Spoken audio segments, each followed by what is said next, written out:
The year was 762. Universe 7, Planet Arantes. A small spaceship took off, kicking up a cloud of dust. Hey, I'm not on the spaceship yet. Solo flew into the sky, quickly chasing after them, and shouted at the top of his lungs. Humph, a piece of trash with a fighting power of only 200 is not qualified to ride in my spaceship. Vegeta's voice was indifferent as he stood with his arms crossed at the spaceship's hatch, coldly observing the scene.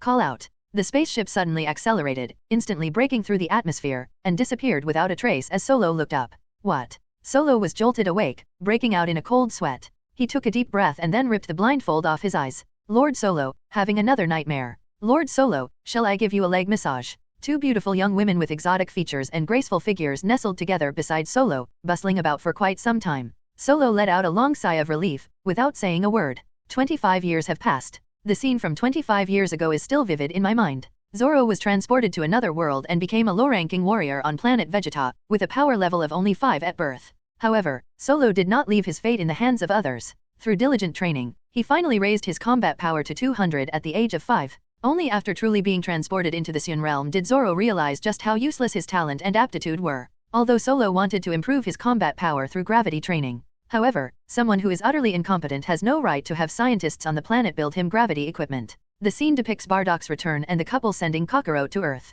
Solo knew very well that, at most, within a month, planet Vegeta would be destroyed by Frieza himself. Fortunately, at this time, Vegeta, Raditz, and Nappa were going to team up and go out to fight. Solo, with a combat power level of 200, shamelessly joined the team and escaped the destruction of the planet. As a result, when they arrived at the planet Arantes to replenish supplies, Solo had just finished loading all the supplies onto the spaceship. Nappa then instructed him to go and bring some more water. Solo's fighting ability was low, so he had to do the work of running errands. At that time, all Solo wanted was to go to Earth as soon as possible. Perhaps training properly with Master Roshi on Earth could make up for his lack of talent. As a result, Solo had just gone to get some water when he turned around and found that the spaceship had already taken off. Get out of here, you piece of trash. Nappa laughed maniacally on the spaceship. Vegeta stood by with his arms crossed, coldly watching, and ruthlessly said, a piece of trash with a power level of only 200 is not qualified to ride in my spaceship.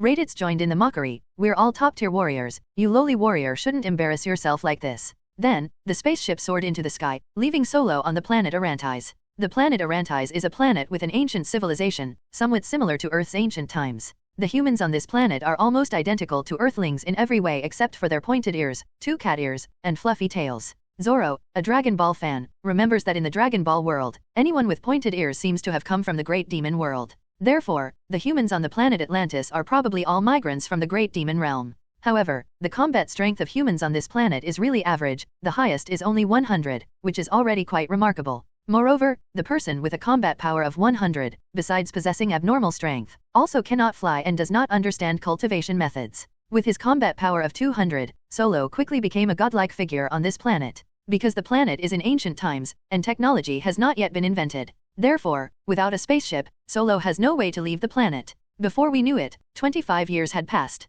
Now, Solo's fighting power has increased from 200 to 1000. The improvement in combat power is just too slow. If we calculate the time, Vegeta's current fighting power seems to be around 18,000, right? Sun Wukong's fighting power seems to be 8,000, and if he activates the Kaioken, his fighting power will definitely exceed 10,000. That's nowhere near as good. However, Solo sometimes thinks that living on this planet isn't such a bad choice. The planet Arantes has almost no usable resources and is unlikely to be targeted by Frieza's army. Even the most wicked figures in the universe wouldn't bother visiting this planet. This is also why not a single spaceship has arrived in 25 years. However, Solo was very unhappy. Now that I've already traveled to the Dragon Ball world, why not have a proper chat with Goku and the others, and maybe even beat up the Supreme Kai and kick the God of Destruction someday? What a pity! What am I doing in the Dragon Ball world? Is he just here to spend his days playing with these exotic beauties? However, Solo was not content with the status quo. Through his efforts, the planet Arantes developed steam engines and electricity, successfully propelling the entire planet into the first and second industrial revolutions.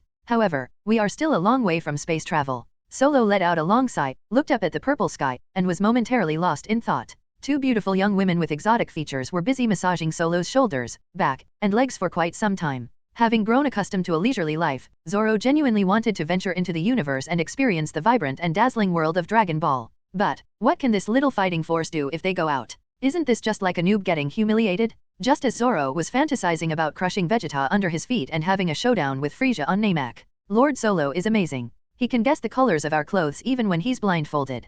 Keep playing, Lord Solo. Quickly guess what color my undergarment is. Hey everyone, welcome to our channel, and thank you for your support. If there's a favorite novel on the channel and you want the next part, you're just one step away. Become a Patreon member and I can make it depending on your tier. Thank you for your attention. Lord Solo actually fell asleep just now. Are you really that uninterested in the color of my undergarment? Two beautiful young women with exotic features whispered sweet breaths in Solo's ears and picked up the black cloth strip from before, intending to put it back on him. I'm done playing, I'm done playing. Solo waved his hand, feeling a bit bored. This is a magical skill that Solo activated a year ago. This skill refreshes precisely at 12 noon on the first day of each month. After refreshing, the previous skill is overridden by the new skill. However, these skills were of little use to Solo. Over the course of a year, the skills acquired are fishing, cooking, flying, fireball, flash, dance, water control, tailoring, bandaging, enhanced cooking, enhanced flying, and X-ray vision. 12 months in a year, 12 skills. As a result, these skills, the flight skill, especially in the third month, is simply too much. I can fly, okay. After Solo gained the flight skill, he felt that his speed was not much different from before, only slightly faster. Last month's flight enhancement skill was pretty good. The flight speed has increased by at least 2 times. The problem is, with a combat power of only 1000, even if the speed is doubled, it still won't make much of a difference. There are also the skills of tailor and bandaging, even more outrageous than the flying skill. Me, a Saiyan, and you grant me the skill of tailoring? The only skill that truly interested Solo was the cooking skill. Solo even cooked a lavish meal and shouted Whice's name loudly, hoping to attract him. If you can go with Whis to the planet Beerus to train, you will have a shortcut in life. It's even possible that he could directly unleash the Super Saiyan God form. The results backfired. Whice didn't come. In the 10th month, Solo unlocked the cooking skill enhancement skill and once again prepared a large table of sumptuous food. Whice still didn't come. Is it that the food cooked with this skill isn't delicious enough, but Whice didn't hear it at all? However, the food I cooked with this enhanced cooking skill was indeed much tastier than the last time. He's even slightly better than the world's top chef. In the last month, Solo unlocked the X-ray vision skill. With nothing else to do, he often teased the pretty girls around him. But after using this skill so much, I feel a bit bored. Besides, Solo is never short of beautiful women. Besides, these skills refresh weekly, and the previous skill disappears after the refresh. Skills that cannot be retained are of little use. Even if you manage to get a skill that increases your combat power by 5000 times, it will be gone next month. Wouldn't all that excitement be for nothing? If we count the time, today is the beginning of the month, so what new skills will be introduced this month? There is less than a minute left until noon. Solo's face was full of anticipation. Time quickly passed to noon. Solo felt a jolt throughout his body, and instantly all sleepiness vanished. Skill refresh. Combat power x50. Combat power increased by 50 times. Isn't this the same as activating Super Saiyan? Wahahahaha. My current combat power is 1000. If combat power increases 50 times, wouldn't that be 5? Well, it's a bit little, but it's enough to rub Vegeta hard on the ground. Is my combat power 5? Solo muttered to himself. The next moment, Solo suddenly glared at a rockery in the distance. Boom. With a deafening roar, the 10-meter-high artificial mountain was instantly blasted to pieces. The two young girls were terrified and rushed into Solo's arms. Solo stared wide-eyed at the shattered artificial mountain, his face filled with astonishment. That's just the power he unleashed with a single glare? To deliver a full-force attack, the entire planet might be blown to pieces. You have to understand, back in the day, Solo's 1000 combat power wouldn't have even been enough to destroy this planet. At most, it could destroy a planet only the size of the moon. Of course, Solo wouldn't go around destroying planets for no reason. Now that Zoro possesses a skill that increases combat power by 50, he feels like he can finally take off a bit. Going to Earth to settle scores with Vegeta would be a good option. Just as Solo was thinking this, he suddenly noticed 2 new circular grooves in the lower right corner of his field of vision. These 2 grooves are semi-transparent and do not obstruct the view at all. One of the grooves has a skill with a combat power of 50, and it also has a passive skill label. The icon is round, much like the way you use a skill in a game. The other groove is empty. In addition, skills that were previously refreshed, such as fishing, cooking, flying, fireball, flash, dance, water control, tailoring, bandaging, enhanced cooking, enhanced flying, and X-ray vision, have been transformed into skill icons. These skill icons float randomly in the air. Solo stroked his chin, then selected the flash skill and placed it in the transparent slot. Snapped. Flash spell fits snugly into the groove, thoughtfully displaying the words active skill. Solo didn't hesitate and immediately activated the flash skill with his consciousness. That was terrifying. Lord Solo, do you think my eyes look good? I got colored contact lenses done the way you instructed today. And mine too, and mine too. I got colored contact lenses done on my eyes too. 2 beautiful young women with exotic features huddled together beside Solo, chatting and jumping around. Just then, a blinding light suddenly burst forth from Solo's body. Ah, my eyes. The 2 little girls gasped in surprise and quickly covered their eyes. Solo, Solo was somewhat speechless. Why did you make me look into your eyes at this particular moment? I really didn't mean to. This flash of light skill, I've used it before, and it feels similar to solar flare. Furthermore, flash of light is easier to use than solar flare. To use the solar fist, you need the sun. Flash spell. It can flash even at night. The skill is activated instantly with no cooldown and can be used infinitely. In other words, Solo could use this skill to light up the entire night. For a month, Solo served as a guiding light at night for a long time, and even thoughtfully provided lighting for the women's bathroom.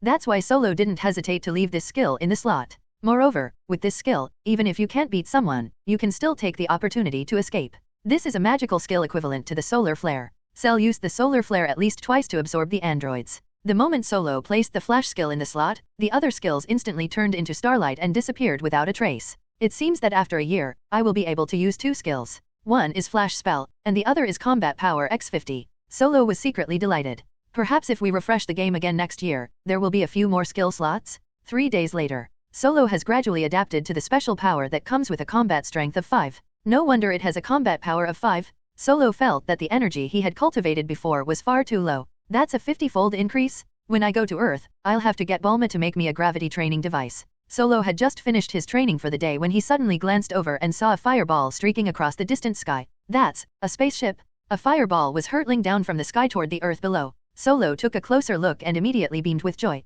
Isn't this one of those spherical spaceships from Frisia's army? I just got a really good skill, and then a spaceship arrived. I'm so lucky. The spaceship is crashing at an extremely high speed toward the city near the royal palace. Judging from the current situation, if the spaceship lands, at least half of the city near the palace will be destroyed. The king and his subjects in the palace were all terrified, staring blankly at the fireball falling downwards. Call out. Solo immediately soared into the sky and quickly rushed to the location of the spaceship. Snapped. Solo waved his hands across the air towards the spaceship, unleashing a powerful surge of energy. The spaceship immediately changed direction, tumbled several times in the air, and fell towards the distant wasteland. Long live Solo! Long live Solo! Long live Solo! The people cheered loudly, their shouts echoing endlessly. Solo waved to his many subjects, then flew quickly toward the spaceship.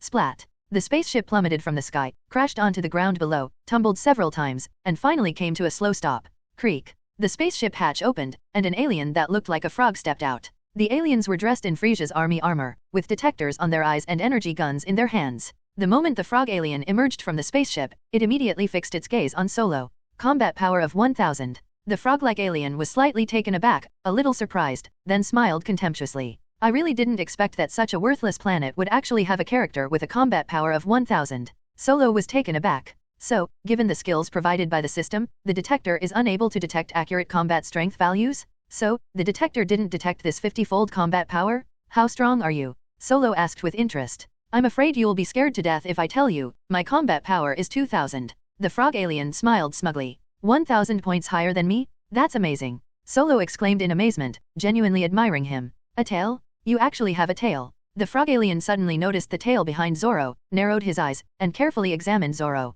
You're not a native of this planet. Could it be, you're a Saiyan? Without saying a word, Solo suddenly reached out and aimed his hand at the frog alien's detector from a distance. Instantly, an invisible burst of energy shot out from Solo's hand and acted on the detector. Snapped. In an instant, the detector carried by the frog alien flew out of his face and landed directly in Solo's hand. It's been a long time since I've seen this thing, Solo sighed, then silently examined the detector in his hand. You give me back the detector, the frog alien shouted angrily. Let's have a good competition, Solo said with a smile, tossing the detector aside. What did you say? You want to challenge me? The frog alien laughed immediately. Your combat power is only 1000. Are you sure you want to do something so stupid? Whoosh. Without further ado, Solo vanished from his spot in a flash and reappeared behind the frog alien in an instant. Bang! Solo delivered a powerful chop to the back of the frog alien's neck. The frog alien's eyes bulged out, bubbles kept coming out of its mouth, then it spat out a mouthful of blood and its whole body convulsed uncontrollably. Judging from the situation, it seems he won't survive.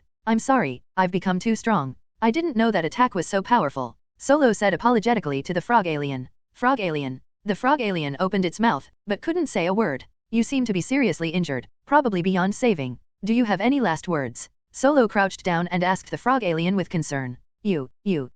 The frog alien's eyes bulged with rage, his anger reaching a fever pitch. You probably don't know, do you? Your Saiyan planet, Planet Vegeta, was destroyed long ago, and almost all the Saiyans died. After saying that, the frog alien looked at Solo with schadenfreude, hoping to regain some face. I know about that. Didn't that guy Frisia destroy our planet? And then he claimed it was hit by a giant meteorite. Solo, unsurprised, finally exclaimed, "You're such a good frog. You came all this way to tell me this, thank you." The frog alien's lips twitched, and he fell silent, already suffering internal injuries from holding it in. "So what are you doing here?" Solo asked with a smile. "Humph." The frog alien turned its head away, not wanting to pay any more attention to Solo. "Speak properly, I feel your injury can still be treated," Solo said with a smile. Hearing that his injuries could be healed, the frog alien immediately breathed a sigh of relief and quickly said, "I am a scout from Frisia's army, responsible for scouting various planets in the universe. This planet doesn't seem to have any usable value on the surface, but as a scout, I need to investigate it in person." "So, what were the results of your investigation?"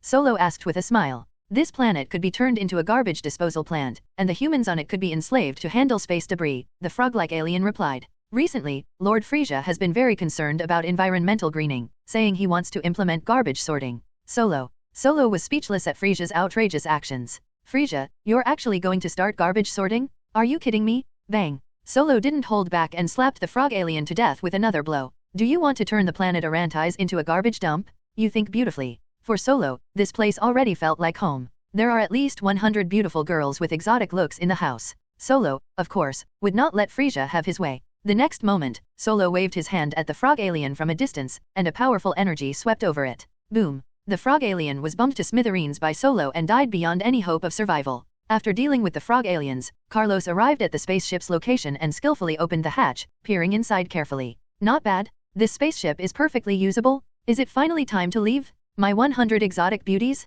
You'll miss me, won't you?" 2 days later. Planet Arantis, Temple Square. A large group of beautiful cat-eared women came to see Solo off. Their eyes were red-rimmed, some were bowing their heads and constantly rubbing the hem of their clothes, some were biting their lips to hold back tears, and a few were hugging each other and sobbing softly. "Lord Solo, can we not leave? Aren't you having fun here?" Yes.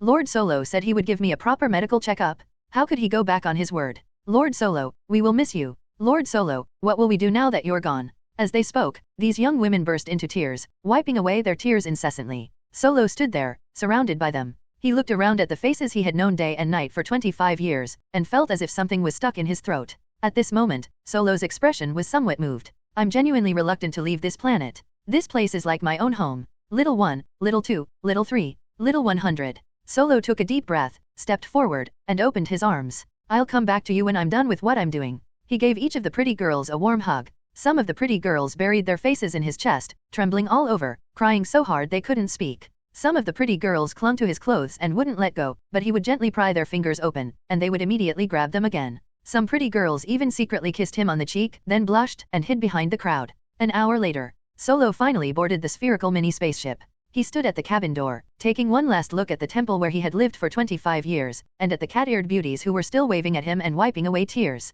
The interior of the spaceship has been completely tidied up by the young ladies. After disinfection, a soft carpet was laid out, and a few changes of clothes and homemade snacks were thoughtfully placed in the corner. Solo felt a sense of home in the spaceship. He took a deep breath, sat down at the control panel, and pressed the start button. Call out. The spaceship instantly pierced through the planet's atmosphere. The powerful G-force pressed Solo into his seat, and the sky outside the window changed from purple to deep blue, and then to pitch black. The spaceship shot into the vast universe at an extremely high speed. Solo turned his head and looked through the observation window at the shrinking planet Atlantis. The purple planet was getting smaller and smaller, farther and farther away from view. His gaze gradually sharpened. "I want to become stronger. This planet still needs me to protect it. There, 100 family members are waiting for me to return." Solo calmed himself down and then quickly started operating the main console. 1 minute later. Call out. The spaceship changed course, tracing an arc across the vast starry sky, and traveled towards Earth at an extremely high speed. The screen on the main control panel shows that it will take at least 10 days to reach Earth from here.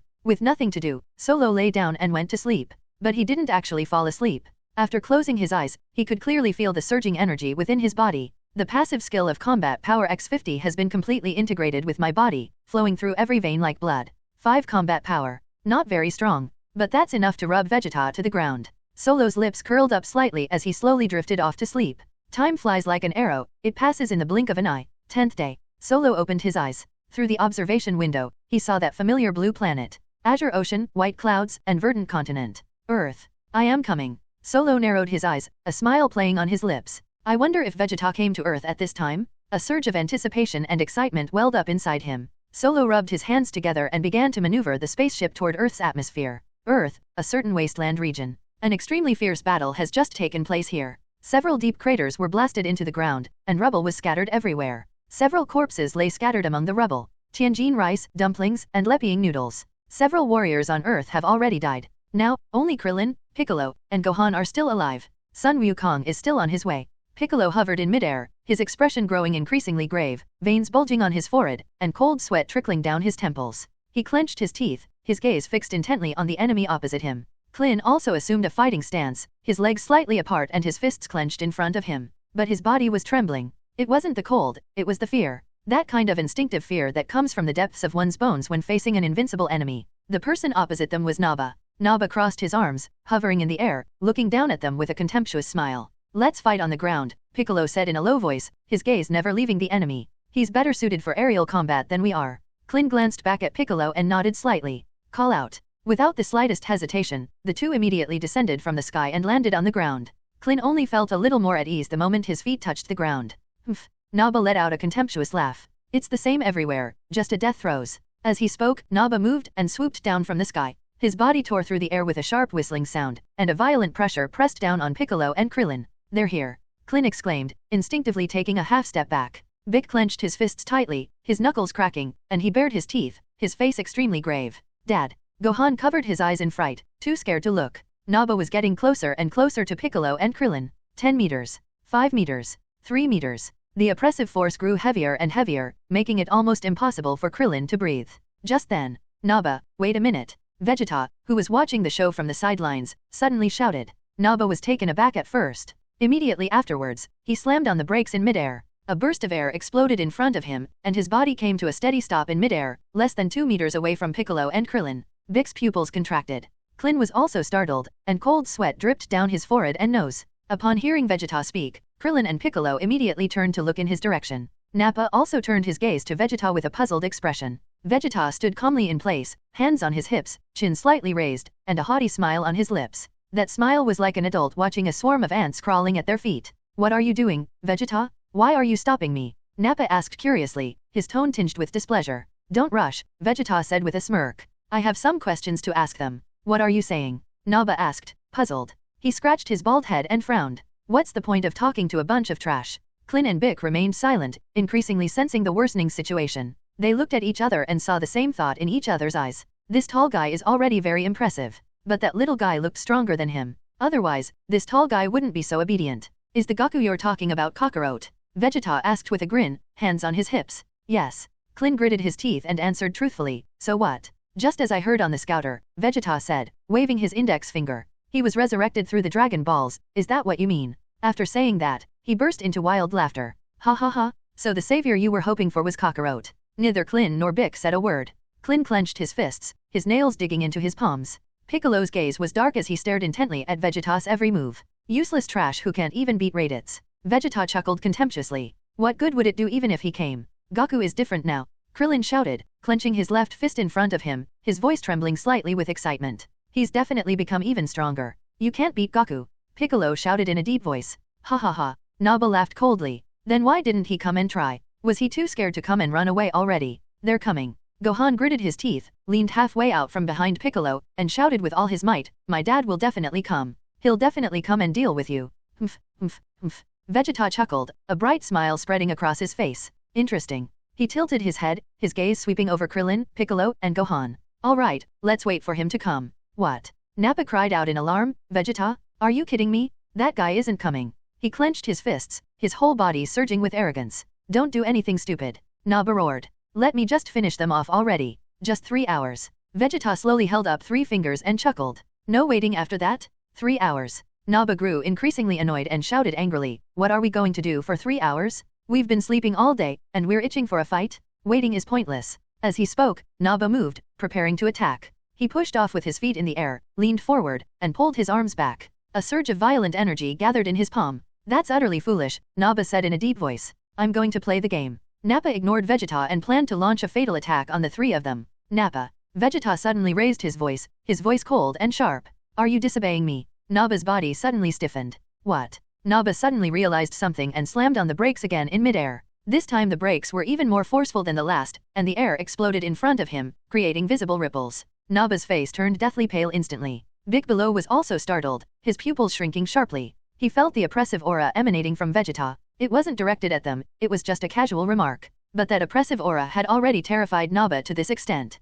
I'm so sorry. Nappa hurriedly apologized to Vegeta, cold sweat pouring down his forehead. I lost control of myself. That's settled then. Vegeta withdrew his gaze, looked back at Krillin and the others, and smiled. I extended your lifespans, you should thank me. Krillin didn't speak, he just stared intently at Vegeta. Grateful? Are you kidding me? The fighting between the two sides then ceased. Vegeta also found a rock and slowly sat down. He crossed one leg over the other, crossed his arms over his chest, leaned back against a rock, squinted his eyes, and patiently waited for Sun Wukong to arrive. Nappa also landed from the air, stood beside Vegeta, crossed his arms, and stared at the three people opposite him with a displeased expression. Piccolo, Krillin, and Gohan gathered together and breathed a sigh of relief. I'm sorry, Gohan stammered, head bowed, avoiding Piccolo's gaze. I was scared. I didn't. Get out of my way. Piccolo snapped, what good is a coward like you? You've let me down. Don't say that, Piccolo, Krillin quickly advised. After all, this is Gohan's first time participating in a battle. Big snorted, turned his head away, and stopped talking. Hey Vegeta, Nappa scratched his bald head and asked in a low voice, why are we waiting for Goku? Because he is a traitor to us Saiyans, Vegeta said, picking up the scouter from the ground and putting it on his ear. The detector emitted a soft sound, and several sets of data appeared on the screen. Vegeta glanced at it and chuckled, this traitor must be eliminated. He paused, and the smile on his lips turned sinister. First, kill his son and his companion in his presence. Then slowly subdue him, leaving him powerless to resist and struggling in agony. In another 3 or 4 hours, we'll be able to put on a hellish exhibition. So that's how it is. Nappa exclaimed excitedly, rubbing his hands together. That's wonderful, Vegeta. Within 3 hours. Vegeta's lips curled into a smile. If he comes, that's what we'll do. Kakarot is yours. Nappa licked his lips, turning his gaze to Krillin and the other two in the distance. As for the other 3, I'll teach them a lesson. Suit yourself, Vegeta snorted. But don't forget about making that Namekian spit out the Dragon Balls. Don't worry. Nappa patted his chest, his anticipation growing. It would be great if Kakarot could come. At this point, he scratched his head again, as if he had suddenly thought of something. But speaking of Saiyans, Vegeta, Nappa mused, have we forgotten about another one? Who? Vegeta raised an eyebrow. Zoro, Nappa smiled, that guy who's a low-class warrior like Kakarot. Oh, Vegeta chuckled, narrowing his eyes. I had almost forgotten about that guy if you hadn't mentioned him. He stretched and spoke casually. Once we've sorted things out on Earth, we can go there while we're at it. Vegeta couldn't quite remember the name of the planet Solo was on, and he frowned as he thought about it. It seems to be called Planet Arantis, Nappa replied after thinking for a moment. Yes, Arantis. Vegeta nodded slightly. I remember now. Although he's not very useful, Nappa sighed, there are only a handful of Saiyans left. Bring him over, Vegeta snorted. Let him be our logistics officer. He'll be incredibly grateful, Nappa laughed. The technology on that planet is quite basic, not even as advanced as Earth's. He'll probably be stuck on that planet forever. The two looked at each other and smiled. 3 hours passed in the blink of an eye. The sun had moved from its zenith to the west. Wukong hasn't arrived yet. It's time. Vegeta snorted coldly, stood up from the rock, and dusted himself off. Waiting any longer won't make a difference. He tilted his head, his gaze sweeping coldly over Klin and the other two. That coward Kakarot won't come. My dad isn't a coward. Gohan shouted, his face turning bright red. Oh no. Krillin cried out, his face contorted with despair and his legs trembling. Why hasn't Goku arrived yet? He turned his head to look at the distant sky, then at Bic. Bic didn't speak, he just clenched his teeth tightly. All right. Nappa stepped forward, clenched his fist, and his knuckles cracked. He sighed, a hint of regret in his voice. Unfortunately, Kakarot isn't here. I'll die, Klin said, his voice trembling as he looked on, tears welling in his eyes. I don't even have a girlfriend yet. There's only a sliver of hope for victory, Bic said in a low voice. Of course, if we succeed. Krillin and Gohan immediately turned to look at Piccolo. A glimmer of hope ignited in their eyes. First, Piccolo said in a low voice, glancing at Nappa and Vegeta out of the corner of his eye, have Krillin draw his attention. Klin swallowed hard and nodded. Then I'll take advantage of the Saiyans' weakness, his tail. Piccolo continued. Okay. Klin took a deep breath and reluctantly agreed. When he's powerless to struggle, Piccolo said to Gohan, Gohan, attack him with all your might. Yes, yes. Son Gohan nodded repeatedly, quite frightened, his little hands clenched into fists and still trembling. However, he still mustered up the courage to say it. I won't run away this time, don't worry. Piccolo lowered his head, his gaze falling on Gohan, and said in a deep voice, just remember that the fate of Earth is in your hands. Son Gohan raised his head, his lips moved, but he didn't say anything. He paused for a moment. Piccolo took a deep breath, lowered his voice, and said with a rare gentleness, Gohan, as long as you have confidence and fight bravely, your energy is stronger than mine. Son Gohan's lips twitched, his Adam's apple bobbed, and his heart pounded as if it were about to burst out of his chest. I don't want to fight. I want to be a great scholar. But he didn't say it aloud, he just clenched his fists tightly. All right. Clint shouted, slamming his fists together in front of him. Let's get started. He clenched his fists tightly, bent his legs slightly, gathered his energy in his feet, and fixed his gaze on Naba, preparing to rush over and attract his attention. However, at that moment, call out. A fireball suddenly appeared high in the sky. It swooped down at an extremely high speed toward the ground not far away, leaving a long white trail behind it. The fireball stood out against the blue sky, like a burning meteor. Vegeta raised his head and squinted at the sky. Naba also stopped in his tracks, looked up, and followed the fireball with his gaze.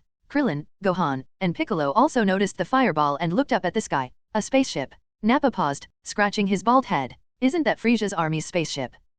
Vegeta squinted, looking towards the fireball in the distance, a slight downward smirk on his face. Is it one of Frisia's men? Vegeta, Nappa frowned, turning to Vegeta for a question. Does Frisia know we're on Earth? Did we not report our arrival to Frisia?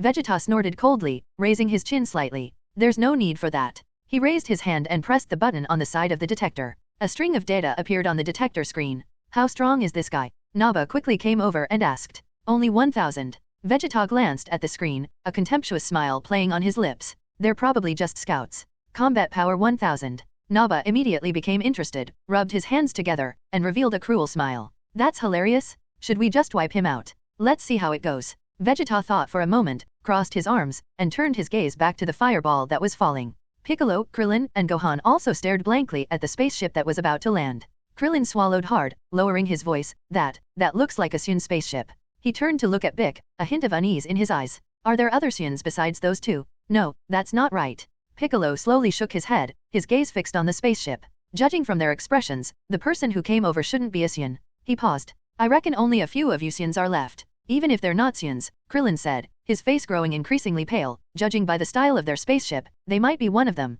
This is really bad. And after a brief period of stagnation, Krillin's eyes lit up, and he suddenly lowered his voice, whispering in Piccolo's ear, Piccolo, that guy's watching the spaceship land right now. Let's take this opportunity to grab him by the tail. It's no use. Piccolo slowly shook his head, his gaze never leaving Nappa and Vegeta. This will only make him more wary. Boom. The next moment, Solo's spaceship landed on the ground not far away. The bottom of the spacecraft spewed out scorching air waves, kicking up clouds of dust. The ground shook violently, and the rubble was pushed around by the shockwave. After the smoke and dust cleared, a large crater was left on the ground. Creak. The spaceship hatch opened, and white mist gushed out from the gaps in the hatch. Solo stepped out of the spaceship. He stepped onto the uneven ground, looked up at the unfamiliar sky, and took a deep breath. Then, he slowly flew into the sky. Looking around, Solo immediately sensed several powerful auras appearing not far away. The ability to sense presence was something Solo developed on his own when he had nothing else to do. This ability is not difficult. As long as you master the techniques, it is easy to achieve. After all, Vegeta only came to Earth once, and in a very short time he learned how to sense ki. Solo hovered in midair, his gaze sweeping across the wasteland, and quickly locked onto the source of those auras. The corners of his mouth turned up slightly. They've come at just the right time. That's wonderful. Call out. Solo moved swiftly, transforming into a streak of light. A shockwave exploded behind him as he flew at incredible speed to Vegeta and Nappa, landing steadily a few steps away from them. It's worth mentioning that the Saiyan armor he wore when he first went to planet Arantis became a bit too small as he got older. From then on, Solo commissioned the making of a white outfit. Wearing this outfit, Solo looked dashing, his clothes swaying gently in the wind. Solo's sudden appearance caught Vegeta and Nappa off guard. After all, the two sides had not seen each other for more than 20 years. Vegeta and Nappa had long forgotten what Zoro looked like. But Zoro clearly remembered what Vegeta and Nappa looked like. He stood there, calmly looking at the two of them. However, Vegeta and Nappa soon noticed the slightly swaying tail behind Zoro. Its brown tail swayed gently behind it. That is the most obvious symbol of the Saiyans. A Saiyan. Nappa paused slightly, looking Zoro up and down. You're a Saiyan. Oh. Vegeta was a little surprised, raising an eyebrow and looking at Zoro with interest. I didn't expect that there were surviving Saiyans besides us. He tilted his head. What's your name? Solo. Solo gave his name, a faint smile playing on his lips. When they heard Zoro say his name, Vegeta and Nappa were slightly taken aback. They exchanged a glance. Just 3 hours ago, we were talking about you. You actually came to find us yourself. This is quite unexpected. Piccolo, Krillin, and Gohan grew increasingly pale. Klin felt his legs go weak, and cold sweat dripped down his forehead and nose. Gohan hid behind Piccolo, his little hands tightly gripping Piccolo's cape. Why is another Saiyan appearing? And judging from the appearance, this Saiyan seems to have come to help Vegeta and Nappa. This is really bad. It's all right. Piccolo lowered his voice and let out a long sigh of relief. This person's aura doesn't seem very strong, it feels even weaker than Raditz. Really? Klin's eyes lit up, and he was temporarily relieved. That's great. However, when his gaze fell on Nappa and Vegeta again, his heart clenched once more. Son Gohan was so frightened that his lips twitched and his throat tightened, as if someone was choking him. Although my combat power is only 1000, there are 3 of them on the other side. Son Gohan initially thought his side had the numerical advantage, but now they have the same number of people as the opponent. How did you find me? Vegeta glanced at Solo, his gaze sweeping over him from head to toe, clearly not taking him seriously. Solo. Naba laughed heartily, stepped forward, and patted Solo on the shoulder. You've come at the perfect time. He withdrew his hand and put his hands on his hips. Raditz, that piece of trash, is dead. He was killed by that Namekian. Naba pointed at Bic in the distance, a gloating smile on his face. Oh, is that so? Solo's lips curled up slightly, feigning surprise, and his eyebrows were slightly raised. Now I command you. Nappa pointed at Piccolo and gave Zoro an order, his tone leaving no room for argument. Go and teach that Namekian and his 2 companions a good beating. If you disobey, I won't hesitate to beat the shit out of you. Power level 1000. Vegeta smiled contemptuously, crossed his arms, and raised his chin even higher. A piece of trash is still trash. After all these years, your power level has only increased by this little bit. Solo's face darkened, and his eye twitched. Vegeta, you're quite the smooth talker. Just wait and see how I deal with you. Seeing Zoro's dark expression and silence, Vegeta didn't seem to care and added, but it's alright. Although he's a low-ranking warrior, if his combat power is increased by 500, he can rival Raditz, a high-ranking warrior. Go ahead, Solo. Nappa patted Solo on the shoulder again, grinning. I'm rooting for you. Just don't do anything underhanded, or you know what the consequences will be. Solo's face broke into a bright smile. He tilted his head, then suddenly reached out and grabbed Naba's wrist. Naba was taken aback at first, then looked down at his wrist that was being held, but didn't think much of it. He thought Solo was trying to be friendly and greet him. But the next moment, Naba felt something was wrong. Solo's fingers gripped his wrist like iron clamps, the force increasing with each grip. Naba's smile froze. Solo gently twisted Naba's arm. Snap. With a crisp crack, Naba's arm snapped in half, just like a broken yam. The sound of bones breaking was exceptionally clear in the empty wilderness. The speed was so fast that Naba didn't even have time to react. He hadn't even had time to feel the pain. He was just staring blankly as his arm bent at an odd angle from the middle. Naba was still a little confused when he suddenly saw the wrist that Solo was holding and heard that crisp sound. At the fracture site, white bone fragments pierced the skin and were exposed to the air. Immediately afterwards, Naba felt a piercing pain. What? Naba let out screams like a pig being slaughtered. He bent down, covering his severed arm with his other hand, his whole body trembling violently. Puff. Blood gushed wildly from the severed arm, splashing onto the ground and staining the soil red. Naba's face turned deathly pale instantly, and his lips trembled. What? Vegeta's eyes widened, and his pupils suddenly contracted. He stared in disbelief at the astonishing scene, his contempt vanishing instantly. Then, Vegeta gave Zoro a deep look. That kid. Its combat power is only 1000. How did he manage to dislocate Naba's arm? Vegeta frowned, finding it somewhat unbelievable. His gaze swept over Solo, trying to find some flaw. Huh? Naba. Solo feigned panic, his eyes widening, his tone full of innocence. How did your arm fall off? He looked down at the severed arm he was holding, then at the bleeding wound. What happened? Come on, let me put it back on for you. With that, Solo stepped forward, grabbed Naba's severed arm, aimed at the wound, and thrust it in forcefully. The cut surface of the severed arm rubbed against the wound, producing a teeth-grinding sound. What? Naba let out another piercing scream, his body curling up like a shrimp. Then, he looked up and cursed at Solo. You bastard, I'll never forgive you. Is it because your arm is too fragile? Is it my fault? Solo shook his head, feigning innocence, and shrugged. I'm going to kill you. Naba roared, his eyes turning bloodshot, and lunged at Solo with bared teeth and claws. He had lost his balance, blood was still flowing from his severed arm, but his furious rage was even more intense. Solo's lips curled into a smile. The moment Naba lunged at him, he vanished in a flash. Whoosh. In an instant, Solo appeared behind Naba. He didn't even look back. Bang. Solo kicked out, his foot striking Naba squarely in the back. Naba then fell face first into the dirt, his face buried in the mud, his mouth full of dirt, and he lay on the ground for a long time without getting up. So fast. Vegeta's pupils contracted slightly, and a hint of surprise finally appeared on his face. Is this the strength displayed by someone with a combat power of 1000? What exactly happened to Solo? Seeing this, Piccolo, Krillin, and Gohan were momentarily stunned. Krillin opened his mouth wide and his eyes widened. Gohan peeked out from behind Piccolo, his little face full of confusion. They actually started fighting. This new Saiyan is not one of their allies? Great! Krillin exclaimed, both surprised and delighted. He clenched his fist and waved it in front of him. This way, we can wait for Goku to arrive. Bic nodded slightly, crossed his arms, and stared intently at Solo's back. He also felt that things were moving in a positive direction. Is this new guy really that strong? Krillin wondered, tilting his head and frowning. His aura doesn't seem that powerful. His aura certainly does appear that way on the surface.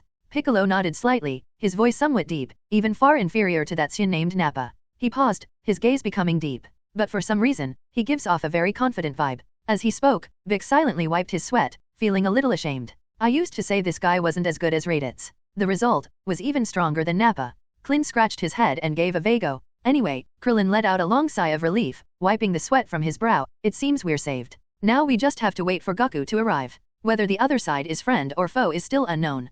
Piccolo glanced deeply in Solo's direction, his gaze fixed on him. But speaking of which, Krillin scratched his head, looking around. Why isn't Goku here yet? Naba endured the pain from his severed arm and gritted his teeth as he got up from the ground. He turned around and looked at Solo, his eyes filled with a mixture of fear and anger. What? Naba gasped for breath, his voice trembling. When did he get behind me? He glanced back at the footprints on the ground behind him, then looked at Solo. Veins bulged on his forehead as he roared, "You bastard, I'll never forgive you." Solo tilted his head, a bright smile spreading across his face. Don't say that, Naba. Actually, I've always admired you. He stepped forward and pointed at Naba's chest from a distance. After all, you are an elite warrior of our Saiyans, far surpassing superior warriors like Raditz, and far beyond the reach of a lowly warrior like me. Solo's tone was unbelievably sincere. My admiration for you is like the endless flow of the Yangtze River, and like the overflowing Yellow River unstoppable. Nabatai's face turned ashen, his expression growing increasingly grim. Veins bulged at his temples, and his remaining hand clenched into a fist, his knuckles cracking.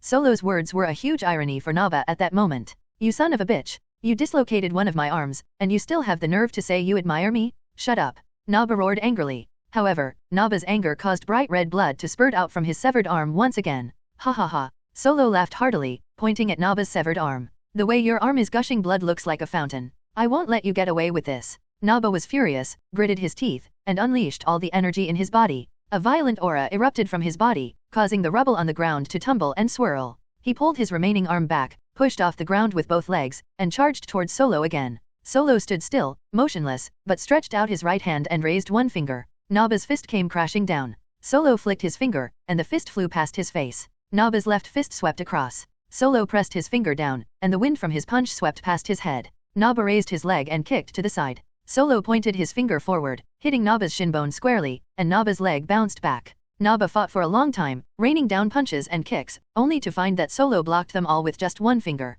His expression changed from anger to shock, and then from shock to fear. Naba quickly jumped back, creating some distance between them. You. Naba froze, his lips trembling, unable to react. He looked down at his intact fist, then at Solo's raised finger. One finger. It only took one finger. Not bad. Solo smiled broadly, withdrew his finger, and waved it in front of him. You were pretty fast just now, Vegeta. Nappa turned to Vegeta, his voice trembling, and asked, just how strong is this guy? 1000. Vegeta's face darkened, his voice low, his gaze fixed on Solo. What did you say? Naba exclaimed in shock, his eyes almost bulging out of their sockets. Is your combat power really only 1000? That's impossible? Absolutely impossible. Humph. Vegeta snorted coldly, gritted his teeth, ripped off the detector he was wearing on his eyes, and threw it to the ground. The detector landed on the ground, bounced twice, the screen flickered, and then went out. It's possible this guy possesses some special abilities, Vegeta spat out through clenched teeth. Or perhaps he's like these Earthlings, able to control his fighting power at will, but the detectors just haven't shown it. You've been hitting me for ages. Solo's lips curled into a slight smile, a hint of mockery in his eyes. Now it's my turn to attack, isn't it? What did you say? Naba was so angry he laughed, throwing his head back and letting out a wild howl, his laughter tinged with hysteria. You said you were going to attack me. Whoosh. Solo flashed away, disappearing from his spot with a soft sound. In an instant, Solo appeared directly opposite Nappa. It's incredibly fast. It was so fast that Naba didn't even have time to react. Before his pupils could even contract, Solo's fist was already upon him. Bang! Solo threw an uppercut, his fist landing squarely on Naba's abdomen. The force of the punch penetrated through Naba's body, and a wave of energy emanated from his back. What? Naba let out a piercing scream, writhing in pain as his body arched like a shrimp, a trickle of blood escaping from the corner of his mouth. Solo slowly raised his foot and delivered a magnificent side kick, his soul landing squarely on Naba's chest. Boom! Naba's body flew out like a cannonball, tearing through the air with a sharp whistling sound, tracing an arc in the air before crashing heavily onto a cliff in the distance. The cliff immediately shattered into pieces, with rocks flying everywhere and dust billowing. Countless pebbles crumbled from the cliff face, rolling down with a thunderous roar and burying Naba beneath them. The smoke and dust cleared. Naba fell to the ground, with several pieces of gravel pressing down on him. He stared blankly up at the blue sky, somewhat bewildered. The intense pain at the severed arm also left Naba feeling dejected. What happened? Why can't I even beat a low-ranking warrior? His combat power is only 1000. Just as Naba was having a moment of existential doubt, Solo swiftly flew over. His feet landed on Naba's chest. Solo glanced down at Naba at his feet and grinned. Get out of here. Solo pushed off with his left foot, using Nappa's body as a skateboard to push aside the falling rocks and fly away. Gravel flew to both sides, and dust left a long trail behind. Bick. Klin. Both of them opened their mouths wide and stared with wide eyes. Son Gohan rubbed his eyes, looking at Zoro with a bewildered expression. Can you still use a person as a skateboard?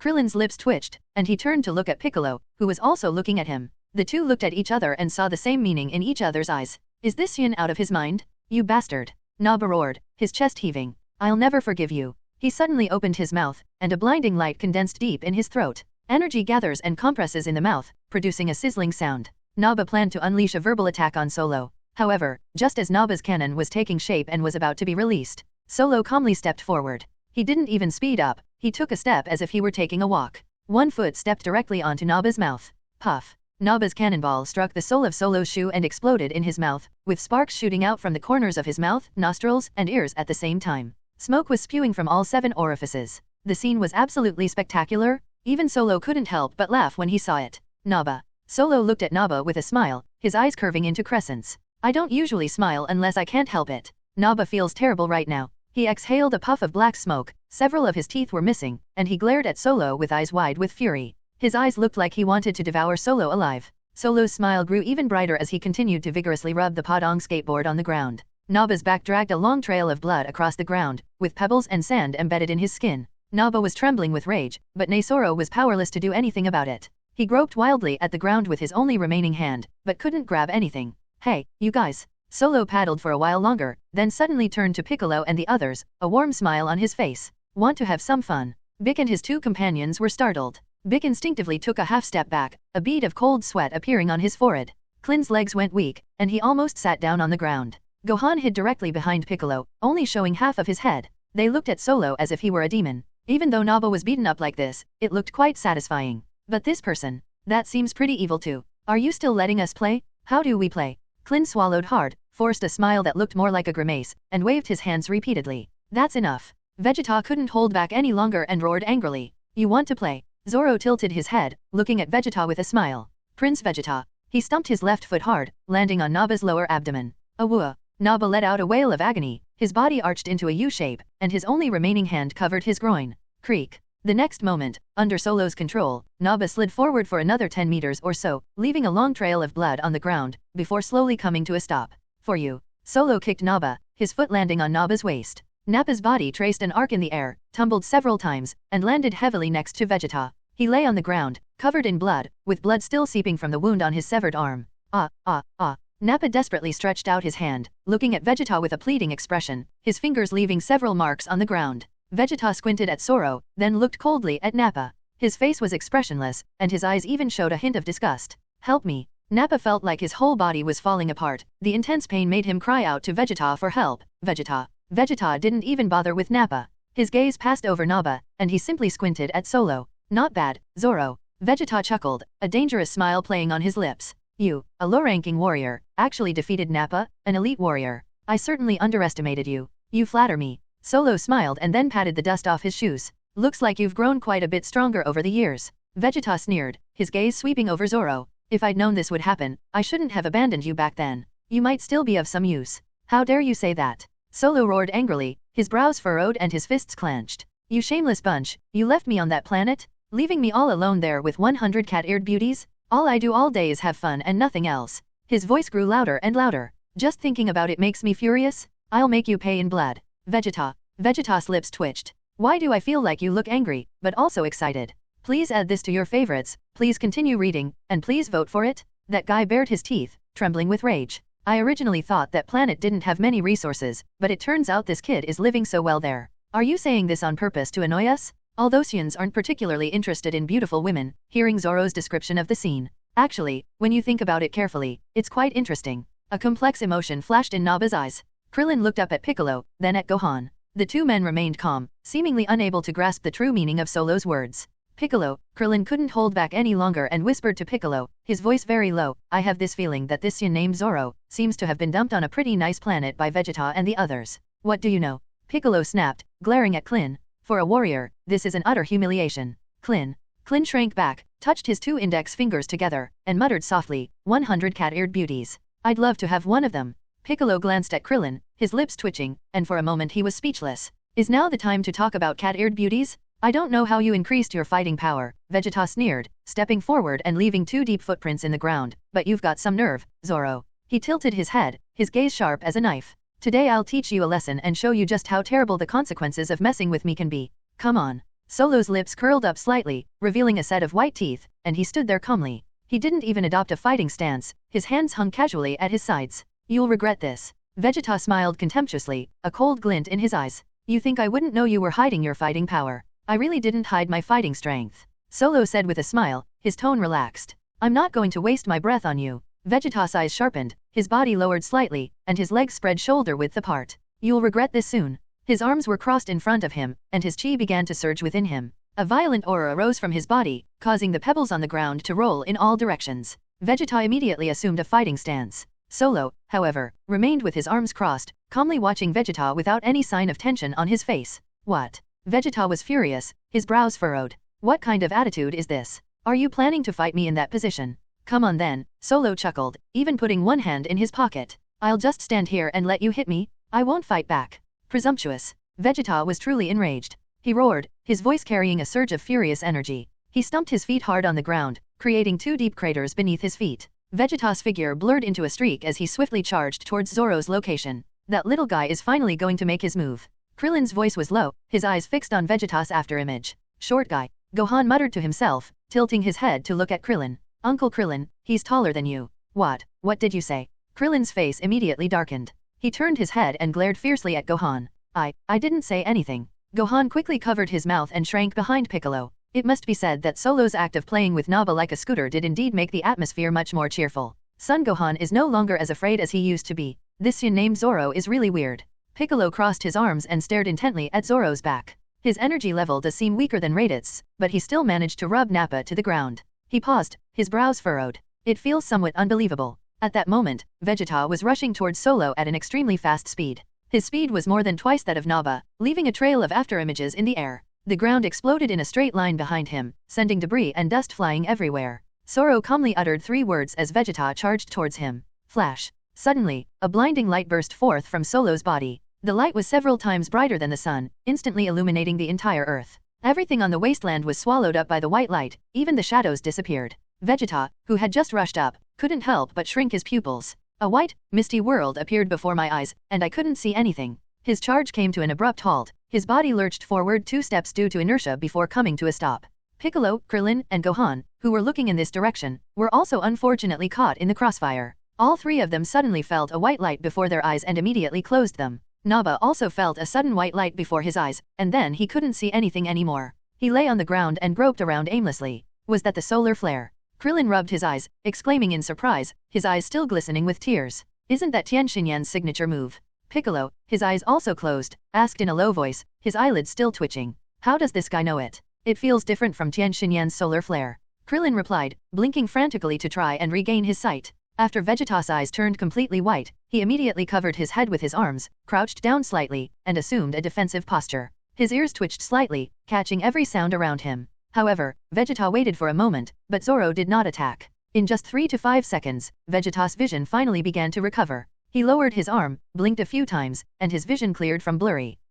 Zoro grinned, tilting his head to look at Vegeta. Your eyes have finally recovered. Damn it. Vegeta roared in fury, veins bulging on his forehead. You dared to mess with my eyes? I'll never forgive you. He swung his fist, gathering his energy in it, and struck fiercely towards Solo. Flash. Solo calmly used flash of light again. The white light shone again. My eyes. Vegeta gasped again, his fist frozen in midair, his entire body stiffening on the spot. Bick and his 2 companions were also unfortunately caught in the trap, leaving them speechless. Didn't you just use the solar flare fist? Can they be used consecutively? Naba's pupils shrank drastically, and all he could see was a white blur. Solo took a step forward. Snap. A crisp sound came from beneath Solo's feet. You stepped on my hand. Naba cried out in pain. Sorry, I did it on purpose. Solo chuckled. Naba's eyes were bloodshot with rage, and he ground his teeth in hatred. His teeth were grinding together, and his only remaining hand was clenched into a fist, his nails digging into his palm. This guy is infuriating. I know you might be doing this on purpose, but don't say it out loud. Your bluntness makes me lose face. The intense pain caused Naba's mind to go blank, his vision to go black and white, and his body to convulse uncontrollably. Hateful. Vegeta gritted his teeth, trembling with rage, the veins on his forehead bulging. His vision gradually recovered, and his field of vision became clearer. The moment Vegeta saw Zoro clearly, his pupils contracted slightly, and he suddenly had a bad feeling. Could it be that he's going to flash? Solo chuckled, revealing a set of pearly white teeth. A burst of white light erupted instantly. Vegeta closed his eyes almost without hesitation. At the same time, he raised his right hand upwards, and an energy blast condensed in his palm. The ball of light bounced in my palm, making a buzzing sound. Vegeta threw the energy blast towards Solo. Solo neither dodged nor avoided the blow, but instead raised his hand and slapped the other person across the face. He slapped his palm on the energy blast, sending it flying back at Vegeta. Call out. The energy blast hurtled toward Vegeta at incredible speed, leaving a trail of light in the air. Boom. The energy blast grazed Vegeta's shoulder and slammed into the ground not far away, causing a massive explosion. Flames shot into the sky, debris flew in all directions, and a deep crater was blasted into the ground. Vegeta was furious. He clenched his right fist tightly, and a layer of flames gathered on his fist. He pushed off the ground with both feet, his figure transforming into a streak of light as he rushed towards Solo at an extremely fast speed. Flash. Solo flashed a bright smile and used flash of light once again. The white light shone once more, illuminating the entire wasteland. This skill is just so awesome. It's not just instantaneous, but there's also no time interval. It can be used indefinitely and consumes nothing. Poor Vegeta, he just rushed over and was unfortunately hit again. A white, misty world appeared before my eyes, and I couldn't see anything. His charge came to an abrupt halt, and his body staggered forward 2 steps due to inertia. Vegeta trembled even more violently with rage, his face turning extremely ugly. Continuous flashes. Zoro simply stood next to Vegeta and kept unleashing his flash technique. Waves of white light surged forth like a tide. An astonishing scene unfolded. A blinding white light emanated from Solo's location. The light was several times brighter than the sun, making one's vision go white just by looking at it. You could say that Solo is like a sun now, except that he doesn't radiate heat. Those watching Solo at the scene unfortunately had their eyes injured. No one expected that Solo would be so shameless. They've unleashed a series of flash spells. Because Zoro was closer to Vegeta, the damage to Vegeta's eyes was greater. At that moment, Vegeta felt like he was going blind, seeing only a white, indistinct world. His eyelids blinked frantically, and tears streamed uncontrollably down his face. Naba fared even worse, suffering both physical and magical damage. He lay on the ground, blood still seeping from the wound on his severed arm, his eyes blinded by the white light, curled up in a ball like a worm whose tail had been stepped on. Bick and his group were a little further away, so they suffered slightly less damage. Even so, the blinding white light made it impossible for them to open their eyes. Bick raised his hand to cover his eyes, his brows furrowed. Klin turned around immediately, presenting his back to the white light. Son Gohan lowered his head and closed his eyes. Ah! Vegeta was furious and let out a roar. A powerful energy suddenly erupted from his body. Endless energy emanated from Vegeta's body, spreading outwards. The air currents surged, the ground cracked, and rubble was thrown into the air. Zoro didn't even try to dodge the small amount of energy Vegeta released. He stood still, hands in his pockets, and easily withstood the impact with his body. After all, Zoro's current fighting power is 5, while Vegeta's highest fighting power is only 18,000. The difference is not small. What? Naba let out a scream. Vegeta's indiscriminate attack hit him squarely, the energy shockwave slamming into him, causing him excruciating pain. His body rolled several times on the ground, and a trickle of blood escaped from the corner of his mouth. Quick! Let's get away! Piccolo called out, then grabbed Gohan's wrist and dragged him outside. Wait for me, take me with you. Klin said anxiously, quickly following after him, his hands groping haphazardly in front of him. I'm over here, you're going the wrong way. Piccolo sensed Krillin's presence through his sense of presence, his lips twitched, and he quickly corrected him. Klin awkwardly turned around and followed Piccolo's scent. All 3 of them are now unable to see and can only rely on their senses to navigate. Stumbling and staggering, one step at a time. After unleashing his indiscriminate attack, Vegeta cautiously opened his eyes. Then, the blinding light struck again. The white light went straight into his pupils. Vegeta's lips twitched, and his entire face contorted. This time, Vegeta was truly on the verge of tears. His eyes, which had just regained a tiny bit of vision, once again revealed a completely white world. Zoro stood opposite Vegeta, continuously unleashing his flash technique. One wave after another, never stopping. The area within a kilometer radius was turned white by Solo's flash spell. The light enveloped the entire wasteland, even turning the sky white. Temple. Lord Tenjin. Mr. Bobo rubbed his eyes, which were red and brimming with tears. He silently wiped away his sweat with a handkerchief, and then wiped away his tears. God. Even the gods kept rubbing their eyes. His eyelids were red and swollen, and tears were hanging from the corners of his eyes. The flash spell had such a wide coverage that even Kami and Popo, who possessed the ability to see far, were unfortunately affected. Fortunately, the distance was relatively far, so the damage wasn't too great, but I still kept crying. This. Lord God. Mr. Bobo asked hesitantly, a hint of helplessness in his voice, who is this person? Looks like another Saiyan. Kami quickly averted his gaze, sighed, and rubbed his temples. I reckon he has a grudge against Vegeta and the others. What kind of deep-seated hatred could this be? Mr. Bobo said, both amused and exasperated, wiping his eyes again. It's so bright it's blinding.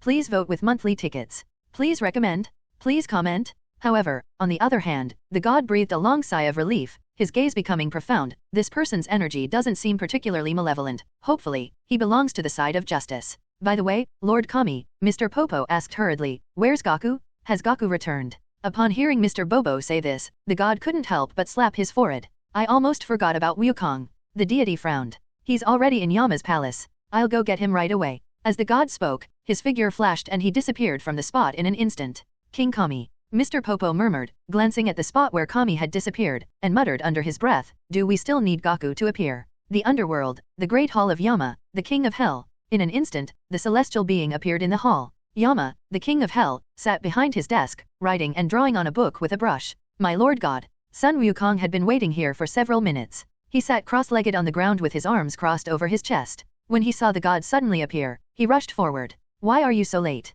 Sun Wukong scratched his head, his face showing impatience. I've been waiting anxiously. Let's not talk about that. The god waved his hand urgently. Let's go back immediately. After the god finished speaking, he immediately grabbed Sun Wukong's wrist, and in a flash, disappeared. Whoosh. In the blink of an eye, the gods brought Sun Wukong back to the temple on earth. Alright, I'm off. Sun Wukong gave the celestial being a thumbs up, grinned, and took several deep breaths. My kung fu is all set. The god hesitated, his lips moved, but he ultimately didn't say anything. Sun Wukong, however, did not notice so many details. He quickly took to the air and leaped down from the temple. When passing by Garen Tower, the hermit Garen is still squatting on top of the tower rubbing his eyes. His claws kept waving in front of his eyes were red and swollen, and tears streamed down his face. A cat's face was filled with sorrow. Master Korin. Gaku immediately stopped in midair and asked curiously, tilting his head to look at Master Korin. I'm here. What's wrong? Did you get sand in your eyes? It's Gaku. Master Korin barely opened his eyes narrowed to slits. You're back so quickly. He hurriedly pulled out 2 magic beans from behind his back and threw them over. These are the last 2 senzu beans, catch them quickly. Snapped. Sun Wukong reached out and caught the magic bean. He looked down at the 2 magic beans in his palm, and then immediately ate one. As soon as the magic bean entered my stomach, a warm current spread through my body. Instantly, Sun Wukong's fatigue vanished, and his stamina returned to its peak. I'm off, Master Korin. Gaku thanked him, his body sinking slightly as he prepared to depart immediately. Thank you for the senzu bean. Wait a minute, Gaku. Master Korin called out to Sun Gaku, raising a paw. Sun Wukong paused, looked back at Master Garen, and stopped in his tracks. Take this with you, said Garen the hermit, conjuring a pair of sunglasses with a wave of his hand and tossing them over. The sunglasses tumbled a few times in the air before steadily flying toward Sun Wukong. Sun Wukong reached out and caught the sunglasses, holding them in his hand and looking at them over and over, only to be completely bewildered. Master Korin. Sun Gaku frowned slightly, puzzled. Why are you giving me sunglasses? You'll find out when you get there. Master Garen silently wiped his sweat and rubbed his forehead with his claw. Although Sun Wukong couldn't understand, he still nodded. He waved goodbye to Master Garen, then quickly grabbed his sunglasses and continued diving downwards. Somersault cloud. After descending to a certain height, Sun Wukong immediately shouted loudly. A golden somersault cloud swept in from afar, piercing the sky and landing at Sun Wukong's feet. Sun Wukong stepped onto the golden somersault cloud, took a deep breath, clenched his right fist, and gathered his energy in his fist. Set off. Sun Wukong pointed forward with his large hand, his gaze resolute. The somersault cloud carried Sun Wukong, flying swiftly towards the direction of the battle. The cloud left a golden trail in the air. Solo continued to unleash flash. Waves of white light followed one after another, without end. Vegeta was completely helpless. He stood there with his eyes closed, his body trembling slightly. Even at this point, Vegeta was ready to give up resisting. This is fucking ridiculous. Shameless? This is the first time I've ever seen such a shameless Saiyan. Vegeta closed his eyes tightly, his eyelids trembling slightly from the effort. He pricked up his ears, trying to catch every sound around him. The moment I felt my eyes were about to recover, I turned and ran without hesitation. He pushed off the ground with both feet and shot forward. Vegeta was incredibly fast, leaving a trail of afterimages in the air. However, how could Vegeta possibly be faster than Zoro? With just a few flashes, leaving afterimages in the air, Zoro caught up with Vegeta and silently appeared directly in front of him. Vegeta felt himself out of the area of white light and cautiously opened his eyes. My vision had just returned, and I hadn't had a chance to see what was ahead clearly yet.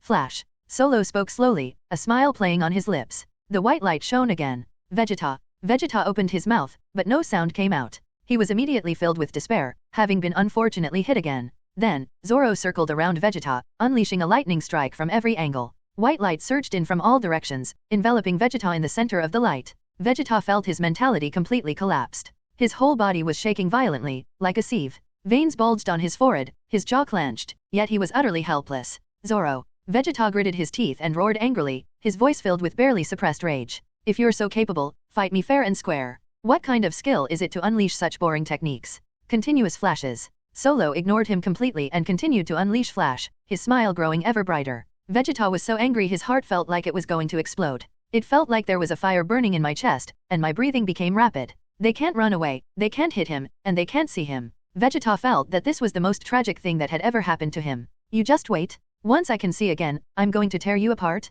Naba, on the other hand, lay prone on the ground like a quail. He buried his face in the soil, not daring to look at the white light in the sky. One glance, and your eyes will be blinded for at least several seconds. Solo is a scoundrel? I've never seen such a shameless Saiyan. Blood was still seeping from Naba's severed arm, staining the soil beneath him red. Piccolo, Krillin, and Gohan had already run far away. They stopped on a small hillside, with their backs to the white light. Even though it's far away, just looking in that direction makes my eyes feel very uncomfortable. I never expected that using the solar flare to this extent would have this effect. Piccolo fell into deep thought, his voice low. It's not solar flare. Krillin silently wiped his sweat and shook his head. That really isn't solar flare? Solar flare can't be released continuously like that, and it requires sunlight in the sky. Yes, Uncle Piccolo. Gohan nodded in agreement with Krillin. He shouted flash technique. Moreover, Krillin sighed, his eyes still red, the light released by solar punch isn't as bright as his flash of light. He paused, a thought flashing through his mind, and then said, should we take this opportunity to eliminate that guy named Naba? He's injured, but he should still have a lot of energy left, Piccolo said, glancing back at him. As a result, when he looked over there, Big's eyes rolled back again, and he was unfortunately hit. Big silently wiped away his sweat, tears welling in his eyes, wanting to cry but unable to. Klin opened his mouth, unsure of what to say. Even if you wanted to kill him now, you wouldn't know where he is, would you? Piccolo sighed softly, raising his hand to rub his eyes. Can't we sense his location? Krillin pondered, tapping his temple. If we know his approximate location, unleashing a few powerful attacks might actually kill him. He's lying right where he was just now. Piccolo thought for a moment, agreeing with Krillin's assessment, and nodded slightly. Then let's attack together. I'll join too. Son Gohan gritted his teeth and quickly replied, clenching his little fists. Chi-Yuan slash. Special beam cannon. Magic flash. The three of them simultaneously focused their energy while facing away from the white light. Klin clasped his hands together above his head, and a rapidly spinning disk of energy condensed between his palms, emitting a piercing buzz. Piccolo extended 2 fingers and placed them on his forehead, where a spiral beam of energy condensed, with golden light dancing on his fingertips. Son Gohan pushed his palms forward, and a golden energy blast condensed in his palms, its flames surging. Then, the three of them made a graceful turn, closed their eyes, and threw their ultimate moves directly at the spot where Naba had been. 3 beams of energy pierced the sky, leaving behind 3 tails of light of different colors. Mine. Naba let out a desperate scream, the sound echoing across the empty wasteland. Boom. The next moment, a huge explosion occurred where Naba was located. Flames shot into the sky, smoke billowed, and pebbles flew in all directions. A huge crater was blasted into the ground, with charred soil swirling around it. Solo heard the explosion and glanced in that direction. Naba was seen having his thigh pierced by Piccolo's special beam cannon. The beam of light left a through wound on his leg, and blood gushed from the wound. Not only that, Krillin's energy slash also sliced Nappa in half. Then came Gohan's Majin Flash. The flash of magic missed Naba and flew to a spot on the ground in front of him, where it exploded, creating a sizable crater. Naba's body was cut in 2, and the 2 halves twitched incessantly, like 2 dehydrated fish. His eyes were wide open, and his mouth opened and closed, but no sound came out. It was clear that he wouldn't survive. That's not it. That's not it. Naba was unwilling to give up. He scratched the ground a few times with his only remaining hand, leaving several finger marks in the soil. His body twitched a few times, his head tilted to the side, and then he remained still. Vegeta, Zoro suddenly asked Vegeta, pausing his flash jutsu, his tone casual, how about taking a break? Vegeta's face turned as black as coal. His lips twitched, and his whole face contorted. You've blinded me like this, so you don't have the energy to release that thing now, right? You think you can just take a break like that? Humph. Vegeta snorted coldly, raising his chin slightly. Out of energy, huh? I don't believe you can keep using that flash jutsu forever. Then why don't you open your eyes? Solo asked with a smile, tilting his head to look at Vegeta. Vegeta. He opened his mouth, but couldn't say a word. Vegeta felt a pang of pain. It felt like something had stabbed my heart. Try opening your eyes. Zoro looked at Vegeta with interest, arms crossed. Didn't you say I was out of energy and couldn't use the flash jutsu? Humph. Vegeta snorted coldly, gritting his teeth. Fine, I'll open my eyes then. He quickly opened his eyes, then immediately closed them again. The eyelids were only slightly lifted, and white light poured in. However, Vegeta opened his eyes too quickly and didn't find Zoro's exact location. After all, Vegeta had already thrown the detector on the ground and hadn't had a chance to put it on yet. Even if you wear a detector, you can't open your eyes, so it's pretty useless. Why is it closed again? Solo asked with a smile, his tone slightly teasing. You'll regret this. Vegeta thought about it seriously for a moment, then suddenly let out a cold laugh. He immediately turned his head to look in Solo's direction, his eyelids snapping open. 10 minutes have passed. Vegeta, don't believe you can keep using flashy flash forever? This guy must have run out of energy. With such intense light, it would be strange if it didn't consume a lot of energy. Sure enough, the white light disappeared. Vegeta smiled. Just tell me if you want to rest or not. Solo looked at Vegeta calmly, even putting his hands in his pockets. There's no need for that. Vegeta was genuinely furious, his chest heaving violently. Since arriving on Earth, I haven't even had a chance to fight yet. As a result, he was so blinded by the sight of this lowly soldier that he couldn't even open his eyes. Are you some kind of shameless Saiyan? If I don't destroy you today, I'm not Vegeta. Without further hesitation, Vegeta charged towards Solo, his figure blurring into a blur as he tore through the air, unleashing a violent pressure upon Solo. You said you wouldn't rest, Solo said calmly, standing still. After he finished speaking, he slowly uttered 3 more words. Flash. A new round of magical attacks has begun. A burst of white light erupted instantly, even more dazzling than before. Vegeta had just rushed in front of Solo when he was hit again, and his vision went white. I couldn't see anything in my field of vision, just a vast expanse of white. Vegeta was struck dumb, his body frozen in midair. How come this guy still has the energy to unleash a flash spell? Didn't he run out of energy? This must be the final wave of attacks. I estimate I can hold on for another minute. 1 minute at most. He will surely exhaust all his energy, and then it will be his death day. Please vote for me. Please vote for me. Please vote for me. Please vote for me. Please vote for me. Please vote for me. Please vote for me. Please vote for me. Please vote for me. Please vote for me. Please vote for me. Vegeta silently calculated the time, his jaw clenched, his body trembling even more violently. The reason I gave you a break earlier, Solo suddenly said, his tone flat, is because Naba might be dead. Vegeta snorted coldly, his lips twitching. That kind of trash is dead, so be it. I don't need useless Saiyans. He wasn't really surprised. Naba was already badly injured, and if left unattended, his chances of survival were probably not very high. Now that I'm dead, I might as well be dead. The main problem now is dealing with this guy named Solo. Oh dear. Solo sighed softly, a hint of feigned worry in his voice. I'm almost out of energy. It seems I can't cast flash anymore. This is really bad. Vegeta snorted, raising his chin even higher. Stop with your little tricks. You think I'll fall for that? I'm not opening my eyes. He closed his eyes tightly, his eyelids trembling slightly from the effort. Don't think I'll fall for your tricks. Really not going to open your eyes? Solo asked with a smile, tilting his head to observe Vegeta's expression. Vegeta simply ignored Solo. He stood there with his arms crossed and his eyes closed. Anyway, you can't do anything to me, and your fighting strength is definitely not enough to break through my defenses. Otherwise you would have attacked me already, and once you attack me, all I have to do is let me catch you. You're dead. Vegeta was extremely pleased with himself, and a smile even appeared on his lips. Although my eyes hurt terribly, tears were still streaming down my face. Snapped. Just as Vegeta was thinking about something good, Zoro stepped forward and slapped him across the face with a powerful punch. The palm and cheek collided, making a crisp sound. Vegeta's head was slapped to one side. He was stunned at first, and his pupils suddenly contracted. He was immediately enraged, and the veins on his forehead bulged. You're asking for it. Vegeta yelled and threw a punch at Zoro. The fist tore through the air, creating a shockwave. Solo had already dodged, and with a slight sway, he disappeared from the spot. Vegeta's fist missed its target and hit the air. Snapped. Solo slapped Vegeta again, this time on his other cheek. The sound was louder than before. Vegeta's head was slapped to the other side, leaving 2 red marks on his cheek. Ah! Vegeta was furious and roared repeatedly. He unleashed a flurry of punches and kicks into the air, his fists and feet leaving after images in the air. Didn't you say you wouldn't open your eyes? Solo's voice rang out from behind Vegeta, his tone relaxed.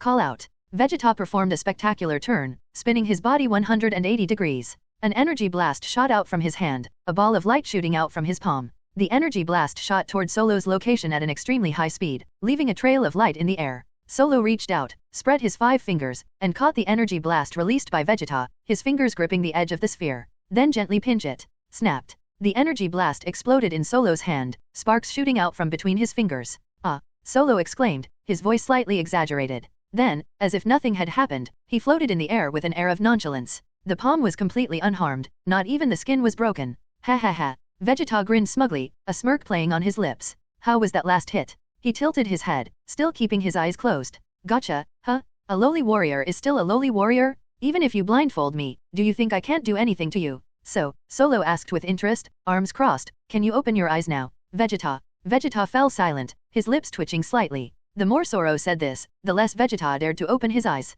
Those white lights have now caused Vegeta psychological trauma. My eyelids felt like they were glued on, and I couldn't open them no matter what I did. Vegeta snorted, raising his chin slightly, and immediately changed the subject. You must have been injured just now, otherwise you wouldn't have yelled. Injured? Solo chuckled, glancing down at his shoes. No, my shoelaces just came undone. He bent down and pretended to tug at his shoelaces. Stop bragging. Vegeta expressed deep skepticism. Open your eyes. Solo's smile grew even brighter, his tone laced with provocation. Vegeta took a breath, his chest puffing out. He clenched his fists tightly, his knuckles cracking. Then place your hand in front of your eyes, use your fingers to support your upper and lower eyelids, and slowly lift your eyelids to reveal a thin slit. However, just as Vegeta opened his eyes a little, Zoro slapped his hand aside. His hand was knocked away, revealing his eyes, which were completely exposed. Then, Vegeta's eyes once again came into close contact with the white light. White light directly enters the pupil. What? Vegeta let out a painful howl and his body fell backward. He once again felt a white, indistinct world before him, and could see nothing at all. Damn it! Vegeta roared in exasperation, his voice distorted. The problem is, even though he opened his eyes a little bit, he still couldn't find Solo's location.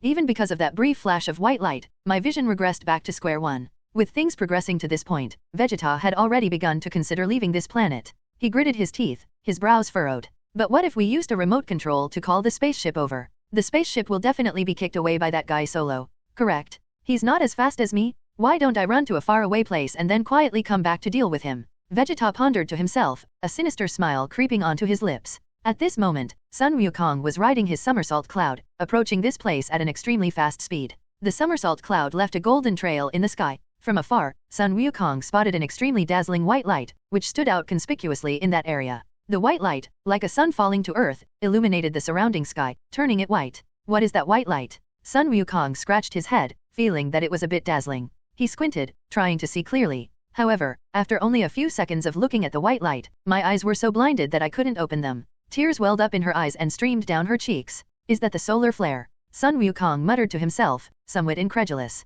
How could there be such a strange solar flare? He raised his hand to wipe away his tears and blinked. Immediately afterwards, Sun Wukong looked down at the sunglasses in his hand and suddenly felt that Master Korin was too considerate. Sun Wukong grinned, put on his sunglasses, and pushed up the frames. Then he took a deep breath and looked toward the direction of the white light in the distance. However, upon closer inspection, the white light became increasingly brighter due to the increasing distance. The sunglasses couldn't block the blinding light at all. Sun Wukong couldn't help but exclaim in surprise, quickly took off his glasses, and kept rubbing his eyes. His eyes were red and his tears wouldn't stop flowing. Bang! The somersault cloud carrying Sun Wukong crashed into a steep cliff. Pebbles flew everywhere, and dust filled the air. Sun Wukong fell from the high cliff, his body tumbling several times in the air. As he approached the ground, Sun Wukong immediately adjusted his body, flipped over, and landed steadily. Sun Wukong rubbed his sore body, bared his teeth, and grinned. He rubbed his eyes again, forcing a helpless smile onto his face. What's going on? Sun Wukong was a little confused, scratching his head. Aren't the sunglasses working? He put his sunglasses back on and looked up at the sun again. The sunlight becomes softer through the lenses, making it pleasant to look at the sun. Why do my eyes feel particularly uncomfortable when I look at that white light? Sun Wukong was completely baffled and frowned. Gohan, Krillin, and Piccolo's ki are all there. Goku rubbed his chin and muttered softly, the three of them are still alive. Of those two Saiyans, one's ki disappeared a moment ago, but the other's is still there. He paused, then closed his eyes and tried to feel it. I wonder who's fighting that Saiyan. There's a strange aura at the scene, not very strong. Could it be this person fighting them? Sun Wukong opened his eyes, a hint of doubt in his gaze. Snapped. He leaped onto the somersault cloud again, his feet landing on the golden clouds. Sun Wukong took a deep breath and pointed forward with his large hand. The somersault cloud carried him, flying towards the direction where Solo was. This time, however, Sun Wukong dared not look at that dazzling white light again. He turned his head, turning his face to one side, using only his peripheral vision to confirm the direction. A golden somersault cloud streaked across the sky, drawing ever closer to the desolate plain shrouded in white light. It's flying really fast. Call out. Sun Wukong suddenly felt something flash past him. Sun Wukong subconsciously turned his head to look behind him. Soon, Sun Wukong noticed a creature with pointed hair flying away at an extremely fast speed. The person's figure appeared to be fleeing for their life, moving at an astonishing speed. What speed? Goku stopped the flying Nimbus and looked at Vegeta flying away with surprise. He scratched his head, his brows furrowing slightly, just as Sun Wukong was a little confused. Call out. The white, shimmering light was hurtling towards them at high speed. The white light moved even faster than the person from before. Sun Wukong turned around and saw that his eyes had unfortunately been hit. What? Sun Wukong exclaimed in surprise and instinctively raised his hand to cover his eyes. At that moment, Sun Wukong's expression changed in fright, and he hurriedly manipulated his somersault cloud to descend to the ground.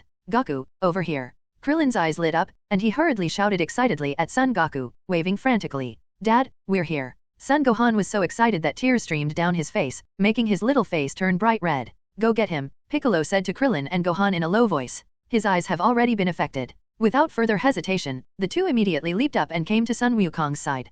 Krillin, Gohan. Although Goku's eyesight was not very good, he could still sense their presence. He blinked a few times, but his vision was still blurry. Goku, you're finally here. Krillin breathed a long sigh of relief, a relieved smile spreading across his face.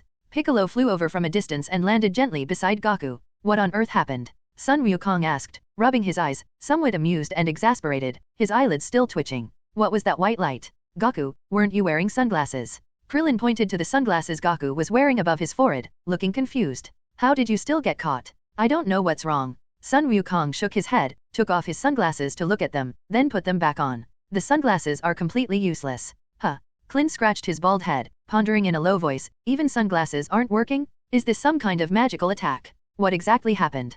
Sun Wukong asked hurriedly, his tone filled with urgency. Krillin immediately told Goku everything that had happened. From the arrival of Vegeta and Nappa to the deaths of Yamcha, Jitsu, and Tian Xinyan.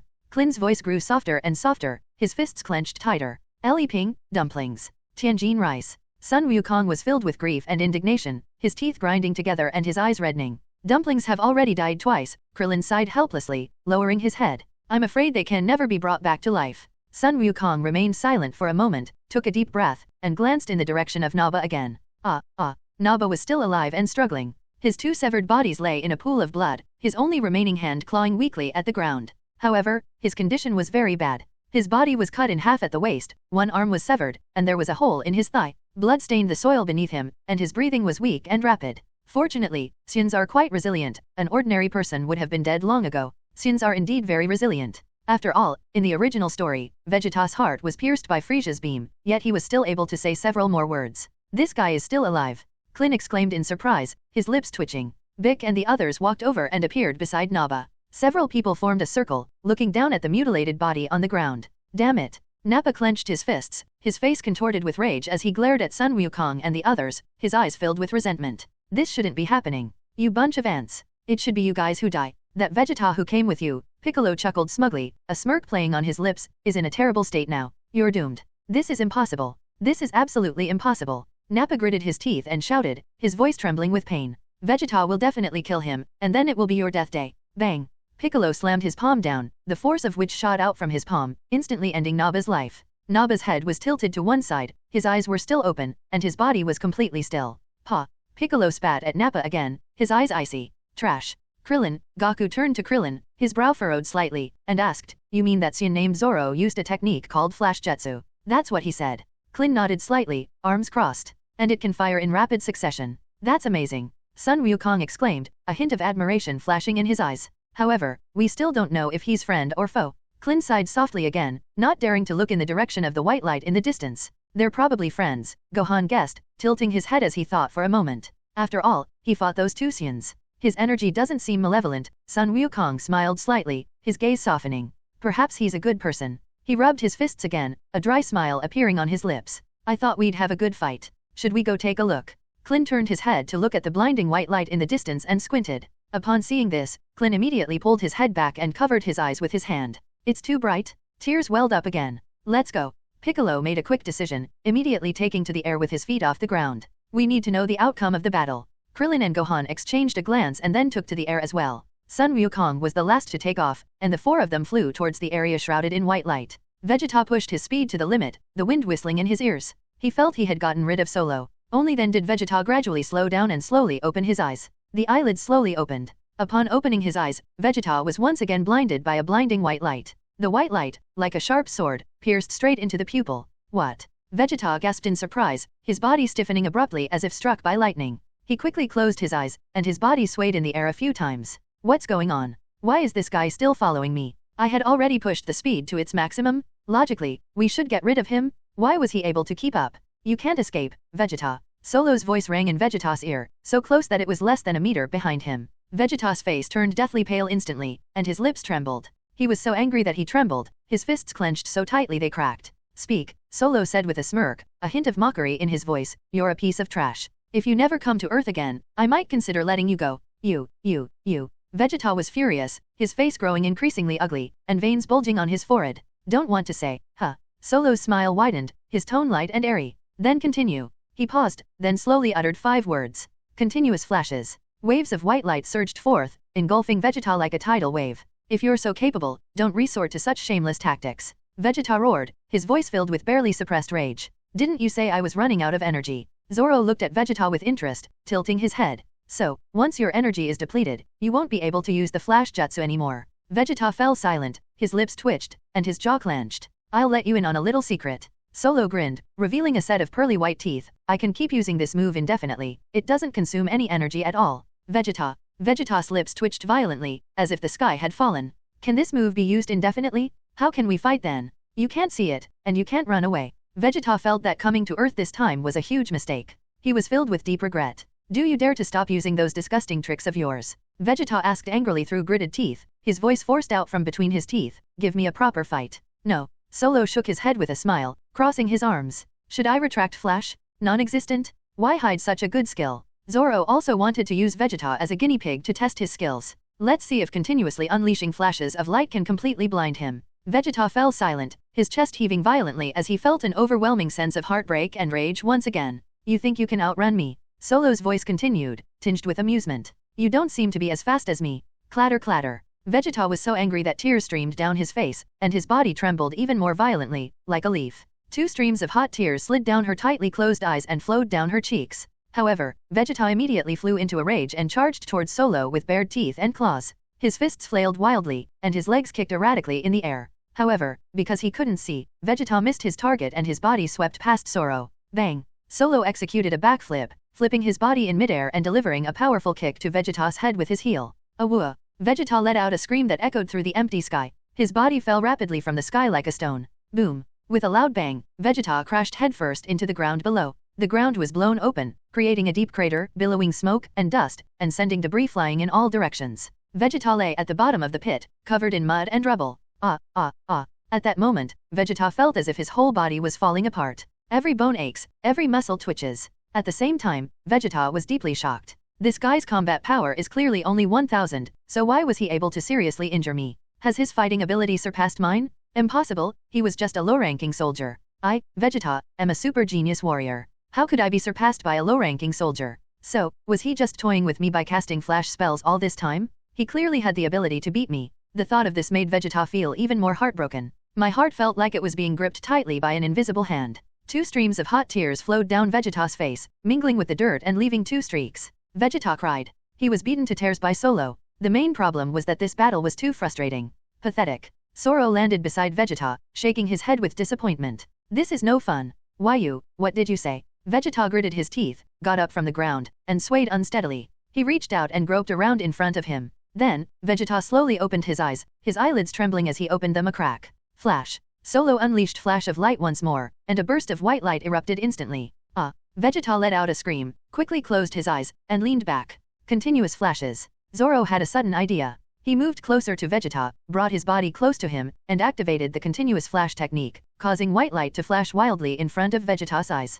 Vegeta opened his mouth, his face extremely pale. He quickly covered his eyes with his hands, pressing his palms tightly against his eyelids. At that moment, Vegeta clearly felt that even with his eyes closed, he was still affected by the flash jutsu. My eyelids couldn't block out the blinding light. My eyes stung repeatedly, as if needles were pricking them. This guy's flash spell is so shameless, it doesn't even work when I close my eyes. Solo paused slightly, then raised an eyebrow. This guy actually covered his eyes with his hands. This means that when the flash spell is applied close to the face, it seems to affect the user even with their eyes closed. Is this thing really that useful? Thankfully, I had flashbang saved. It can be said that this skill has exceeded Solo's expectations. When Vegeta covered his eyes with his hands, his expression was noticeably better, and his brows even relaxed a bit. Solo then stepped forward, grabbed Vegeta's wrist, and removed his hand from his eyes. Vegeta's hands were pried open, revealing his tightly closed eyes. Vegeta's mouth twitched violently, and his entire face was contorted. That shameless bastard! If you keep playing like this, I'll go blind very soon. After removing Vegeta's hand from his eyes, Zoro continued to unleash his flash technique.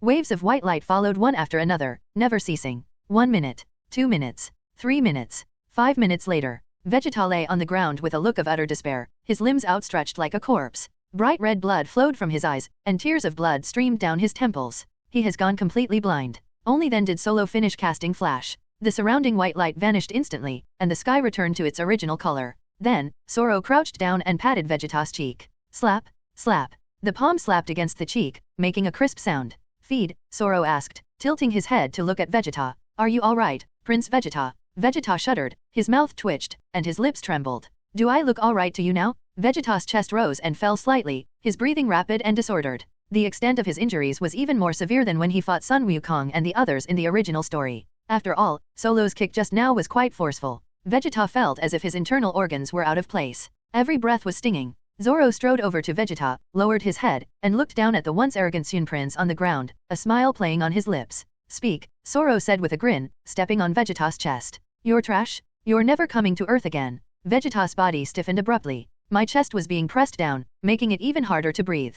His lips trembled a few times, and his teeth clenched so hard they clicked. Humph. Vegeta choked out the words through clenched teeth, his voice a mixture of grief and indignation. Death is preferable to humiliation. Then I'll give you a good humiliation. Solo grinned broadly, tilting his head. How about I throw you into the latrine? You.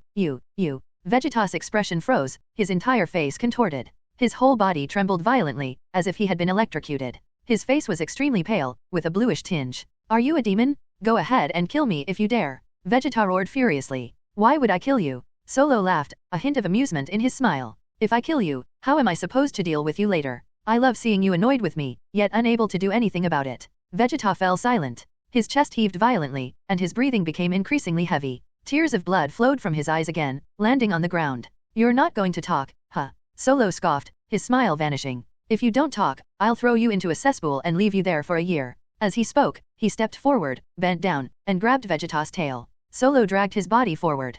Vegeta's back scraped against the gravel, making a screeching sound. His fingers groped haphazardly at the ground, but he couldn't grasp anything. Vegeta was immediately terrified. If I were really thrown into a cesspool and soaked for a year, that would be better than being dead. But, is he really going to die like this? Vegeta was unwilling to accept this. Because Vegeta's biggest dream is to become a Super Saiyan. That was his obsession since childhood, the meaning of his life. He hasn't even become a Super Saiyan yet. How can he die?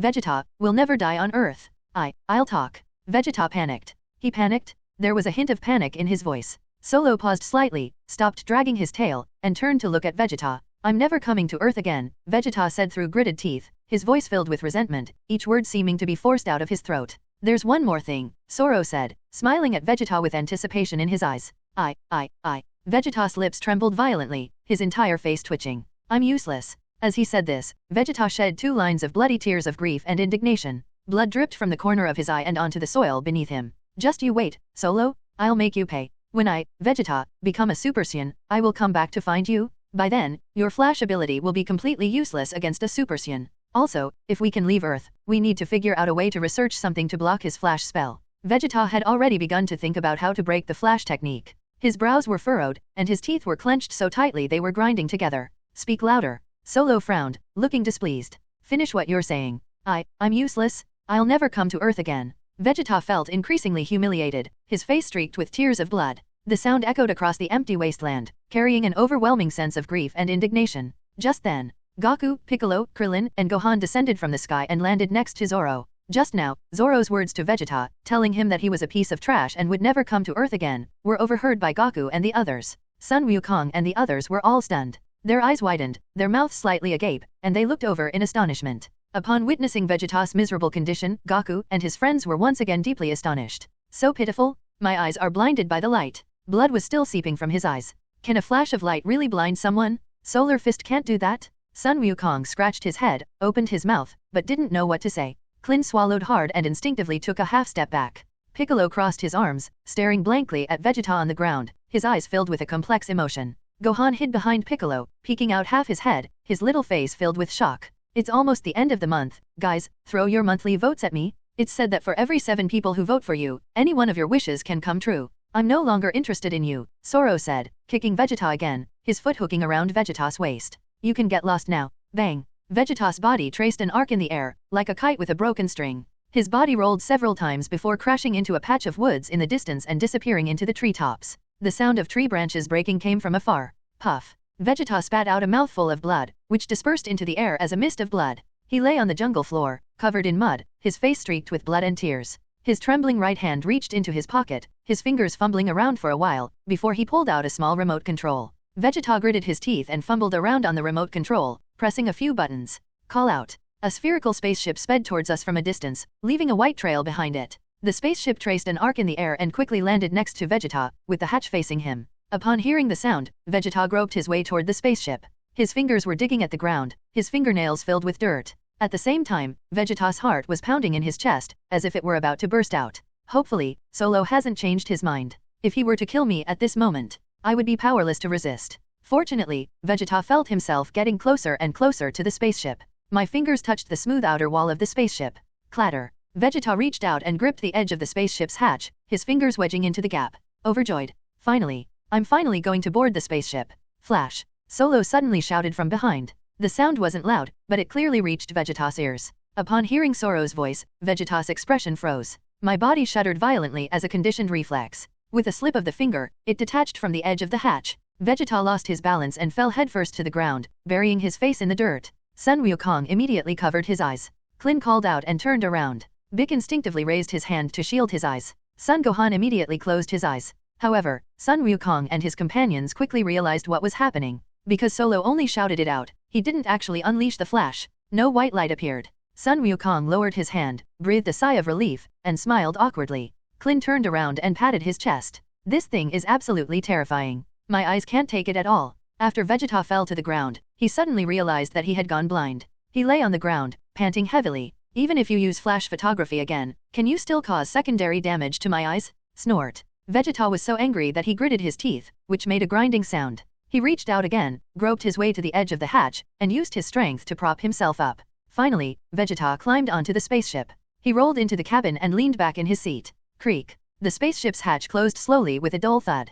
Call out. The spaceship quickly took off, spewing out scorching heat waves from its tail. It instantly tore through the planet's atmosphere, leaving a white trail in the sky before entering the vast expanse of space. Feeling that his spaceship had fully entered outer space, Vegeta finally breathed a sigh of relief. He slumped into his chair, completely exhausted. Very good. I've finally left Earth. Vegeta let out a long breath. Just you wait, Solo. When I, Vegeta, become a Super Saiyan, I will repay you 100-fold for the humiliation you suffered today. His fists clenched so tightly that his nails dug into his palms. On the wasteland, Zoro looked up at Vegeta's vanished spaceship, a slight upturn to his lips, his smile growing even brighter. The spaceship's shadow faded into a point of light on the horizon before disappearing completely. Solo didn't seem to be in a hurry to kill Vegeta. In fact, Solo doesn't resent Vegeta for leaving him on planet Arantis. After all, Solo spent a happy youth on that planet. There's plenty of food and drink, and 100 beautiful cat-eared women to keep you company. They were living a very comfortable life. The reason I hate Vegeta is because he speaks so rudely. If you had left me there without saying a word, I wouldn't have done these terrible things to you.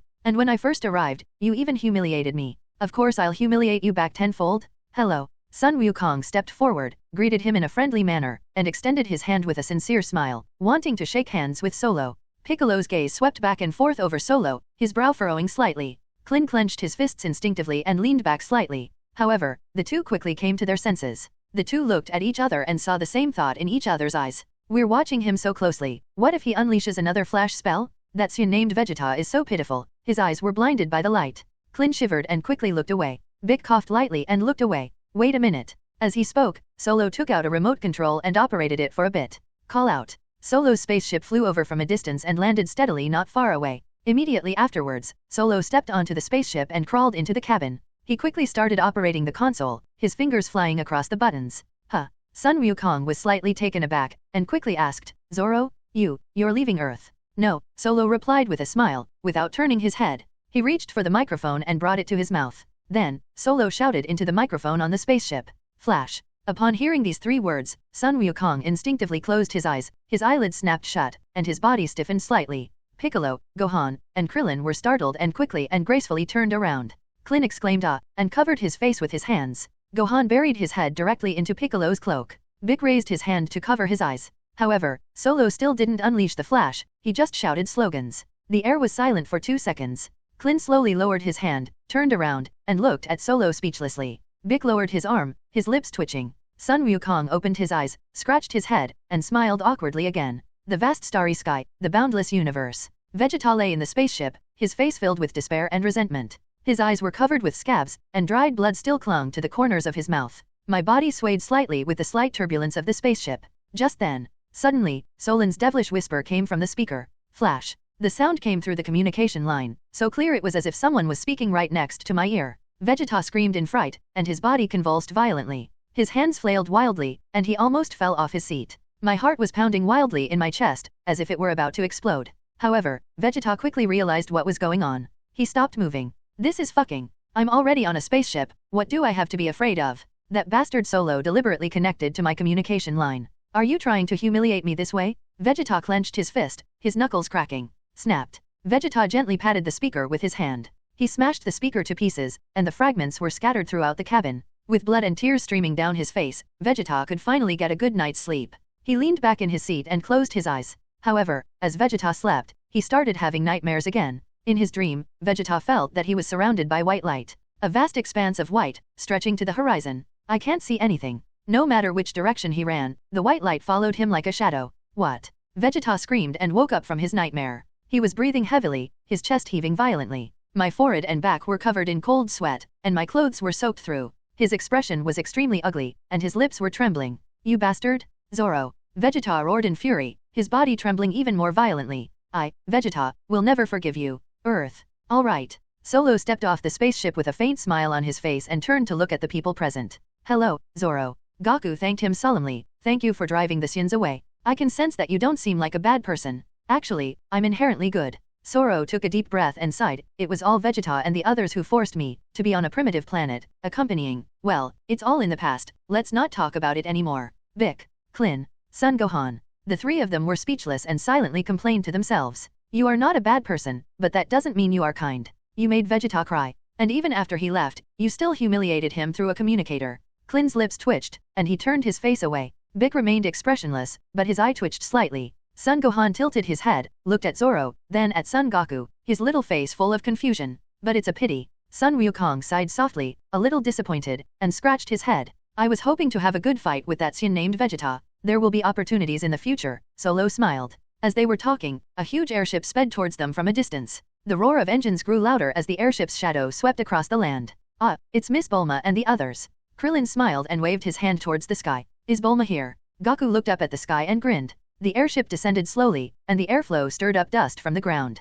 Creak. The hatch opened, and white mist gushed out from the gaps. Call out. A woman rushed out of the airship like a gust of wind. She rushed to Gohan's side at lightning speed and hugged him tightly. Solo glanced in the direction of the airship and saw several familiar faces. They are Bulma, Chi-Chi, Master Roshi, and Master Korin. The person who just ran towards Son Gohan was none other than Son Goku's wife, Chi-Chi. Mom. Gohan's lips twitched slightly, and his body stiffened. Gohan, are you alright? Chi-Chi quickly checked Gohan's body, her hands moving over his body to see if he was injured. I'm fine, Mom, Gohan said somewhat shyly, his face slightly flushed. I'm not hurt. It's so pitiful that you got dragged into this battle. Kiki said in a low voice, her eyes reddening. I'll never let you leave Mommy again. I'm really okay, Mom. Gohan scratched his head and looked to Goku for help. Sun Wukong coughed lightly and looked away. And this is... Master Roshi stepped forward, watching Zoro warily. His hands were behind his back, his brows were slightly furrowed, and his gaze swept over Solo. Grandpa. Sun Wukong quickly pulled Zoro aside and introduced him to everyone with a warm smile. This is our new friend, also a Saiyan, named Zoro. Solo. Bulma was slightly taken aback and tilted her head. She looked Solo up and down, her gaze sweeping from his face to his feet and back again, a thoughtful expression on her face. Bulma, what's wrong? Krillin asked in a low voice, leaning close to Bulma. Did you see a handsome guy and fall for him? I feel like I've heard of this person somewhere before. Bulma murmured, tapping her chin with her finger. Maybe it's just a coincidence of names. Klin guessed. I don't know. Bulma's gaze lingered on Solo for a few seconds. Her eyes suddenly lit up. But just like you said, he's really handsome. Bulma immediately put on a fangirl expression, cupping her hands to her chest. He's exactly my type. Klin. Krillin's lips twitched, and he looked at Bulma speechlessly. Then he looked at Solo, and then at Bulma. Finally, he sighed and shook his head. Being handsome is definitely an advantage. Bulma seems to have really fallen for her. She had never acted like this when she saw a handsome guy before.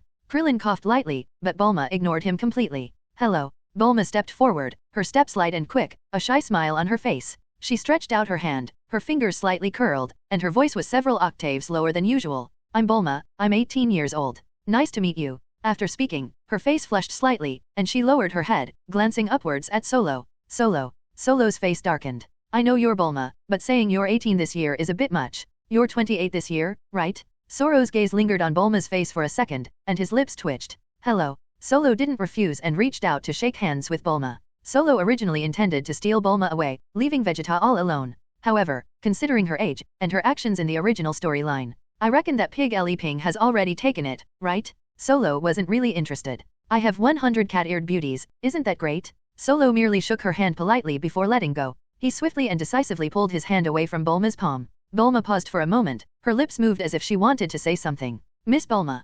Clint interjected at the opportune moment, his expression turning serious. Everyone except us was killed. He sighed softly, lowered his head, and clenched his fist. We'll revive them using the Dragon Balls a year later. Bulma glared at Krillin, her brows furrowing slightly, a hint of impatience in her voice. Did you really need to tell me this separately? If you like this book, please send some monthly votes? Clint shrank back when she glared at him. However, after she finished speaking, Bulma suddenly noticed that Solo was looking at her, his gaze fixed on her. Her expression changed instantly. Her eyes curved down, and her lips formed a gentle arc. It's all right, Bulma's voice softened, as if coaxing a child, the Dragon Balls will revive them. Clint opened his mouth, his eyes widening in surprise. That's such a quick change of expression. Clint silently wiped away his sweat, the beads of sweat on his forehead reflecting the light. No, Bulma, Krillin asked seriously, his brow furrowed. Wasn't Yamcha always pursuing you? He's dead. I don't get the feeling you're sad at all. What did you say, Krillin? Bulma said angrily to Krillin, hands on her hips and chin slightly raised. Her voice rose again.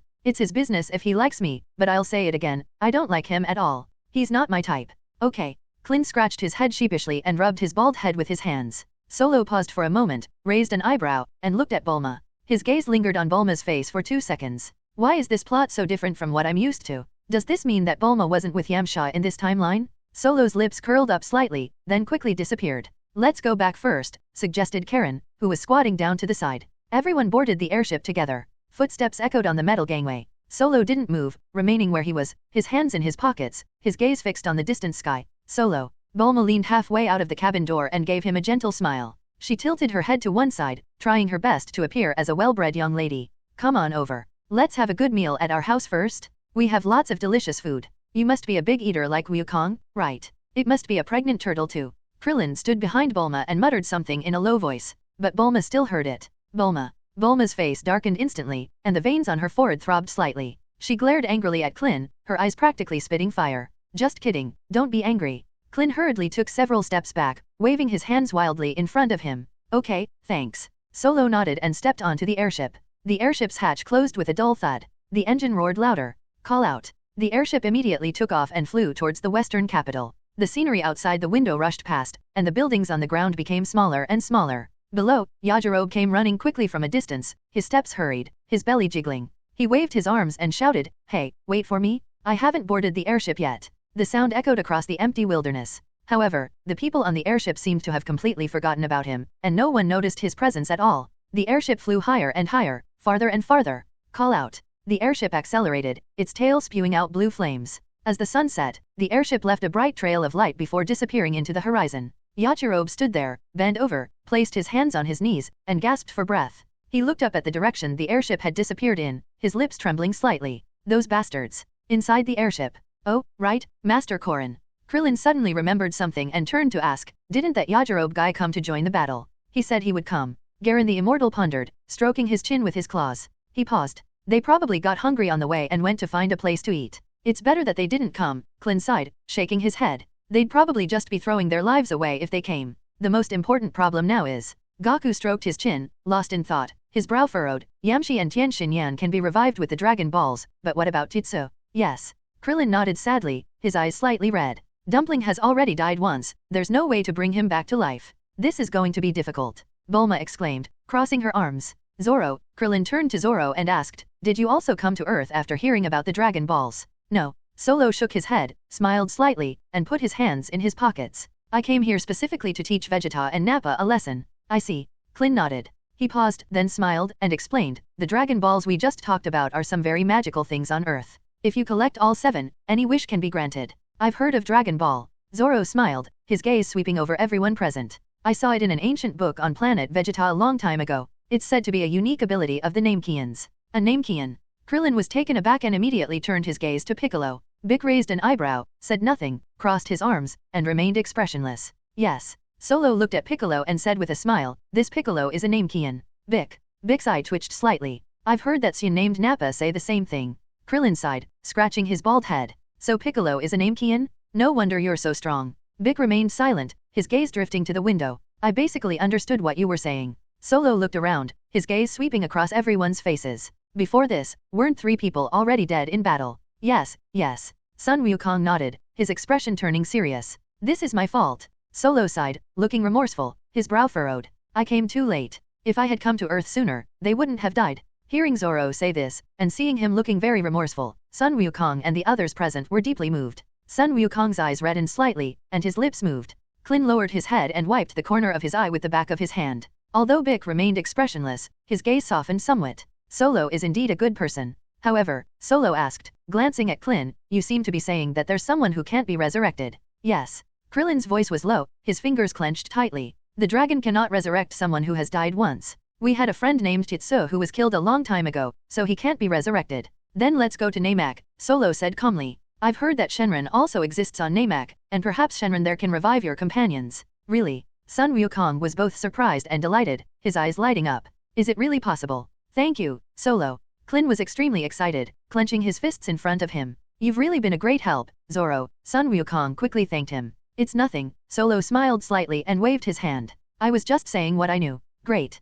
Klin rubbed his hands together, his fingers kneading, his face beaming with anticipation. Maybe the dumplings can be brought back to life. Sigh. Bulma sighed softly, slowly shook her head, and crossed her arms. Outsiders are so naive. How could this possibly be possible? Why do you say that, Miss Bulma? Krillin asked, tilting his head in confusion. Krillin, let me ask you first. Bulma turned to Krillin, looking directly at him. Do you know where Namek is? Huh. Klin was speechless for a moment, opened his mouth, and then closed it again. It's all right. Solo smiled, his tone relaxed. I know, my spaceship has the coordinates of Namek. Huh? Really? Bulma also got excited, her eyes lighting up. But, Solo.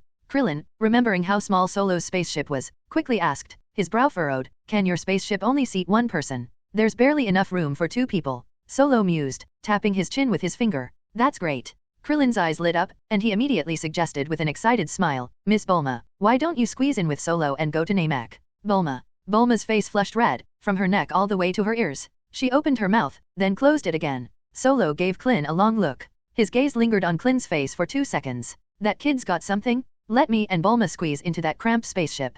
At that spaceship's speed, it would take at least a week to reach Namek. What should Bulma and I do on that spaceship? Solo's lips curled up slightly, then quickly fell back down. At this moment, Solo even began to miss the 100 cat-eared beauties on planet Arantis. What are they doing now? Have you missed me? What nonsense are you talking about? Bulma stomped her foot angrily, making a thud sound as her foot hit the metal floor. She glared at Klin with annoyance, her eyes practically spitting fire. There's nothing we can do about it, Klin sighed, spreading his hands. We can't just let Solo go alone, it would be such a waste if one of our comrades died. That wouldn't be right. He paused, his gaze sweeping back and forth between Bulma and Solo. So it would be perfect to have Miss Bulma go with Zoro. I want to go see Namek too. Goku scratched his head, looking expectant with bright, sparkling eyes. If we're going to Namek, Piccolo said in a deep voice, arms crossed, his gaze resolute, I'm going too. That spaceship.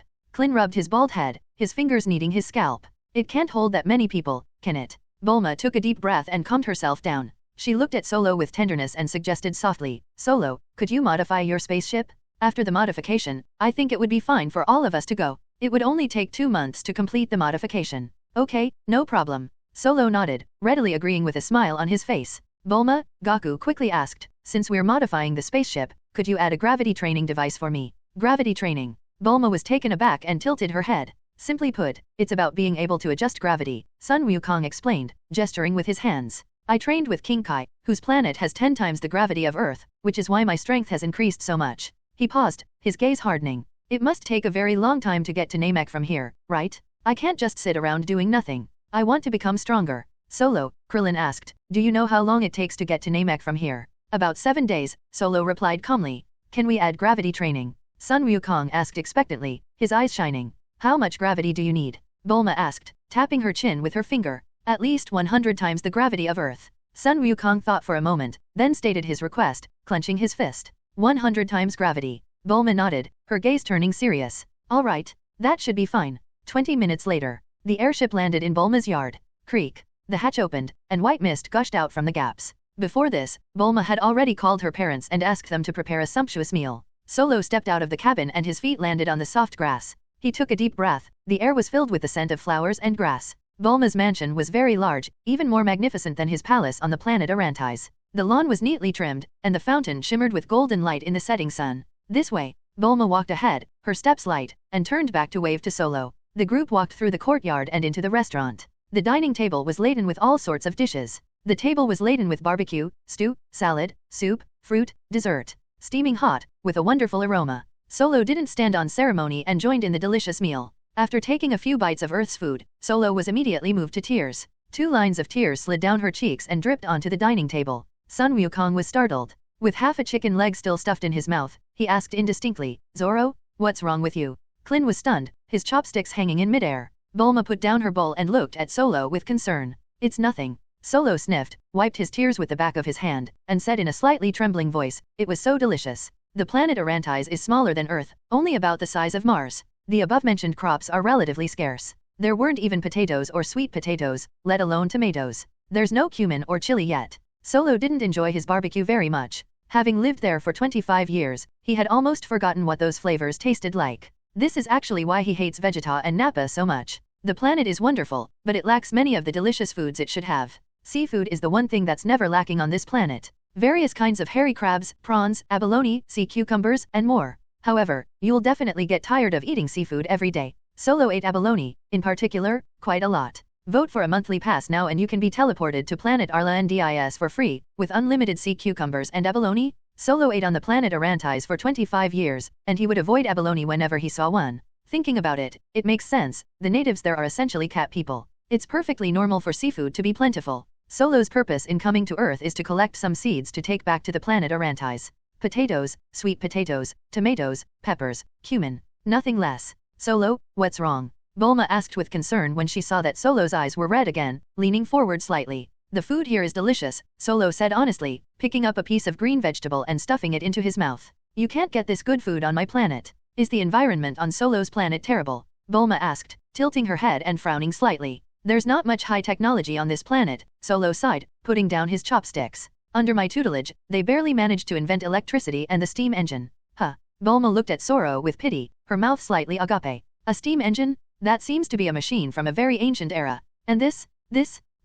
Solo pointed to tomatoes, potatoes, sweet potatoes, and other crops that didn't exist on the planet Atlantis, tapping his finger a few times above the plate. We don't have any of these ingredients. Don't you even have these things on your planet? Bulma felt even more sorry for Solo, her brows furrowing even more. She then asked curiously, so what do you usually eat? The seafood on this planet is quite abundant, Solo said with a wistful look, his gaze drifting into the distance. There's everything imaginable, like king crab, wild-caught prawns, abalone, sea cucumbers, and oysters. How about we send some ingredients to your planet? Bulma's eyes lit up as she suggested, clapping her hands in front of her chest. That's wonderful. Solo nodded his thanks, a genuine smile on his face. Thank you, then it's decided, just like that? Bulma smiled, her eyes curving into crescents. Before we go to Namek, let's go to your planet and ship some ingredients over. It's not on the way. Solo slowly shook his head. This will add several days to the journey to Namek. It's all right. Bulma blinked, giggled, and tapped her finger on the table. You've helped us so much, this is just what we should do. When I arrived on Earth, I saw 2 spaceships, Solo mused, stroking his chin.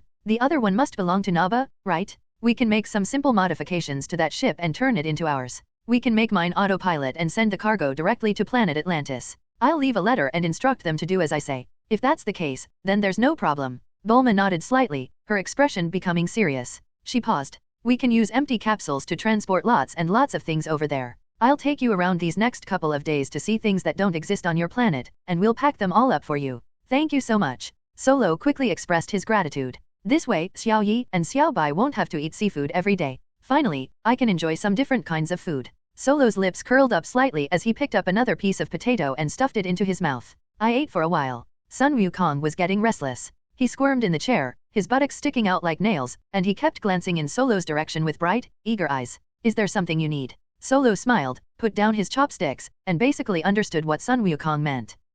Zoro, Son Goku suggested excitedly, placing his hands on the edge of the table. Are you full? How about we have a little sparring session? Sure, no problem. Solo nodded and stood up from his chair. Gaku, are you kidding me? Krillin was speechless, his lips twitching and his eyes widening. You want to challenge Zoro? Zoro uses the flash technique, there's no way you can break it. Dad, Gohan chimed in, tilting his head, wearing sunglasses doesn't help, does it? Don't worry. Solo smiled slightly, his gaze sweeping over everyone. It's just a friendly spar. I won't use flash. That's wonderful. Sun Wukong smiled excitedly and jumped up from his chair. I was worried that I wouldn't be able to break your flash technique. Snapped. The next moment, Sun Wukong leaped up from his seat, somersaulted in the air, and jumped directly to the spacious area next to him. His feet landed with a dull thud. Solo also got up from his seat and slowly walked to the opposite side of Sun Wukong. The two stood facing each other, about 5 meters apart. The light from the courtyard shone on them, casting two shadows on the ground. Bick put down his water glass, turned around, crossed his arms, and stared intently at the two of them.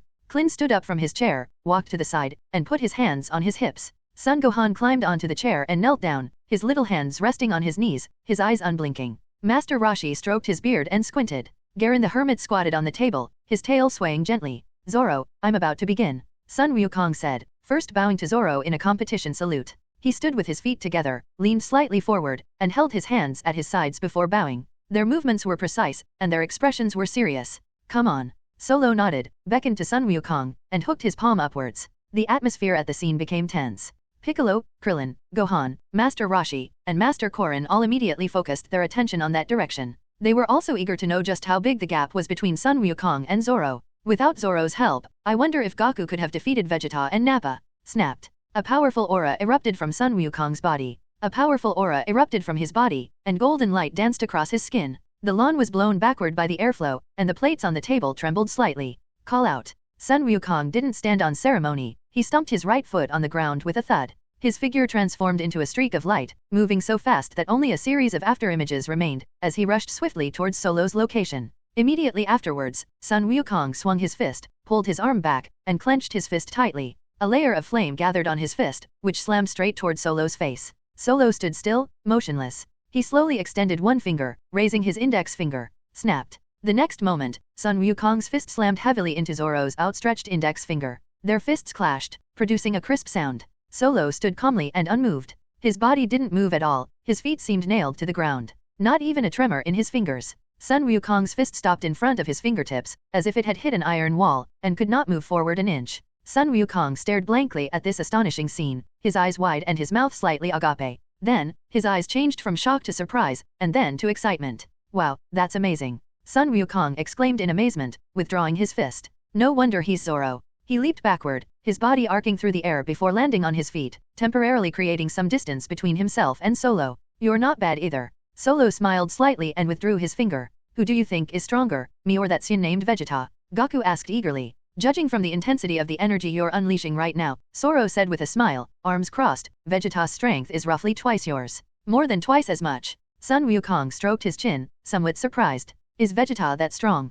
Krillin exclaimed, his eyes widening. He then asked, so, how does Gaku compare to Nappa? I've seen Nappa's combat power stats. Bulma immediately took out the previously modified detector and put it on her ear. She pointed to the screen above, where numbers were flashing. I remember his combat power was around 8,000. As she spoke, Bulma adjusted the detector again, aimed it at Gaku, and pressed the button on the side. Beep beep. The detector emitted a soft sound, and a string of numbers appeared on the screen. Gaku's fighting power is also 8,000, Bulma said, glancing at the screen, speaking for Zoro. That means he's not much different from that Saiyan named Nappa. Oh, right. Krillin nodded thoughtfully, tapping his temple with his finger. I almost forgot you modified the scouter. So, even if Gaku came, he could only manage a draw against that guy Nappa at best. Aunt Bulma, Gohan asked curiously, tilting his head to look at Bulma, what is Uncle Zoro's power level? His combat power. Bulma aimed the detector at Solo and pressed the button. The detector emitted a burst of noise, and numbers appeared on the screen. Strange, why is it only 1,000? Bulma muttered to herself, her brows furrowed, and pressed the button again.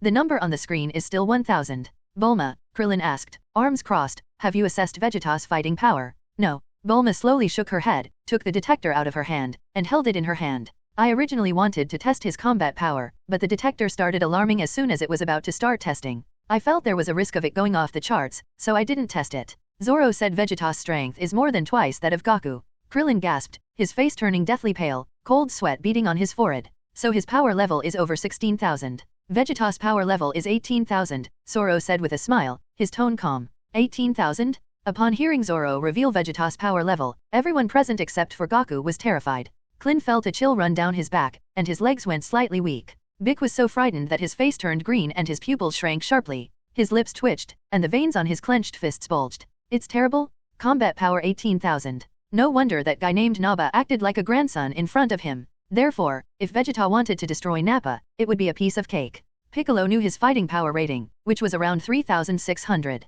No wonder he could never be a match for Naba. Naba's combat power actually reached 8,000? Now I finally know why we can't beat that guy named Naba. Clint shuddered, his voice low, his fingers clenched tightly. Piccolo and Gohan also fell silent. Son Gohan lowered his head, his little hands clutching the hem of his clothes. Bick remained expressionless, but his brows furrowed into a deep frown. Speaking of which, Krillin muttered again, glancing at Piccolo. Pico said he wanted to grab Nappa's tail and deliver a fatal blow. I wonder if that plan will work. Bulma, come here for a second. Solo beckoned to Bulma, who was not far away, and hooked his finger at her. Bulma immediately ran over quickly, her steps light and her face full of doubt. Bulma, try grabbing my tail, Solo said, flicking his tail toward Bulma and swaying it gently. Bulma was taken aback, her eyes blinking rapidly, somewhat confused about what Zoro meant. However, she still instinctively reached out and grabbed Solo's tail in her hand. Hold the tail in your fingers, it feels fluffy. I feel so embarrassed. Bulma smiled, blushing, and lowered her head. Hold on tight, Solo said with a smile, his tone relaxed. It's already quite tight. Bulma nodded, tightening her fingers even more. Snapped. Zoro used his tail to lift Bulma high into the air. Bulma gasped in surprise. Solo's tail spun in the air, drawing an arc with Bulma before landing steadily. Bulma's feet touched the ground again, and her body swayed slightly. However, she later found it quite interesting. It's as fun as swinging on a swing. That's enough, Solo said with a smile, retracting his tail. Okay. Bulma's lips twitched, and she smoothed her hair, still not understanding what Zoro wanted to do. As far as I know, Zoro said, glancing around and scanning everyone's faces, Vegeta and Nappa have overcome the weakness of their tails. He paused, then pointed to his tail. You all saw Bulma grab my tail just now, right? I overcame my weakness a long time ago. His tone became serious. Your method is practically suicide. He might just deliver a fatal blow. The crowd stared blankly at Solo, falling into silence for a moment. Clint opened his mouth, then closed it again. Bick's expression froze, his eyes flickering. Son Gohan tilted his head, his little face full of thought. Master Roshi's hand, which was stroking his beard, froze in midair. You can just tell me the weaknesses of the tail. Why do you still need Bulma to catch your tail? Krillin's gaze swept back and forth between Solo and Bulma twice, and his lips twitched. I have a feeling that these two people have already hooked up without me even realizing it. Bulma. Bulma's face flushed slightly, and she lowered her head, her fingers twisting together. Does this mean I don't need to verify it myself? Zoro. Gaku panicked, took a step forward, and clenched his fists. Our match isn't over yet? I haven't used the Kaioken technique yet. Solo smiled and nodded, then straightened his posture. Hey guys, what's your next skill? Want to increase your combat power by 500 times? There are 3 chapters left until the next skill is unlocked. Please vote for me. Please vote for me. Please vote for me. Please vote for me. Please vote for me. Please vote for me. Gaku, are you still going to compare yourself to Zoro? Krillin asked, half laughing and half crying, spreading his hands. By the way, I still don't know Zoro's true fighting power. The sniffer says 1000, but your real fighting power is definitely not that low, is it? My combat strength isn't actually that high. Solo sighed deeply and shook his head. Only 5. Clint's jaw nearly dropped, and his eyes widened like saucers. Sun Wukong's smile froze on his face, his mouth agape. Bick's pupils constricted sharply, and his body froze. Son Gohan opened his mouth wide and covered it with his little hands. Garen's tail bristled. Master Roshi's sunglasses slipped down to the tip of his nose. The silence in the restaurant lasted for several seconds. The people present were completely stunned, feeling numb. Your combat power is 5, and you still say it's not that much. Clint's lips twitched, and he silently did some mental calculations. My combat power is only a little over 2,000. 50,000? It's more than 20 times mine. Clint lowered his head, looking at his hands, turning them over, and remained silent for a long time. No wonder Vegeta couldn't cause the slightest trouble in front of you. So their combat strengths are that different? Bick took a deep breath, crossed his arms, and tapped his knuckles lightly on his arms twice. Fortunately, this Solo is not a bad person. If he is a bad guy, the Earth might really be facing annihilation. Bick's gaze lingered on Solo's back for a moment before quickly shifting away. 5 combat power. Sun Wukong's eyes were shining, his pupils seemed to be burning with 2 balls of fire. Truly amazing. He exclaimed in amazement several times, his voice filled with barely suppressed excitement. Shall we continue? Zoro smiled and withdrew his hand from Gohan's head. I'm not fighting anymore. Sun Wukong decisively gave up, waving his hands in front of him twice. because Gaku knew very well that even if he used the Kaioken at its maximum power, he was still far inferior to Zoro. It would take 7 times the Kaioken power to defeat Zoro, right? If Gaku were to unleash the 7 times Kaioken, he felt he would likely self-destruct and die. He scratched his head, chuckled twice, and there was a hint of bitterness in his laughter. However, Bulma asked curiously, tilting her head and tapping her chin with her finger, why does the detector only show your combat power as 1000? It's just a little trick to make your opponent overlook you. Solo chuckled, his tone relaxed. After the meal, the sun had quietly set. Sun Wukong and his companions went back to their respective homes and found their respective mothers. Zoro stayed at Bulma's house. That evening, accompanied by Bulma, Zoro, and she enjoyed the beautiful scenery of the metropolis of West City. The neon lights on both sides of the street flashed with colorful lights, and the traffic flowed like a river and the crowd surged like a tide. Solo bought everything that the planet Arantes didn't have. After all, Bulma's family is the world's richest family, and the things they bought weren't actually very valuable, they were just things like plant seeds. Potatoes, sweet potatoes, tomatoes, peppers, eggplants, cucumbers, watermelons. I bought several packets of each type of seed. Incidentally, Solo also bought all sorts of clothes for the 100 cat-eared beauties in his house. Dresses, skirts, jeans, shirts, coats. Why do you buy so many women's clothes? Bulma couldn't help but ask strangely. The natives of the planet Atlantis are a race that looks like cat people, Solo explained with a smile, holding up a floral dress and examining it. They have cat ears and a cat tail, but their appearance is not much different from humans. He put the skirt back in the shopping cart. I am like a god on that planet, so I bought some clothes for my people to take back with me. Could it be? Bulma asked in surprise, her eyes widening, that all the cat people on that planet are women. Yes, Solo nodded, his tone calm. No man. Bulma opened her mouth, still somewhat taken aback. Her lips moved a few times, then closed again. Is the entire planet made up of women? Are there no men present? An image began to appear in her mind. Solo stood surrounded by a group of cat-eared beauties. Can you imagine? Solo's voice was low and deep, a long sigh escaping his lips, his brow furrowed. What kind of consequences would a man face if he went out into a group of women? He paused, then clenched his fists tightly. They're terrifying? They're absolutely terrifying. Bulma's lips twitched, and she forced a smile, speechless for a moment. Her gaze lingered on Solo's face for 2 seconds, and she pursed her lips. Solo seems rather pitiful. That's not right. Bulma asked, tilting her head in confusion. If the whole planet is made up of women, how will they reproduce? There's a peculiar fruit on this planet called the fruit of life, Solo replied. Eating it allows one to conceive and give birth to the next generation. Huh. Bulma stared wide-eyed at Zoro, her pupils dilating slightly. Have you eaten? I've tried it, Solo said truthfully, his tone flat, but it didn't work for me. Solo did eat the fruit of life, but it was by accident. I was really startled at the time. I thought I was going to get pregnant and have a baby. Thankfully, the thing I was worried about didn't happen. Oh, by the way, Zoro smiled, turning his gaze to Bulma. I happen to have some life fruit with me. Would you like to try some? It's on my spaceship. Huh. Bulma exclaimed, her pretty face changing color, and she stopped in her tracks. On your spaceship? She asked hastily, her voice rising. Is it a fruit that looks like an apple? Yes. Solo nodded. I. Bulma hurriedly covered her stomach, pressing her hands together on her lower abdomen, terrified. What's wrong with you? Solo asked, startled. I ate it. Bulma cried, her eyes reddening. She's still a virgin.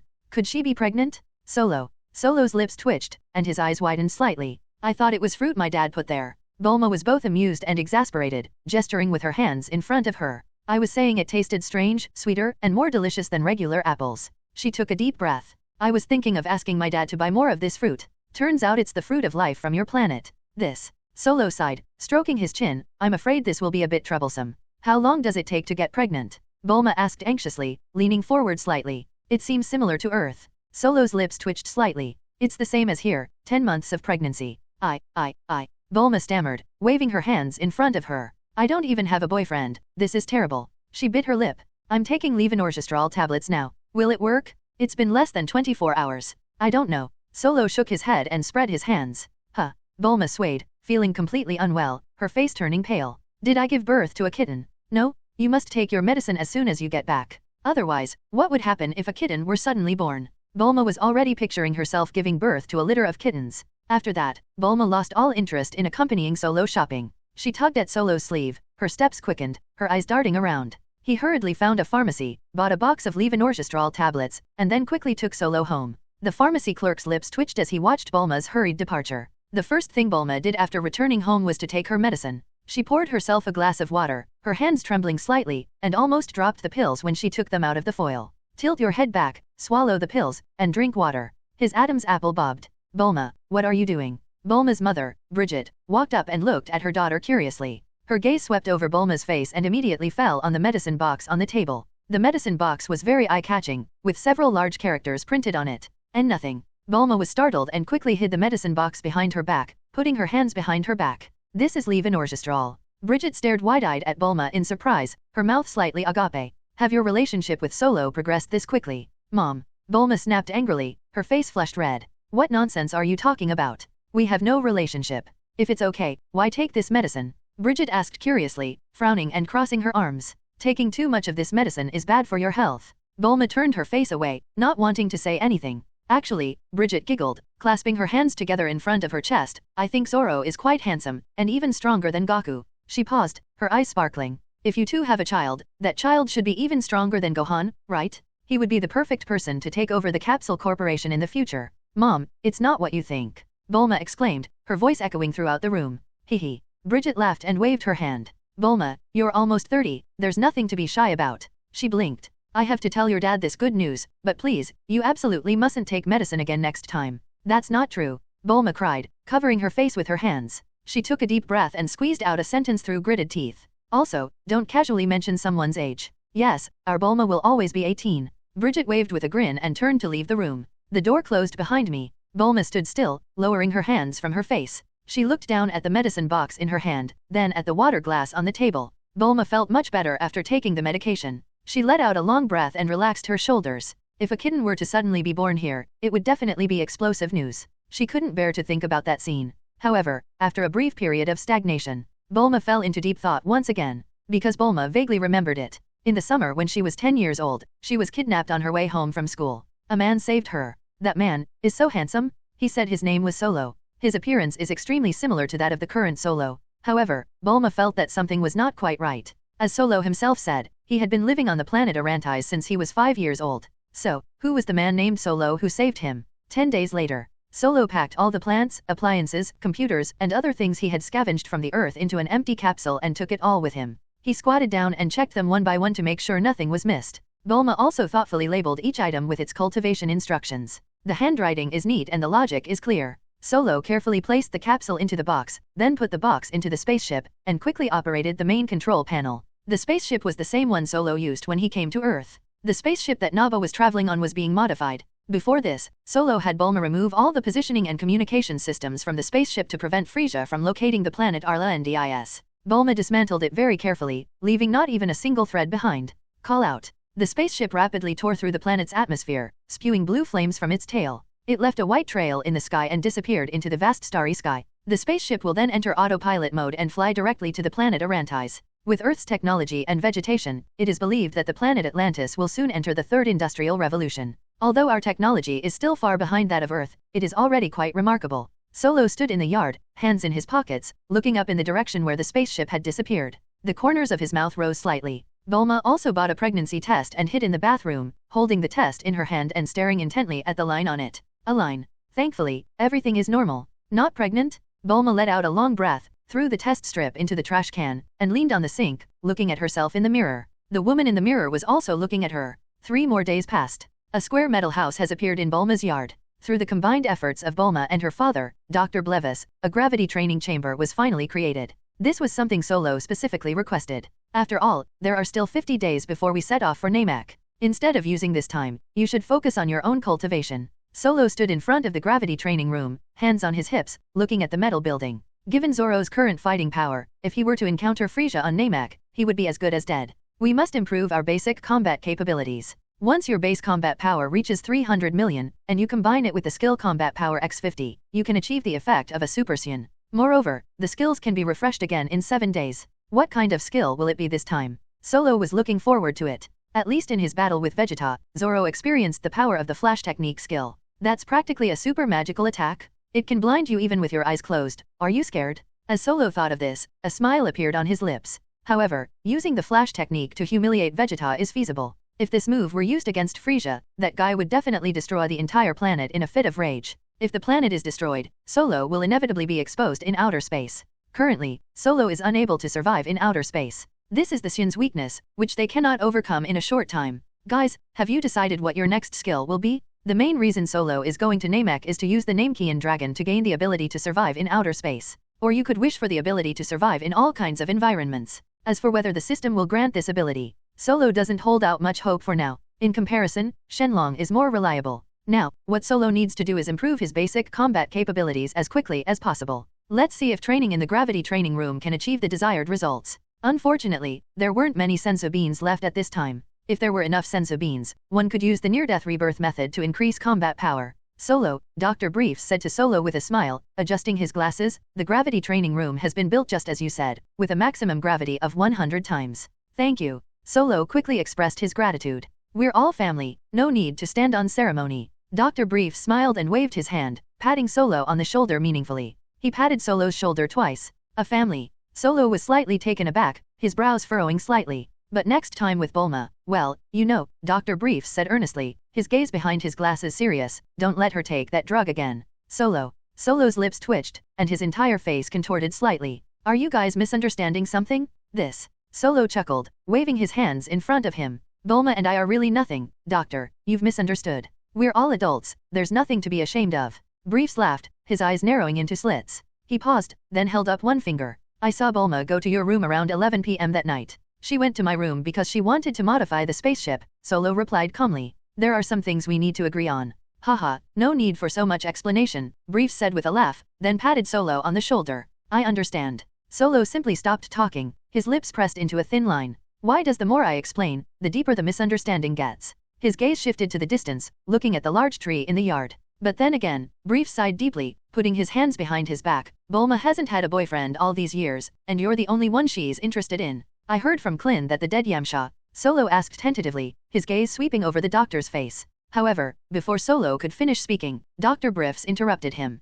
You mean Yamcha? Dr. Briefs chuckled, adjusting his glasses, the lenses reflecting the light. He has indeed been pursuing Bulma, but Bulma doesn't even look at him. Oh. Solo stroked his chin, running his fingers along his jawline a couple of times, lost in thought. In this timeline, Bulma and Yamcha do not appear to be together. When Bulma was 10 years old, she was kidnapped by bad guys. Dr. Briefs sighed deeply, putting his hands behind his back and gazing at the distant sky, and a man named Solo saved her. He paused, then lowered his voice. That happened a long time ago, and she can't even remember what the person with the same name as you looked like. Is that so? Solo was slightly taken aback, raising his eyebrows slightly. When I was 10 years old, someone with the same name as me saved Bulma. Solo's eyes flickered. Could it be that I somehow acquired some time travel skill and happened to go back to the year Bulma was 10 years old, and then saved her? Solo considered it seriously, tapped his chin twice with his finger, and felt that the idea was very likely. That's why Bulma has never had a boyfriend. Yes? A perfect closed loop. Solo's lips curled slightly, but he quickly withdrew them. Okay, now is not the time to think about these things. The planet Arantis also has 100 cat-eared beauties. Let's put Bulma's matter aside for now. The most important thing now is to quickly improve basic combat capabilities. Ideally, one should raise their combat power to 300 million to be able to fight Frisia on Namek. Otherwise, it would be a waste of time to go. Doctor, I'm going in to train now. Solo chuckled and hurriedly headed towards the gravity training room. Spend more time with Bulma, take her out and about, and let them bond, Dr. Briefs said to Solo from behind. His voice wasn't loud, but every word was clear. Solo's lips twitched, and he immediately quickened his pace, practically fleeing into the gravity training room. Snapped. The metal door closed behind me with a dull thud. After entering the training room, Solo took a deep breath, his chest heaving, and then slowly exhaled. Immediately afterwards, Solo adjusted his mindset and went to the main control panel. His finger paused on the button on the main control panel, first adjusting the gravity to 10 times the Earth's gravity. Whoosh. Suddenly, Solo felt his body sink downwards, and his knees bent slightly. A heavy pressure came from all directions, like an invisible hand pressing on my shoulders. He nearly fell to the ground, but managed to steady himself by bracing himself against the control panel. Although Solo was born on planet Vegeta and spent the first 5 years of his life there, he naturally adapted to the planet's gravity. The gravity of planet Vegeta is 10 times that of Earth. However, the gravity of the planet Atlantis is only half that of Earth. In other words, if Solo weighs 80 kilograms on Earth, he would only weigh 40 kilograms on the planet Atlantis. This is actually why Solo's fighting power increases relatively slowly. After all, the gravity on the planet Arantis is too weak, making it difficult to hone one's physical abilities. Furthermore, the planet Arantis had just entered the steam engine era, resulting in a shortage of talent. In addition, since the majority of the population was female, they were at a disadvantage in scientific research, making it difficult to develop such a miraculous high-tech as the gravity training chamber. In Solo's view, the fact that the planet Arla Ndis had entered the steam engine era was already a testament to the high level of intelligence these catwomen possessed. Now that he's on Earth and has the gravity training room created by Bulma and Dr. Briefs, Solo definitely needs to hone his body properly. With improved basic combat capabilities, overall combat capabilities will also advance by leaps and bounds. Solo first tried to adapt to the side effects of 10 times the Earth's gravity. He stood there, his hands hanging at his sides, feeling the pressure spreading through every muscle. Fortunately, his combat power was relatively high, and he had fully adapted to the 10 times gravity in less than 5 minutes. The heaviness in my body gradually disappeared, and my breathing became steady. However, Solo felt that something was not right. He frowned and tapped his chin twice with his finger. Let me think about it. My current base combat power is 1000, but I have this skill that increases combat power by 50. Therefore, my actual combat strength has always been 5. With a combat power of 5, it is indeed easy to adapt to 10 times the gravity. So, is there any way to turn off this passive skill that increases combat power by 50? Solo closed his eyes, his consciousness sinking into his body. The skill icons in the lower right corner of the field of view are clearly visible, with the icon for combat power x50 floating there quietly, glowing faintly. Solo immediately tried to add a virtual point to the skill that increases combat power by 50. In the blink of an eye, the skill icon turned black and white, like a lamp that had been extinguished. Whoosh! Instantly, an extremely heavy sense of oppression swept over my entire body. The pressure was many times stronger than before, as if an entire mountain was pressing down on us. Solo was so pressed down that he almost squatted on the ground, his knees bent into an arc, his jaw clenched, the veins on his forehead bulging slightly, and his breathing becoming rapid. Immediately afterwards, Solo added another point to his passive skill, which increases combat power by 50. In a short while, the skill icons returned to color, and the light shone again. The feeling of oppression quickly disappeared, and my body felt relaxed again. Wow, you can do it this way? Solo was overjoyed, and a smile spread across his face. Because if you keep training at a combat power of 5, your basic combat power will definitely increase slowly. However, if you hone your body with a combat power of only 1000, your basic combat power will definitely increase significantly. That's exactly right. Solo clenched his fist, feeling the suppressed power within him, then relaxed it. After training in the gravity training room for a full 3 hours, Solo emerged from the room, drenched in sweat. He pushed open the metal door, his steps heavy, his clothes soaked with sweat and clinging to his skin, beads of sweat dripping from his forehead down his nose. As soon as he left the training room, Solo spotted Bulma standing in the sunlight. Sunlight shone from behind her, casting a long shadow on the ground. Bulma, get me something to eat, I'm starving. Solo said breathlessly, his voice tinged with exhaustion. Go, prepare some food. Bulma immediately gave the order to the chef robot beside her, pointing towards the kitchen. The chef robot's eyes flashed, it beeped, and immediately turned to get to work. How's your training going, Solo? Bulma asked with concern, and thoughtfully handed Solo a bottle of mineral water. Thank you, Solo said, taking the bottled water from him. He unscrewed the bottle cap, tilted his head back, and took a big, satisfying gulp.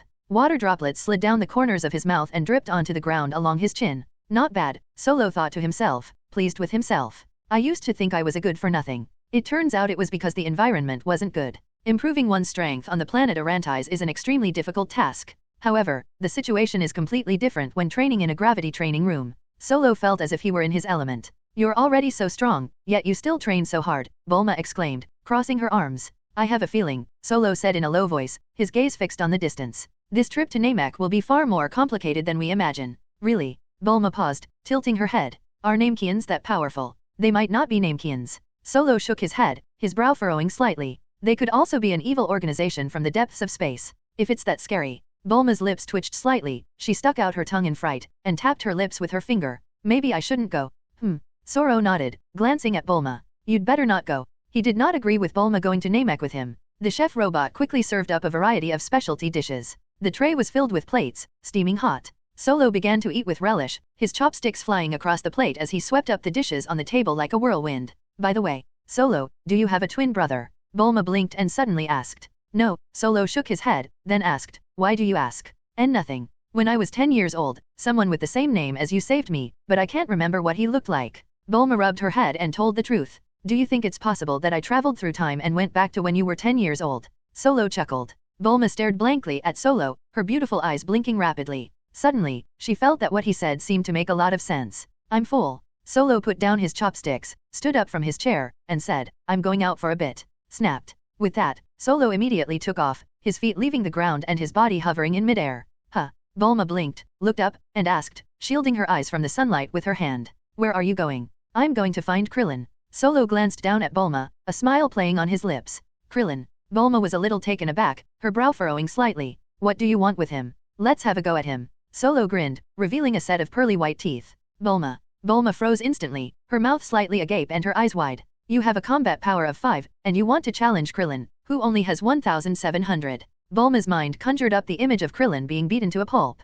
Krillin didn't do anything to you, did he? Bulma asked quickly, raising her voice. Let's go. Solo didn't waste any more words. With a swift movement, he transformed into a streak of light and flew rapidly towards the island where Master Roshi was. In the blink of an eye, his figure disappeared into the sky, leaving only a faint ripple of air. Bulma stood there, looking up in the direction Zoro had disappeared. She silently wiped away her sweat, her fingers brushing across her forehead, and observed a 10-second moment of silence in memory of Klin. When did Klin offend Solo? I hope I won't get beaten to death. It shouldn't be like that. Solo doesn't look like a bad guy. Bulma bit her lip, her brows furrowing. He hesitated for a moment. Hey. Bulma cupped her hands around her mouth, making a megaphone shape, and shouted, do you know where Krillin is? I know. Solo's voice carried from afar, echoing in the air. Bulma's expression stiffened slightly, her lips twitched, and then she immediately shook her head. Should we call Klin and ask him to leave beforehand to avoid trouble? Master Roshi's Island. The waves crashed against the rocks on the shore, making a splashing sound. The sea breeze, carrying a salty, fishy smell, blew through the trees on the island.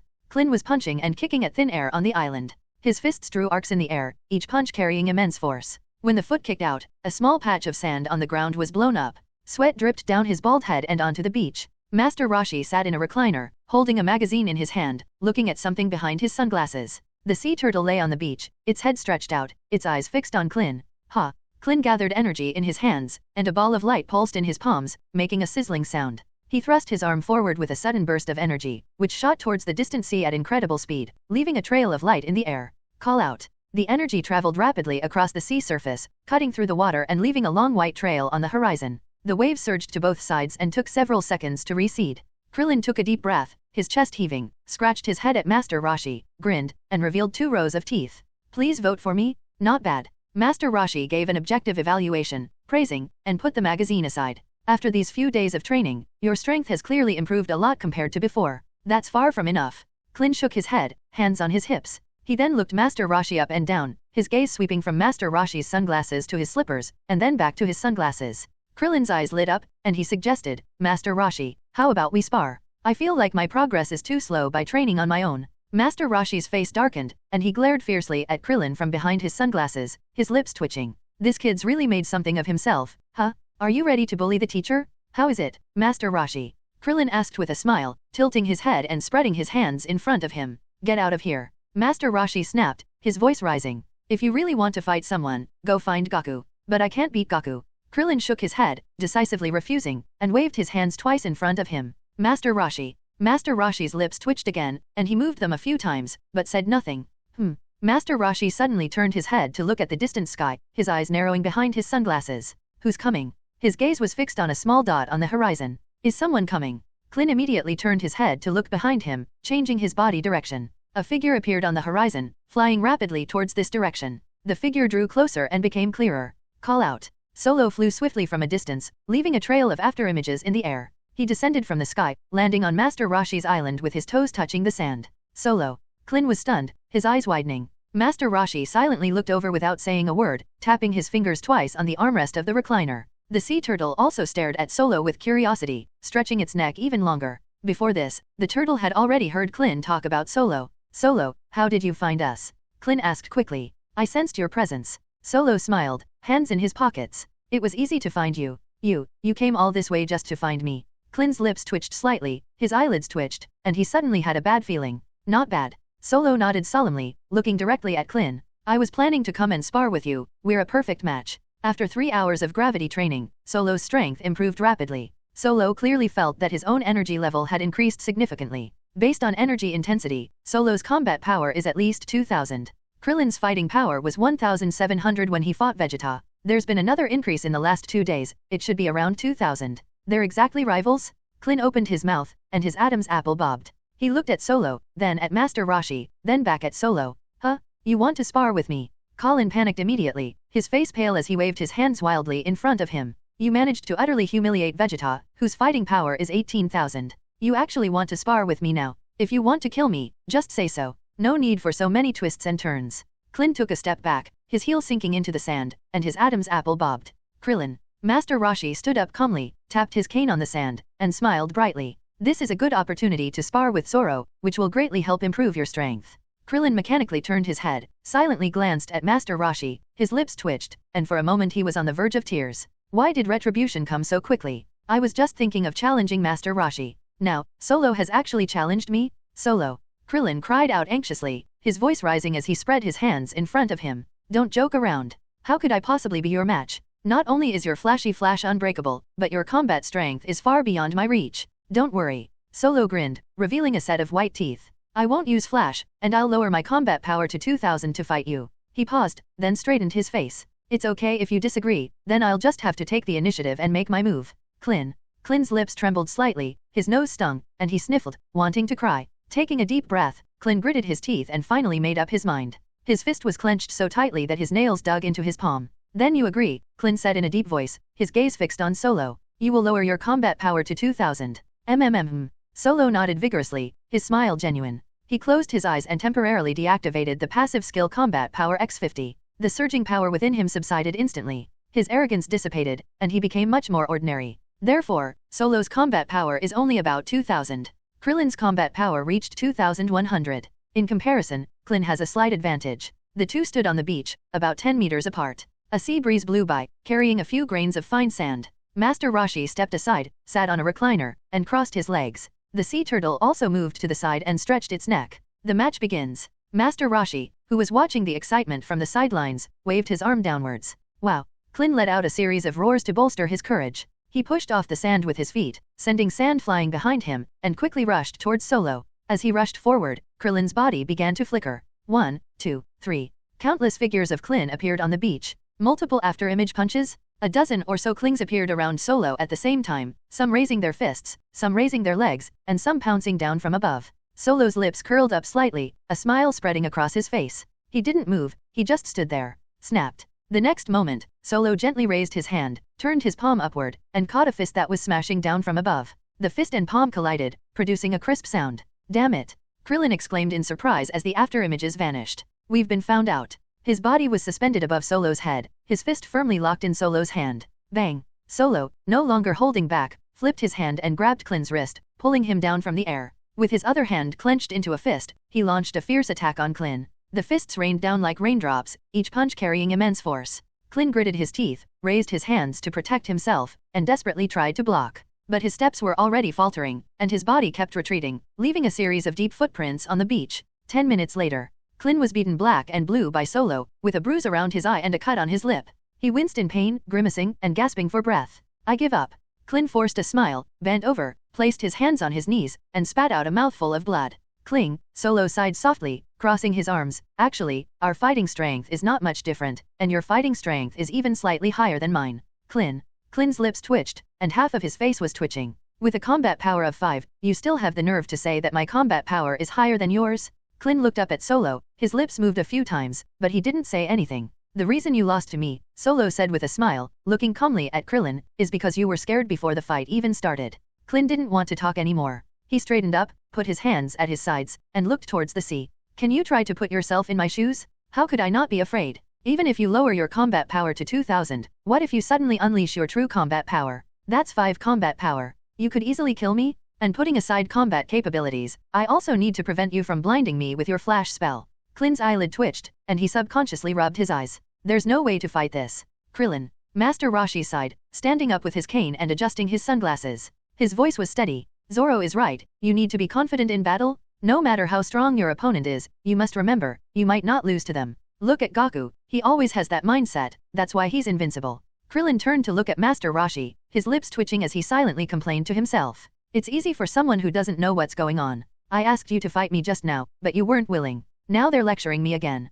Klin took a deep breath and swallowed his complaints. By the way, Zoro said silently, glancing at Master Roshi, his gaze sweeping over the sunglasses, you're Krillin's teacher, right? Master Roshi's body stiffened slightly, and his fingers tightened around his cane. His heart tightened, his eyelids twitched, and he quickly tried to deny it. That's right. Colin immediately became interested and said happily, stepping forward to stand next to Master Roshi. He is my teacher, and is also known as the most powerful human on Earth. He is called Master Roshi, and is also known as the god of martial arts. He turned to look at Solo, his eyes lighting up. Zoro, why don't you spar with Master Roshi? All right. Solo nodded thoughtfully, his gaze lingering on Master Roshi for 2 seconds.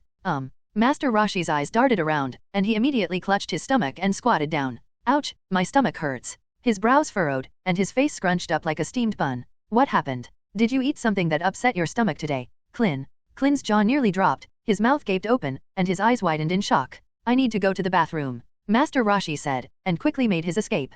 His slippers slapped loudly on the ground as he dashed off, leaving his cane on the recliner. Zoro silently watched Master Roshi's departing figure, his hands in his pockets, lost in thought. As a Dragon Ball fan, Zoro still remembers that during the Tournament of Power, Master Roshi was able to fight Jiren for 3 to 5 rounds. This shows that the old guy's strength is definitely not as simple as it appears on the surface. However, that was many years later. Right now, he might really just be a piece of trash with a combat power of around 100. Solo shook his head and looked away. Practice hard. Solo patted Klin on the shoulder. Then, he lifted off the ground, soared into the air, and quickly left. Klin stood there, looking up in the direction Solo had disappeared. He reached up and touched the bruises on his face, baring his teeth. Not long after, Solo returned to the headquarters of Capsule Corporation. He fell from the air and landed on the lawn. Then he plunged into the gravity training room and began a new round of training. Although Solo didn't gain a huge advantage from his fight with Klin, he still learned a great deal. At least some of the combat techniques left Solo with much to ponder. Klin's punches were sharp and his footwork was agile.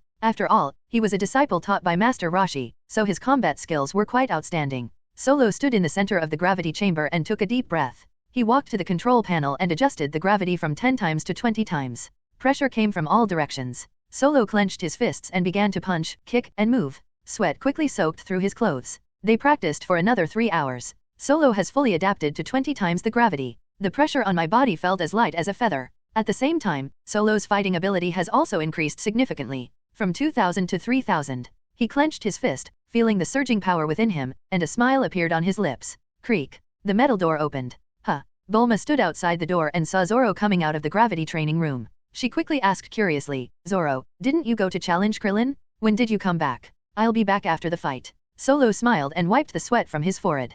Krillin must have been beaten up pretty badly, right? Bulma asked with a smile, tilting her head. More or less. Solo's lips curled into a bright smile. But the next one to suffer tragedy is Piccolo. You're going to fight Piccolo again. Bulma was speechless, hands on her hips. I'm leaving. Solo soared into the air, his body hovering in midair. He waved goodbye to Bulma. Let's observe 10 seconds of silence for Bic. Bulma. Bulma stood there, looking up at the direction Solo had flown away. How did you know I was going to observe 10 seconds of silence for Bic? Bulma's lips twitched, and she lowered her head, silently counting to 10 in her mind. 10 minutes later, Solo arrived above a desolate valley, the area where Piccolo often trained. Solo hovered high in the air, arms crossed, looking down at the people below. Bic was currently hovering 10 meters above the ground, sitting cross-legged with his hands on his knees. He closed his eyes and practiced meditation. The chi flowed slowly around his body, creating subtle air currents. Seemingly sensing a presence above him, Piccolo immediately opened his eyes, rolled his eyes upward, and looked up at Solo. Solo. Piccolo's face darkened, and the corner of his mouth twitched involuntarily.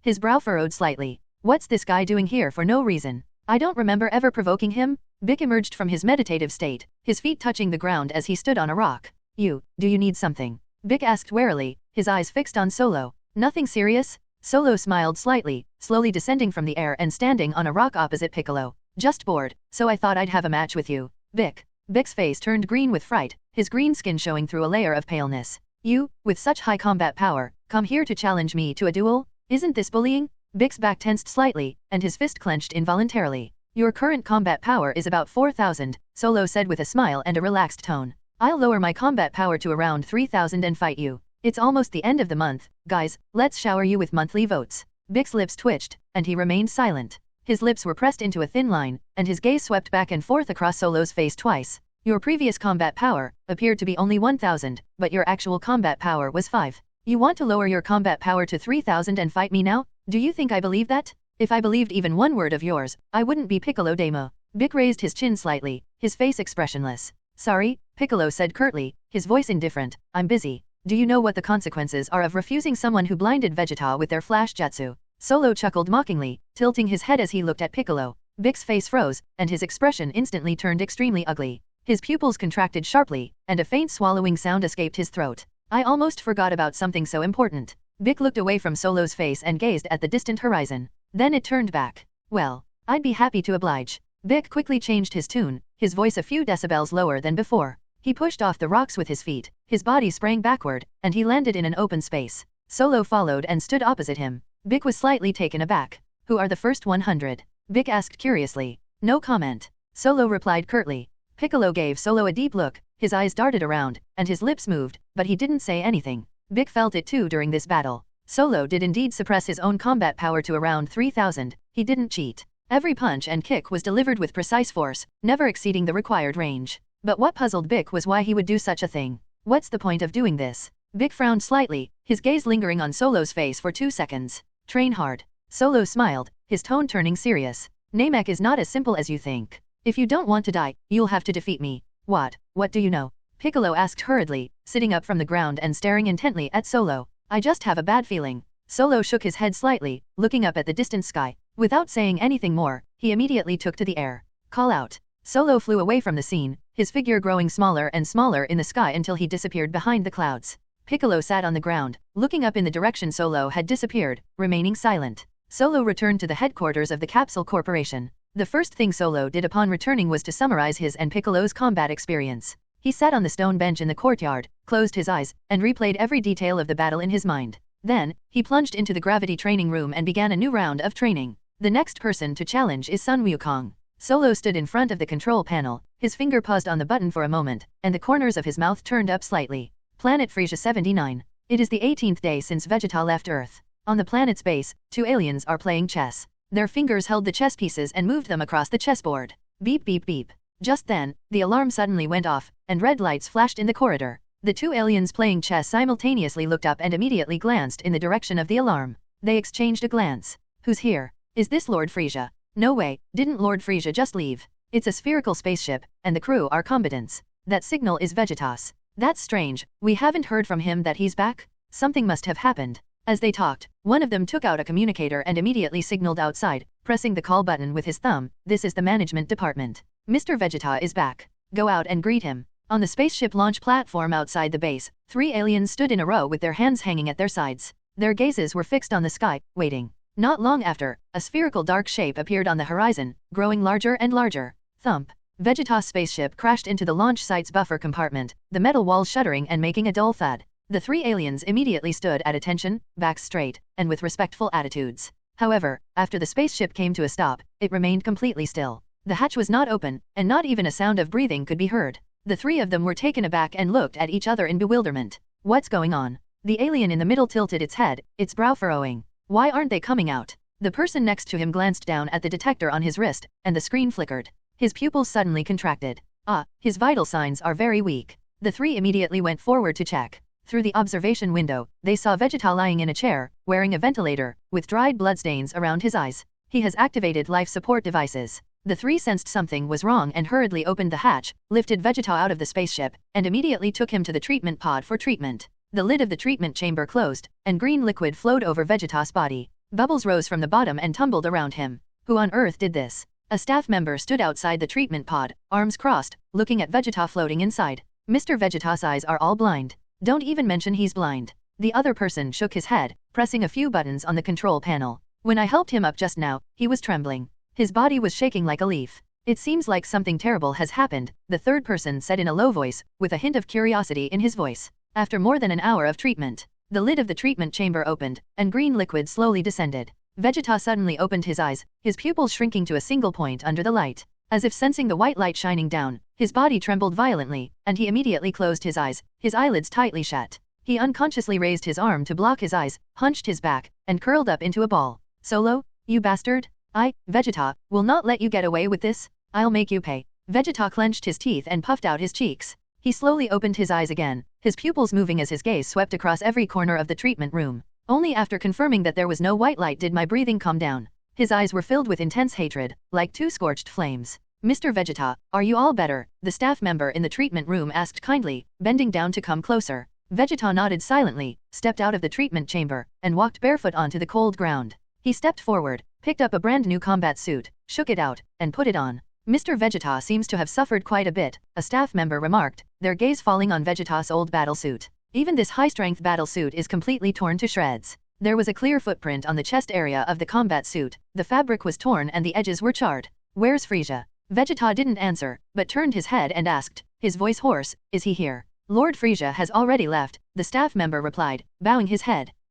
Vegeta snorted coldly, raising his chin slightly. He strode toward the door. Mr. Chuyi said he has something to say to you after you've recovered, the staff member said to Vegeta, stepping forward. Please come to the training room. Tell him, Vegeta said without turning his head, his steps unwavering. I have nothing to say to him. He strode forward, his shoes making a crisp sound on the metal floor. You forgot to bring your detector, the staff member said hurriedly, picking up the detector from the table and holding it up in his hand. I don't need that anymore, Vegeta scoffed, waving his hand. You can keep it and play with it. He stepped out of the treatment room, his figure disappearing at the end of the corridor. Vegeta walks through Frieza's mechanical-looking castle. The lights on both sides of the corridor cast alternating shadows on his face. His brows were furrowed, his gaze fixed straight ahead, and he silently planned what he needed to do next. I'm leaving for Earth first thing tomorrow morning. This time, I will take my revenge no matter what. Vegeta clenched his fists, his nails digging into his palms. My combat power is now at least 24,000. During the war on Earth, his body underwent a near-death rebirth. Their combat power has increased significantly since they left Earth. However, we need to find a way to resolve the issue with the flash spell. Vegeta's brow furrowed even more. Just as he was thinking this, a figure suddenly appeared in his line of sight, blocking the middle of the corridor. The man stood with his hands on his hips and his legs apart, looking very steady. Hey, Vegeta, Chuyi laughed heartily, hands on his hips, his voice echoing down the corridor. You seem to have suffered quite a loss, haven't you? Your eyes are practically blind? How ironic? Ha ha ha. He tilted his head, his gaze sweeping over Vegeta from head to toe. Raditz and Nappa are both dead. Who could have made the invincible Saiyans of the universe suffer such a disgrace? Get out of my way, Chuyi. Vegeta sneered, his gaze sharp as a knife. I don't have time to waste with your nonsense. After saying that, Vegeta prepared to leave, taking a slight step to the left as he tried to walk around Chuyi. He really didn't have a good impression of this person named Chuyi. Snapped. Chuyi stretched out his large hand, spread his 5 fingers, and grabbed Vegeta's shoulder guard, his hand gripping the edge of the shoulder armor. Lord Frieza is very angry about your unauthorized actions. Chuyi said coldly, his smile fading. What I want to do is none of his business. Vegeta glanced sideways at Chuyi, narrowing his eyes, a cold glint in them. Take your dirty hands off me. However, Chuyi smiled, still placing his hand on Vegeta's shoulder and patting it lightly twice. Lord Frieza is magnanimous and has already forgiven you. He paused, then his eyes lit up, because he discovered something very meaningful. What? Vegeta was slightly taken aback, his eyebrows twitching. Lord Frieza is quite pleased. Chuyi removed his hand from Vegeta's shoulder, put it back on his hips, and smiled broadly. Perhaps he can achieve immortality. What did you say? Vegeta's pupils contracted, his face changed color, and his lips parted slightly. Could it be that Frieza went to Namek? Chuyi's smile grew even brighter. Vegeta was struck dumb, his body stiffening on the spot, his hands trembling slightly. Oops, that bastard Frieza must have overheard our conversation through the detector? Vegeta clenched his teeth, and a vein throbbed on his forehead. That was such a careless oversight. We can't let him get there first? That way, the entire universe would belong to him forever? We'll talk about Solo later.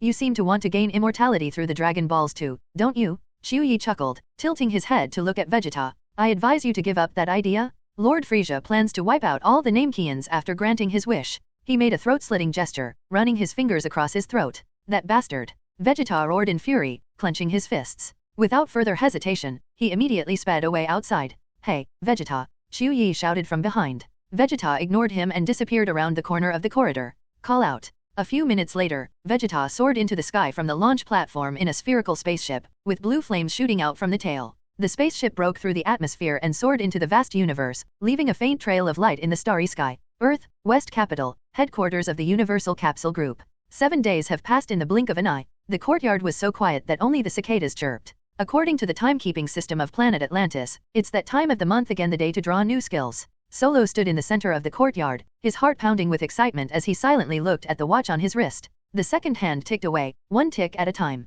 This watch corresponds to the time on the planet Atlantis. Solo took a deep breath, his chest bulging, and then slowly exhaled. It's finally noon. When the second hand returns to 0, both the minute and hour hands point to 12. Skill refresh. Guys, the new skill is tentatively set at 500 times the combat power. We can get another chance to draw the new skill after arriving on Namek. Hurry up and think about what amazing skill you'd like. Also, please vote for me with monthly tickets. Solo's consciousness sank into his body, and the icon in the lower right corner of his vision began to flash. A brand new icon has emerged. Combat Power X 500. Upon seeing this new skill, Solo's pupils contracted sharply, and an expression of immense surprise appeared on his face, his lips curving into a wide grin. Combat power increased by 500 times. His heart was pounding in his chest, as if it were about to burst out. What does this mean? In other words, as long as my base combat power increases to 300,000, my total combat power will reach 150 million? Frisia's highest fighting power is only 120 million. Once my base combat power reaches 30, I can easily defeat Frisia.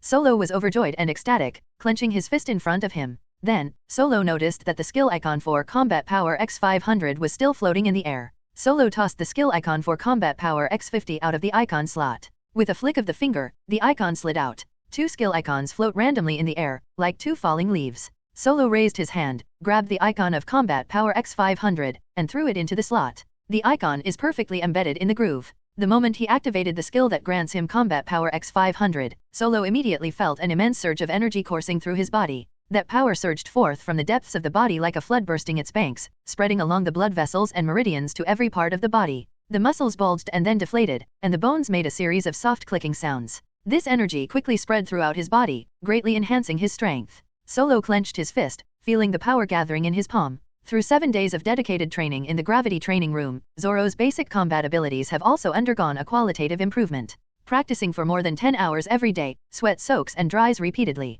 Solo's base combat strength has now reached 2. 3 days ago, Solo's combat power was only 1. He had just emerged from seclusion when he sensed that Sun Wukong's aura was also growing stronger, so he decided to go and have a good spar with him for over an hour. Sun Wukong also worked hard to cultivate, and his combat power just reached 1. The two fought on the back of Baezai Mountain. For Solo, that battle was quite fruitful. At least Zoro learned a lot of fighting techniques from Goku. The current basic combat strength is 2. Solo's eyes lit up. If I were to become a giant ape, my combat power will reach 20. If combined with a skill that increases combat power by 500, wouldn't my combat power reach 1 million? Solo's lips slowly curled into a dangerous smile. Try it? That day, Solo found a deserted area. This place is far from the city, surrounded only by rolling hills and a dry riverbed. He stood on a vast, desolate field, his feet firmly planted on the cracked earth. Snapped. The next moment, a shimmering sphere appeared in Solo's hand. Energy pulsed in the palm of the hand, making a hissing sound. He took a deep breath, his chest puffing out. Solo immediately threw the shimmering ball high into the air, his arm swinging upwards sharply.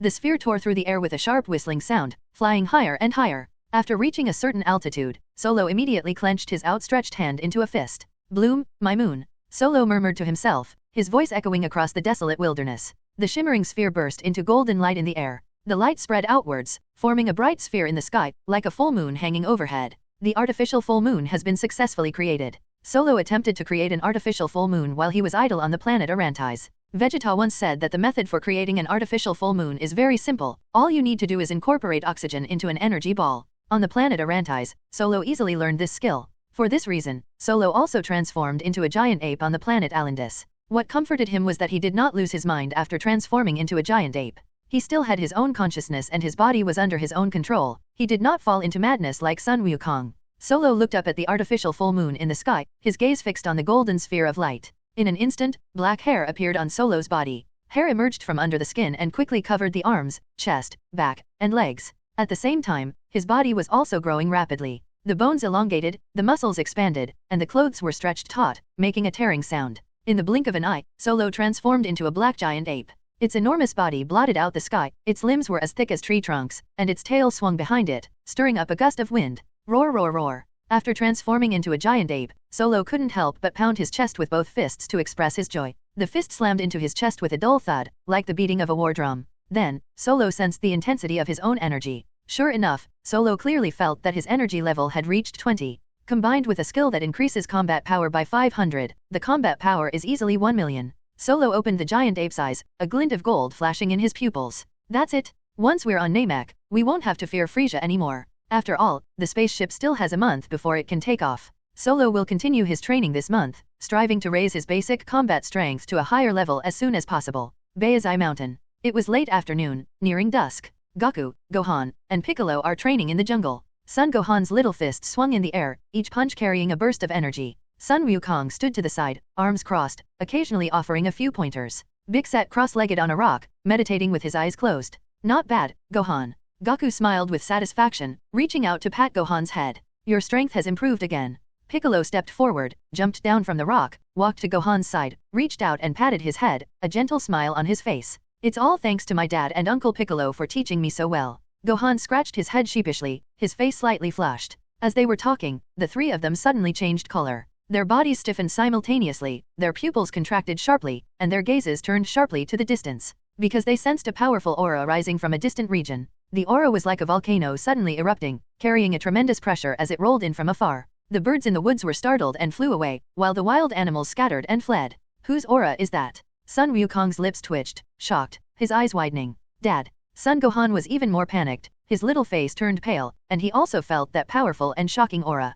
Is that Zoro? Goku asked in surprise. When did his aura become so strong? This is definitely not the kind of energy a fighter with a power level of 5 possesses. Piccolo's voice was deep, his brows furrowed. Based on this energy intensity, his power level is at least 20. 20. Sun Wukong forced a smile, saying with a wry smile, I finally managed to improve my strength a bit these past 2 days, but I didn't expect Zoro to improve even faster than me. He scratched his head, a bitter smile on his face. Call out. Without the slightest hesitation, Piccolo immediately soared into the sky, his body transforming into a green afterimage. He flew swiftly toward Solo and disappeared into the distant sky in the blink of an eye. Sun Wukong and Sun Wukong exchanged a glance, then took to the air and followed. Whoosh, whoosh, whoosh. Sun Wukong and his 2 companions streaked across the air in 3 bright streaks of light. Their figures tore through the clouds, leaving long trails as they flew rapidly toward Solo's location. When they appeared above Zoro's location, Goku, Gohan, and Piccolo all stopped at the same time. Their bodies were suspended in midair, looking down at the ground, then they stood there dumbfounded. Below, on the desolate plain, a gigantic black ape stands on the earth. His body blotted out the sky, his black hair swayed slightly in the wind, and his 2 thick arms hung at his sides, his fists bigger than millstones. His chest was as broad as a mountain wall, and with each breath he brought up a gust of wind, blowing the pebbles on the ground into a frenzy. Those eyes were golden, with pupils that were vertical slits, and they were looking up at them. A giant ape. Sun Wukong looked astonished, his mouth slightly agape. Isn't that the giant ape monster? His eyes widened, and his body involuntarily leaned back. I remember my grandfather was trampled to death by this monster, how come it's reappeared? Sun Wukong frowned and his gaze swept back and forth over the giant ape twice. Bick. Piccolo glanced at Goku speechlessly, his lips twitching, unsure how to respond. Don't you know you can become like this? Even your son can change? It seems that when you see a full moon, you can transform using your tail. The problem is, didn't I chase the moon away? Bick suddenly raised his head, his gaze immediately locking onto the bright golden sphere in the sky, his pupils contracting slightly. This is the moon. Piccolo's voice was low, and his fists clenched involuntarily. What does moon mean? Goku asked quickly, tilting his head to look at Piccolo. Piccolo, what are you talking about? Don't you know yet?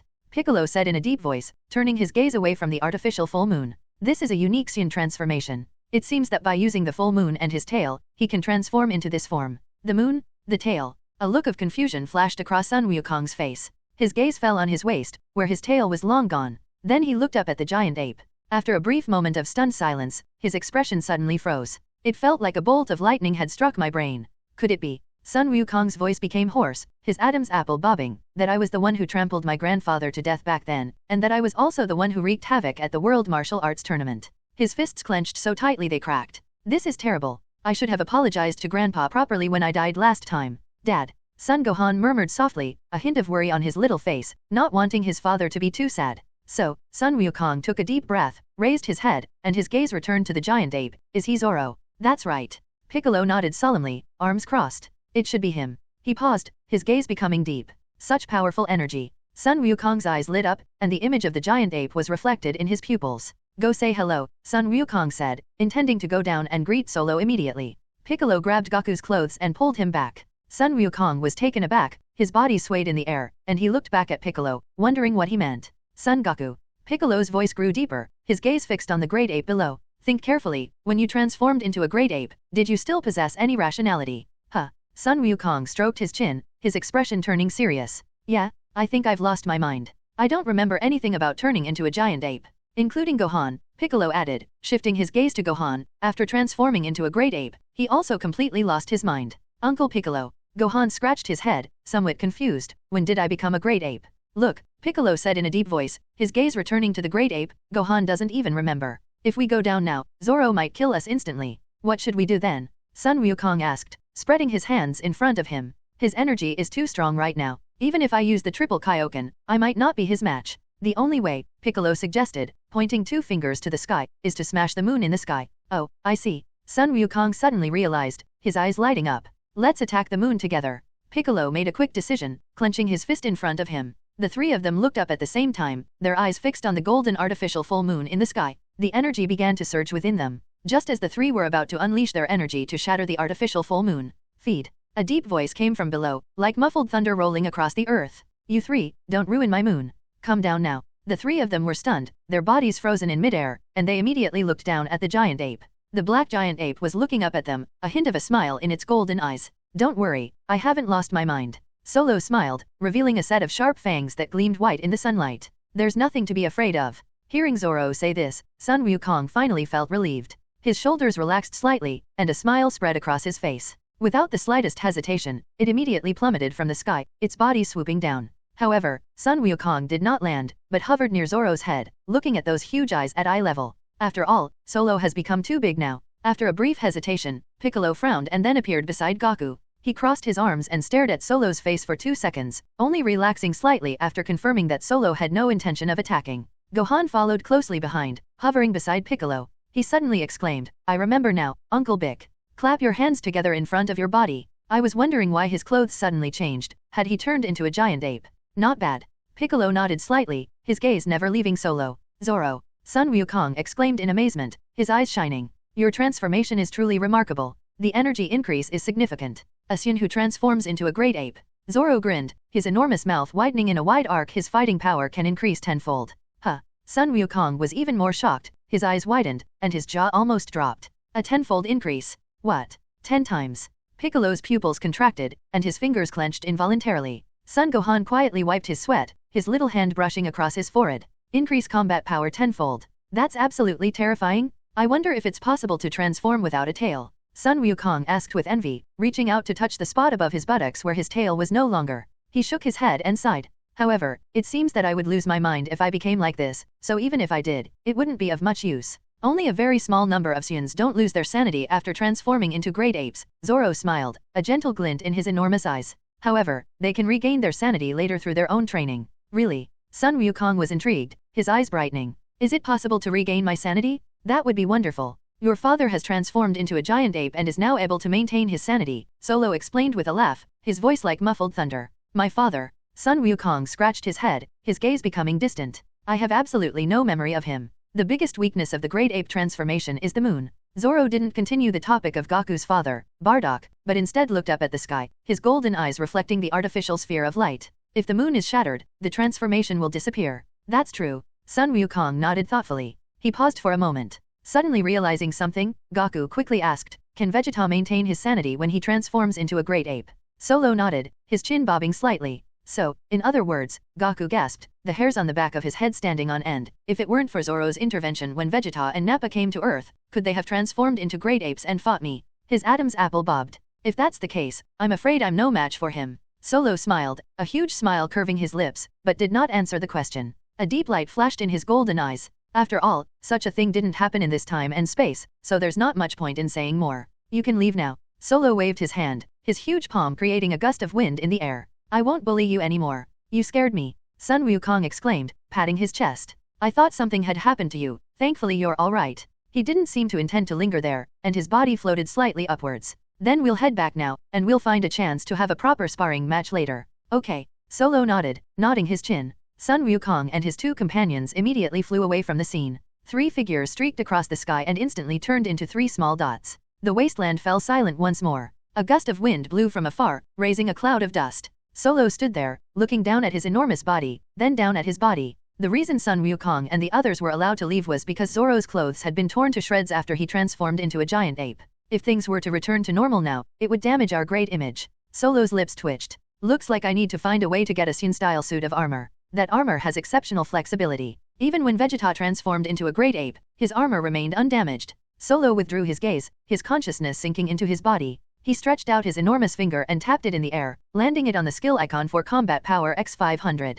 The colored icon flashed briefly. Instantly, Solo felt the energy within his body surging wildly, like a volcano being ignited, with magma gushing through his veins. A surge of adrenaline rushed through me. My muscles bulged for a moment, then subsided. However, these auras did not seem to erupt, they were perfectly hidden deep within the body. Like a sleeping beast, lurking in the shadows, silent and still. In other words, from the perspective of others, his current combat power is still 20. However, their actual combat strength has reached 1 million. Solo was secretly delighted, a huge grin spreading across his face, revealing a mouthful of sharp teeth. Having tried almost everything, Solo had no more reason to linger on the great ape. It's just a pity that he can't become a mimicking giant ape like Broly. Broly's mimicry of a giant ape transformation only increases energy tenfold and slightly enlarges the body, that's all. In reality, transforming into a true giant ape would make it too large and inconvenient to fight. We'll adjust it gradually later. I need to hurry home and change into a new set of clothes. We can't just run around naked after we get back to normal, can we? Solo looked down at the few tattered pieces of cloth on his body, and his lips twitched.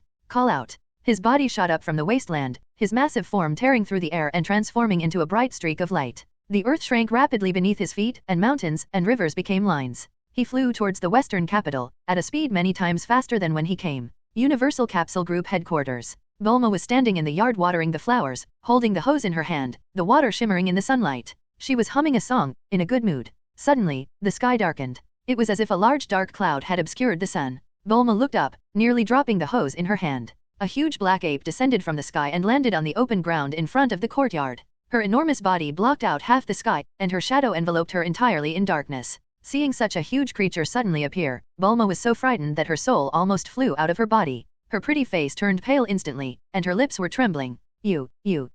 Her voice trembled, her legs went weak, and she collapsed to the ground. The hose slipped from his hand, bounced a few times on the ground, and water sprayed everywhere. Don't eat me. Bulma waved her hands frantically in front of her. I just peed. I don't taste good. Her eyes were red-rimmed, and tears were about to fall. Bulma. The giant ape suddenly spoke, its voice deep and resonant, like muffled thunder rumbling from the earth. It's me, Bulma. Bulma was stunned for a moment, her eyes widening and her mouth slightly open. My brain feels like it's stuck on something, unable to process what it's doing. Then, she tentatively asked, Solo. Yes. The giant ape nodded, its huge head bobbing slightly, its golden eyes blinking. Bulma suddenly slapped her forehead, her palm striking her brow. She suddenly realized that the giant ape in front of her looked very similar to the one Sun Wukong transformed into when he was a child. Black fur, golden eyes, and thick arms. It was Solo. You. Bulma scrambled to her feet, hands on her hips, head tilted back, and angrily demanded, Solo, why did you turn into this to scare people? Her brows were furrowed, and her chin was slightly raised. I'm cultivating, aren't I? Solo grinned, revealing a mouthful of sharp teeth. Wait a minute. Bulma suddenly realized what was happening, took a half step back, and tapped her chin with her finger. Why can you talk? I remember Goku seemed to have lost his mind when he turned into this form. Her gaze became alert, sweeping back and forth across Solo's face twice. Don't worry, Solo smiled, his golden eyes gentle. I haven't lost my mind. He paused, then spread his enormous palms out at his sides. Quickly find me some clothes, I tore them when I transformed. Bulma put one hand to her forehead and the other to her waist, speechless. Her lips twitched and her shoulders shook. It turns out they came back because they were out of clothes. Wait a moment then. Bulma turned and went to the room, her steps light as she pushed open the door and went inside. Solo stood still, waiting patiently. Not long after, Bulma came out of the room, carrying a packaged set of clothes. The packaging bag is white and has a bow tied on it. Solo crouched down, his massive body bending over. He stretched out his large hand, palm open, the lines on his palm resembling a dried-up riverbed. Bulma placed the clothes on Solo's fingertips, covered her mouth and secretly smiled, her eyes curving into crescents. Solo didn't think too much about it, and carefully pulled the clothes back. Without further hesitation, he raised his head and pointed at the artificial full moon in the sky. A giant finger points to the sky. Bang! An invisible burst of energy shot out from his fingertips, moving at a speed almost invisible to the naked eye. The artificial full moon was instantly bombed into dust. The golden sphere of light exploded, scattering starlight that bloomed in the air with dazzling colors, like a grand fireworks display. The sky returned to its original color, and the clouds reappeared. Solo's body began to shrink rapidly. The black fur faded, the massive bones shrank, and the muscles contracted. The body returned to normal human size within seconds. Feeling that he was about to recover, Solo vanished from the spot in a flash. His body blurred into a blur, and he grabbed his clothes, appearing in his own room in the blink of an eye. The door to the room closed behind him. Solo stood in the center of the room and glanced down at the clothes Bulma had prepared for him. The packaging bag had been opened, and white fabric was peeking out from the opening. Upon seeing this, Solo's face instantly darkened. A vein throbbed on his forehead, and his mouth twitched violently. This is fucking. This is a pure white women's outfit? The skirt was embroidered with small flowers, the neckline was trimmed with lace, and a ribbon was tied around the waist. The entire outfit exudes a refined and graceful aura. Solo's previous outfit was white, but the outfit he saw when he transformed into a great ape looked very small. He only knew it was white, but didn't look at it closely. Now that I look closely, it's actually this style? Bulma must have done it on purpose. Solo clenched his fists, his knuckles cracking. He took a deep breath, his chest bulging, and then slowly exhaled. Then, with a dark expression, he walked to the window and flung it open. He leaned halfway out, staring at Bulma from afar. In the courtyard, Bulma stood with her hands behind her back, looking up at Solo's room window. A sly smile played on her lips, her eyes curved into crescents, and the corners of her mouth curled up with a hint of smugness. Hee. Bulma stuck out her tongue at Solo, then quickly withdrew it. It's confirmed. Bulma did it on purpose. But, that's no big deal. Whoosh. Solo flashed and disappeared through the window. It was so fast that it didn't even leave an afterimage. The next second, he appeared in the courtyard, stretched out his arm, and picked Bulma up by the waist. Bulma's body was lifted into the air, and before she could even utter a cry of surprise, Solo's feet had already touched the ground, and he flashed away again. In an instant, the two disappeared from the courtyard. Another second passed. The air in Bulma's bedroom trembled slightly. Solo released his grip, and Bulma landed on the ground, swaying slightly. She looked down and saw that her coat, skirt, shoes, were all gone. She was only wearing a set of underwear. The white fabric reflected light slightly. Ah! Bulma exclaimed, crossing her arms to protect her chest, her cheeks flushing red from her neck all the way to her ears. She froze on the spot, her eyes wide open, her lips trembling slightly. Get me some clothes right now. Solo's voice came from a corner of the room, flat in tone. Do you want to have even fewer clothes? He leaned against the wall, arms crossed, his gaze turned to one side, not looking at Bulma. Bulma's breathing quickened a few times, her chest heaving. She bit her lip, hurriedly bent down, and rummaged through the closet to pull out a set of men's clothes, her fingers still trembling slightly. The clothes were folded neatly, and she held them in her hands, placing them on the edge of the bed. Then turn your back to the wall, clasp your hands in front of you. Solo stepped forward, picked up his clothes, and quickly put them on. He let out a long sigh of relief, stretched his shoulders, and after confirming that the clothes fit, slowly walked to Bulma's side. Humph. Bulma turned her head away, her chin slightly raised, refusing to look at him. She pouted and let out a soft snort.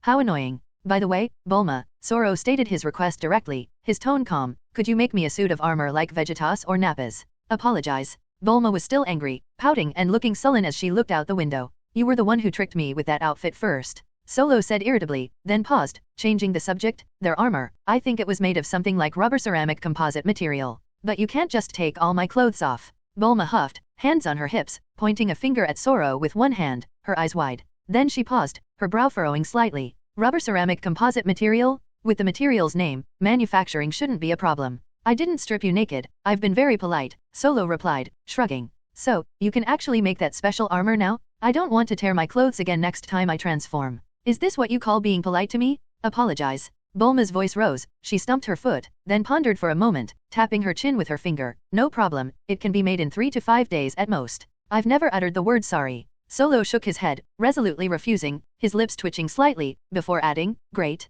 3 to 5 days isn't long. You just said sorry. Bulma giggled, her eyes crinkling into crescents. I won. She paused, then drew a circle in front of her with her finger. As long as the materials are found, the kind of armor you described can be easily manufactured. The two were talking in the room when Dr. Briefs happened to pass by the door. He held a cup of coffee in his hand and walked leisurely. Upon hearing their conversation, Dr. Briefs stopped in his tracks, his eyes widened, and his mouth slightly agape. The coffee cup is suspended in midair. He felt his head buzzing and was momentarily confused. Is this a dual standby chat method? How can they be angry one minute and get along so well the next? Dr. Briefs silently took a sip of coffee, shook his head, and turned to leave. More than 20 days have passed. The spaceship has finally been completely and successfully modified. A brand new spaceship, dozens of times larger than the original, has appeared in the yard. Solo also donned the new armor crafted by Bulma. Made of white rubber ceramic composite material, it fits the body well and allows for free movement, with black armor on the chest and shoulders. He turned around in front of the mirror and nodded in satisfaction.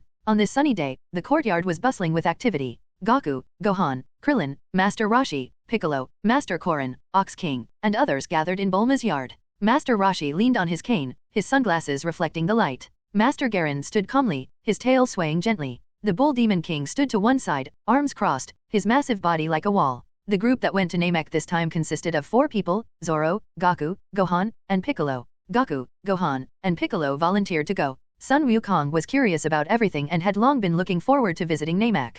Gohan also wanted to go to Namek to broaden his horizons. Chi-Chi initially disagreed with her son Gohan going to Namek, but after Goku pleaded with her for several days with his hands clasped together, and with Zoro going along, she felt the danger was not too great, so she reluctantly agreed. Piccolo is a Namekian, so of course he wants to visit his home planet. Bulma, Krillin, Master Roshi, and the others came to see them off. Bulma stood beside the spaceship, arms crossed, a smile playing on her lips. Clint scratched his bald head and looked around. Gohan was also given a special makeover by Chi-Chi, with bangs neatly combed onto his forehead, and a water bottle slung over his shoulder with its straps crossed in front of his chest. Seeing Gohan like this, Bulma immediately put her hand to her forehead, pressing her fingers to her temples, not knowing whether to laugh or cry. Ha ha ha. Krillin laughed so hard he could barely stand up straight, his hands on his knees. Are you really Gohan? What happened to your hair? My dad used to laugh at me like that too. Gohan lowered his head, looking sullen, and drew circles on the ground with his toes. Anyway, Kiki laughed, hands on her hips, this is humanity's first time entering space, so we should dress up a bit more formally. Kling, Solo glanced at Kling, his gaze calm, aren't you going? I think I won't go. Klin was taken aback at first, then shook his head, smiled and waved his hands in front of him. I'm the weakest one here, what use would it be for me to go? Don't say that. Solo stepped forward and patted Klin on the shoulder, giving him 2 light taps. You will be of great use to me. Huh. Klin scratched his head, his eyes lighting up, a sudden sense of anticipation rising within him. Am I really that useful? This is a rare opportunity to enter space, Solo exclaimed, gazing at the distant sky. We might rarely leave Earth anymore. Don't you want to go out and see the world? Well. Klin stroked his chin, pondering in a low voice, now that you mention it, going out for a walk doesn't seem like a bad idea. Kling, Solo urged again, his tone serious, as far as I know, you're the strongest Earthling. His gaze was fixed on Klin. As the strongest human on Earth, I always feel it's a shame not to go out and see the world, but it's up to you, if you don't want to go, then forget it. Can I go now? Klin rubbed his bald head, his fingers kneading his scalp, looking a little hesitant. But I haven't prepared anything. There's nothing to prepare, Solo smiled and pointed towards the spaceship. Bulma has everything ready, we can just board the spaceship. Then.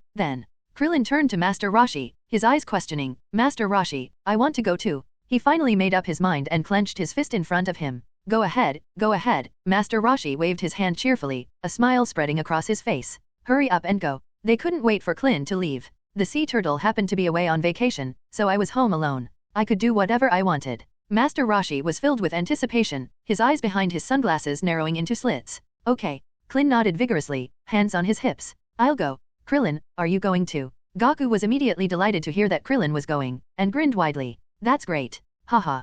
Klin rubbed the back of his head and laughed, his eyes narrowing into slits. Actually, I've been hesitating about whether to go or not, but after what Solo said, I think it would be better to go. Then, Zoro, Goku, Gohan, Piccolo, and Krillin boarded the spaceship. Please, you must find the Dragon Balls. Master Roshi waved his hand, and his cane swayed in the air. Sun Wukong turned around, made a circle with his fingers, and smiled. Please be careful, Bulma said to Solo, her hands clasped in front of her, her gaze gentle. Okay. Solo nodded, standing at the cabin door, his gaze sweeping over the crowd seeing him off. Grandpa, Mom, Master Roshi, Aunt Bulma. Gohan waved goodbye to everyone, raising his little hand above his head and shaking it from side to side. I'm leaving now, take care everyone. Kakai's eyes reddened, and she waved her hand forcefully. The spaceship's hatch closed slowly with a muffled sound, and white mist spewed out from the gaps. Is everyone ready? Solo walked to the control panel, turned around and smiled at the group, his gaze sweeping over each person's face. Not yet, Klin and the others said immediately, frantically searching for seats. Actually, there's no need for preparation at all. Solo pressed the start button, then pressed hard on the red button with his finger. Let's go. Call out. A blue flame shot out from the tail of the spaceship, and the scorching air wave made the grass on the ground bend backward. The spaceship shot rapidly into the starry sky, as fast as a shooting star. In an instant, the spaceship flew away from Earth, and the blue outside the window quickly faded, turning into deep purple, and then into pitch black. A vast starry sky appeared outside the porthole, twinkling with starlight. Sun Wukong and the others on the spaceship were thrown about and swayed. Klin's body bounced up from his seat, hit the ceiling, and then fell back down, letting out ouch. Sun Gohan gripped the armrests of his seat tightly, swaying back and forth, the kettle jingling at his waist. Piccolo braced himself against the wall with one hand and supported Gohan with the other, his brows furrowed. Sun Wukong spread his feet apart to steady himself, but his head still hit the ceiling. Solo. Klin exclaimed, clutching his head with one hand, we're not ready yet. At least let us buckle up. We can move freely now. Solo smiled back and pressed a few buttons on the control panel. After leaving the atmosphere, the spaceship will be stable. Huh. Klin rubbed his eyes and looked out the porthole. They've already flown out of the atmosphere so quickly. The starry sky outside the window had stopped, and the vibrations of the spaceship had disappeared, making it as smooth as if we were on the ground. I want to see Earth. Gohan rushed to the window, grabbed the windowsill with both hands, and pressed his face against the glass. Outside the window, the Earth had transformed into a blue sphere, enveloped by white clouds, silently rotating in the dark starry sky. By the way, Zoro. Goku looked at the equipment too, then stretched his arms and legs, loosened his shoulders, and looked expectant. Where is the gravity training equipment Bulma mentioned? Downstairs. Solo smiled and started walking downstairs. Come with me. The stairs are made of metal, and footsteps make a crisp sound on them. This spaceship was originally the one that came to Earth from Naba. After being modified by Bulma and Dr. Briefs, the cramped space became dozens of times larger. The bulkheads were replaced with silver-white metal plates, the floor was covered with non-slip rubber mats, and the lighting was soft. It is also divided into 2 layers, upper and lower. The upper floor is mainly a rest area, with several beds and a table, and a storage cabinet in the corner. The lower level is the training area, which includes equipment for gravity training and other similar facilities. The equipment used for gravity training is actually the same equipment that Solo used when he trained before, it has simply been moved here. Metal walls, heavy hatches, and a control console in the center. Solo spoke to Dr. Briefs about whether he could help create a gravity ring. Simply by wearing a ring on your finger, you can adjust your own weight. Dr. Briefs thought about it for a moment, stroked his chin, and felt that it shouldn't be a big problem, but it would take time to implement. Solo is still looking forward to it. With the gravity ring, I can cultivate anytime, anywhere. Led by Solo, the group went downstairs together. Is this the gravity training room? Sun Wukong circled the gravity training room, knocked on the metal wall, and made a dull sound. He asked hastily, his eyes sparkling, how do I adjust gravity? Just turn the button in the center to adjust the gravity immediately, Solo said, walking forward to the main control panel. He reached out, grasped the knob, and turned it directly, adjusting the gravity to 10 times that of Earth. The moment the knob was turned, a heavy pressure surged from all directions, quickly spreading throughout the bodies of everyone present. The air became heavy, and each breath required effort. Caught completely off guard, Krillin and Gohan were forced to their knees, their bodies buckling and sinking downwards. Klin braced his hands on the floor, veins bulging on his forehead. Son Gohan gritted his teeth, his face flushed red, and he pressed his knees against the floor, trying his best not to fall down. Bick gritted his teeth and held on, his legs trembling slightly, his knees not bending, but the muscles in his back were taut. Sun Wukong also lowered his body and bent over slightly, but he quickly adapted, straightened up, and his breathing became steady. Solo, however, remained standing there as if nothing had happened, hands in his pockets, grinning. Hey, Solo! Krillin exclaimed, tears welling in his eyes. He braced himself on the floor, on the verge of tears. We're not ready yet. Will your enemies wait for you to be ready before killing you? Solo asked with a smile, tilting his head to look at Klin. Klin was speechless for a moment, his lips twitched, and he lowered his head and shut his mouth. Those who don't want to cultivate, please leave, Solo called out to the crowd, pointing towards the door. I'm going to increase the gravity further. Krillin and Gohan quickly resisted the pressure of gravity and climbed upstairs using both their hands and feet.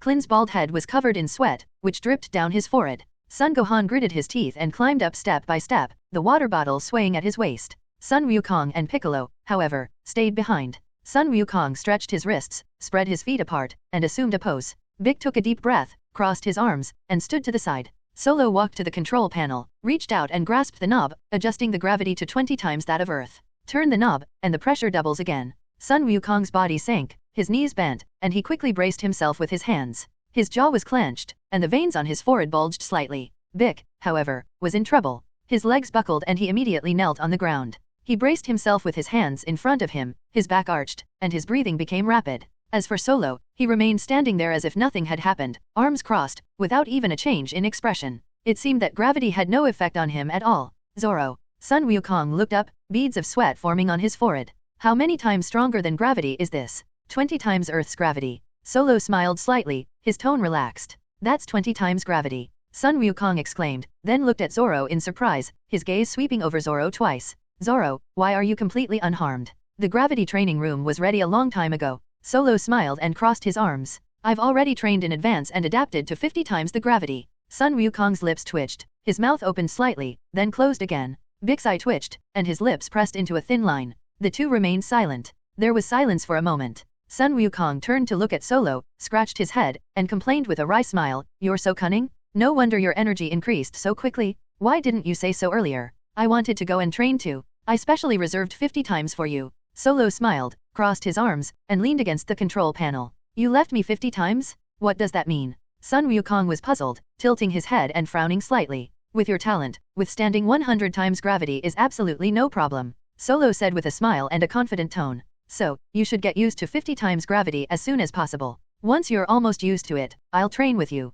Oh, I see. Sun Wukong's eyes lit up, and a smile spread across his face. That's great. I'll start training right away and try to adapt to 50 times the gravity as soon as possible. He clenched his fist in front of him, turned around and walked to the center of the training room, spread his feet apart, bent his knees slightly, and assumed a standing meditation posture. Solo nodded slightly and then left the gravity training room. The metal door opened and closed, and his footsteps echoed up the stairs, gradually fading into the distance. Bick gritted his teeth and stood firm downstairs, his back slightly hunched and beads of sweat forming on his forehead. His legs were still trembling slightly, but his gaze was firm. He planned to stay and cultivate with Sun Wukong. Piccolo, are you sure you want to stay? Gaku turned his head and asked, his gaze falling on Piccolo. Of course.